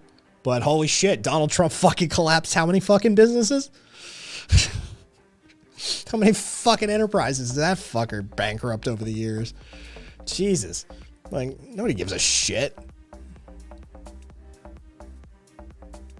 Fucking, and don't hit me with that shit. Like, don't even try to hit me with that shit, because a fucking, like, a deep red one would be like, yeah, good, another college closed down, right? Like, they'd be happy about that. Well, fucking, fucking try and hit me with that shit from your side, that side at least. Like, and the other team would be fucking pleased. One less college. Order your Trump steaks today.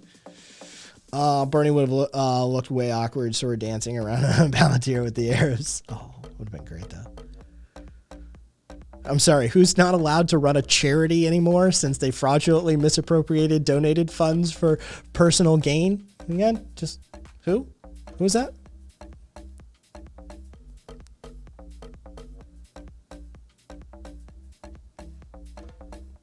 No, I dismantled your initial talking point and then pointed out the hypocrisy on the other side. That's not whataboutism. That's just a gross mischaracterization of what just transpired. And you're showing your bad faith attempts, as you've been showing this entire time in chat. You hold immediately contradictory positions and then claim when people pointed out some sort of victimhood. Your pattern has been reliable pretty much throughout chat. And, well, that's fun. Good night, Akka.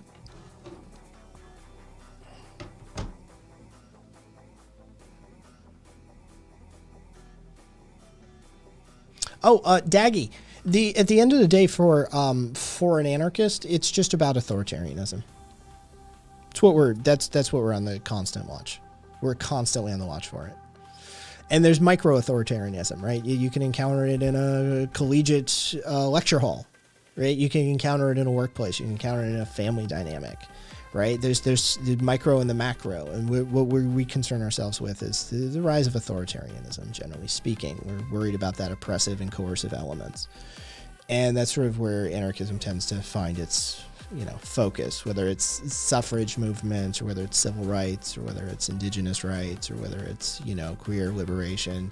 Anarchists are always, historically, have always participated in those sorts of things. That's just sort of our bread and butter. So yeah, that's again, like that's, it doesn't really matter whether it's white nationalists or when somebody's acting like a dickhead, just look to the anarchists. We're the ones who usually call it. We've got a pretty good historical record for calling out who's going to be the next psychopath in the block. Sociologically speaking, our culture, like our subculture, has a good memory about authoritarianism. It's our focus. We deal with them a lot.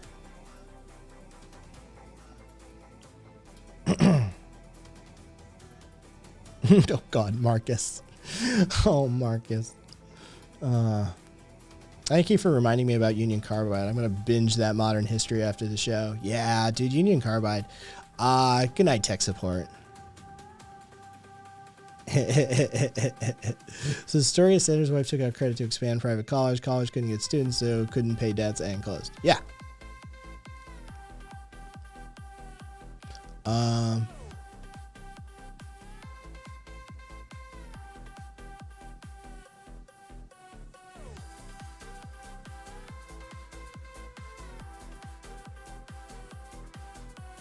Oh, please.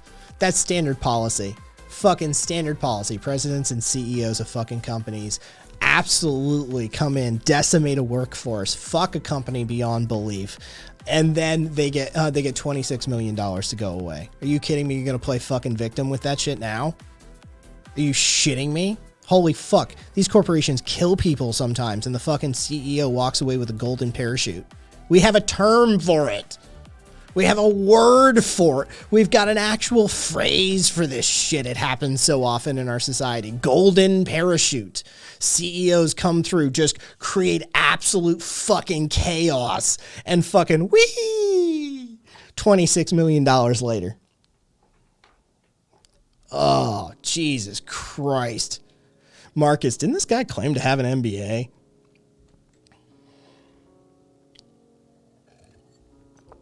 Oh, it's almost like maintaining a consistent position is difficult when your initial position is bullshit in the first place. Who would have guessed? It's difficult to maintain your balance when you're on shifting sands.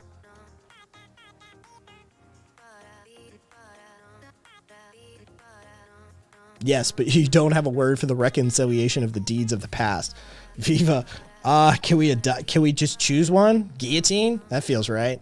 Anyway, you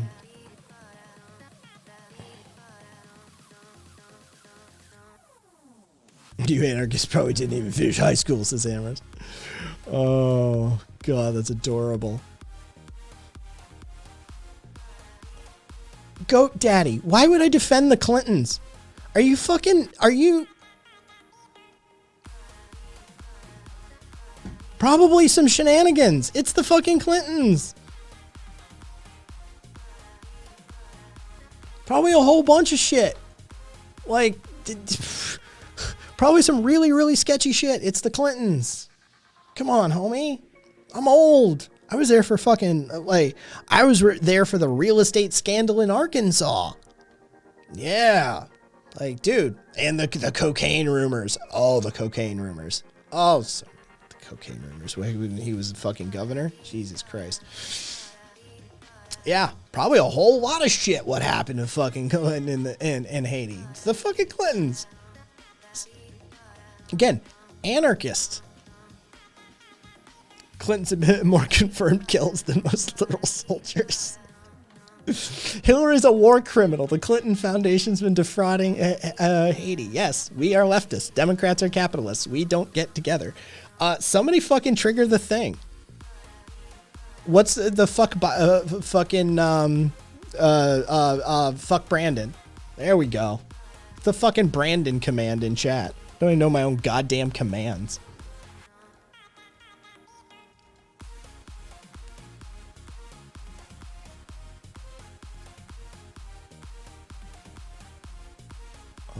Cancel. There we go. Trigger. Okay, let's go, Brandon. That's it. Fucking, that's what that shit is. Jesus Christ. Let's go, Brandon. That shit.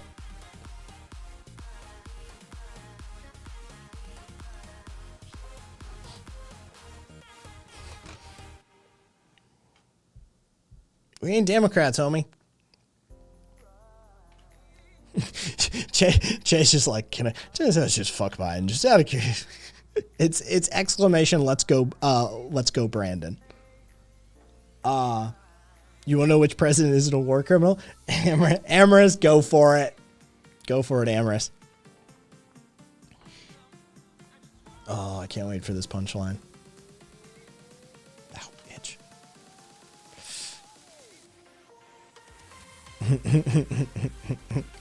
Jay are immediately going for the trick question. Oh, Daggy, no, dude, our Overton window's completely fucked up in this country. Like, no, we trust it. We get it. We here, we get it. Not we as in the U.S., but we here right now, like, we get it. Trust me. Like, yeah, the U.S. version of, like, we completely fucking, and that was intentional, by the way. The ones who maligned, like, libertarian, like, you say libertarian to a Frenchman, you know, it's like, they have a whole other understanding, right? You say that in North America, it's fucking bizarro world version of it. So, Yeah, no, we're well aware that there are some interesting differences in perversions in the language that have occurred. something super predators. I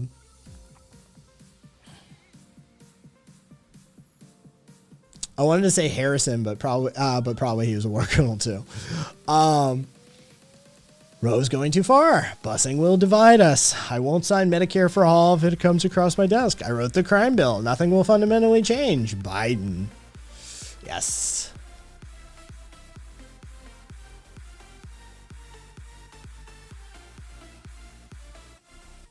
I didn't see that side conversation.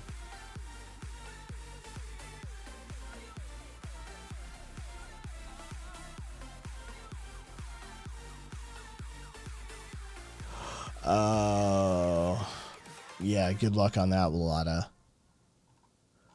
I mean, Marcus, I'm gonna say that the fucking intelligence services were definitely up to some shady ass shit. He's in charge of the executive. He's the fucking president. He's the leader of the fucking nation, right? By default, every president is a war criminal. You know, every single, like, somebody would, even if Carter, it's his gig. It's his gig, and you know that shit's up to all sorts of nonsense. And I think there's credible arguments for arguing that he is a direct war criminal due to some decisions made while in office. But on the off, like, you know, I don't think anybody gets out clean. You take that oath, bam, war criminal, instantly. Just instantly. There's some shit going on somewhere in the world that it's on your plate now. Yeah.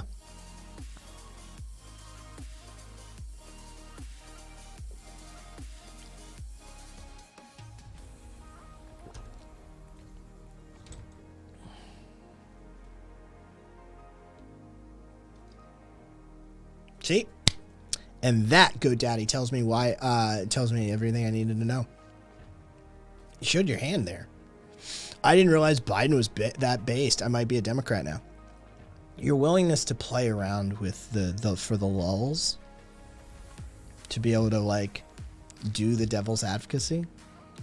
Nah, man. I'm not taking you seriously. You're not operating in good faith. I don't think at any point in this chat you have been, actually. So, good luck to you, though.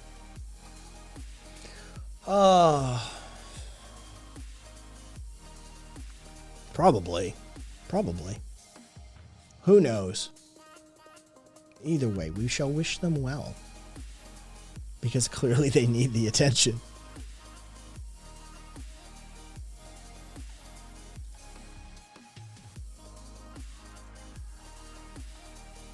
We're going to raid out to public. Yes, we're going to say hi to public.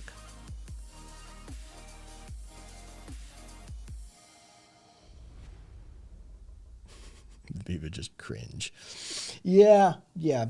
It's, I think you guys have had plenty of playtime with your toy. You know why I try to restrict it to direct or foreseeable, just because of the limitations of what any person can know. You're welcome, Rumble.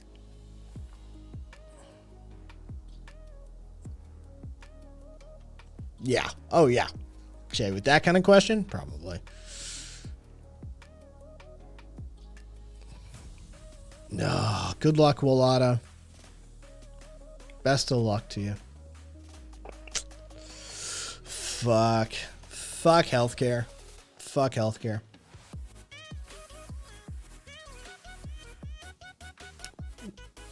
What else? What are you talking about?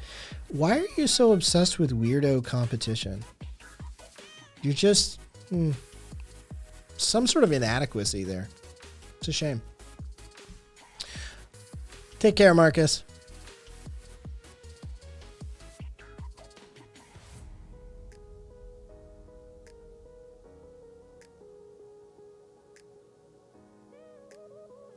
Please.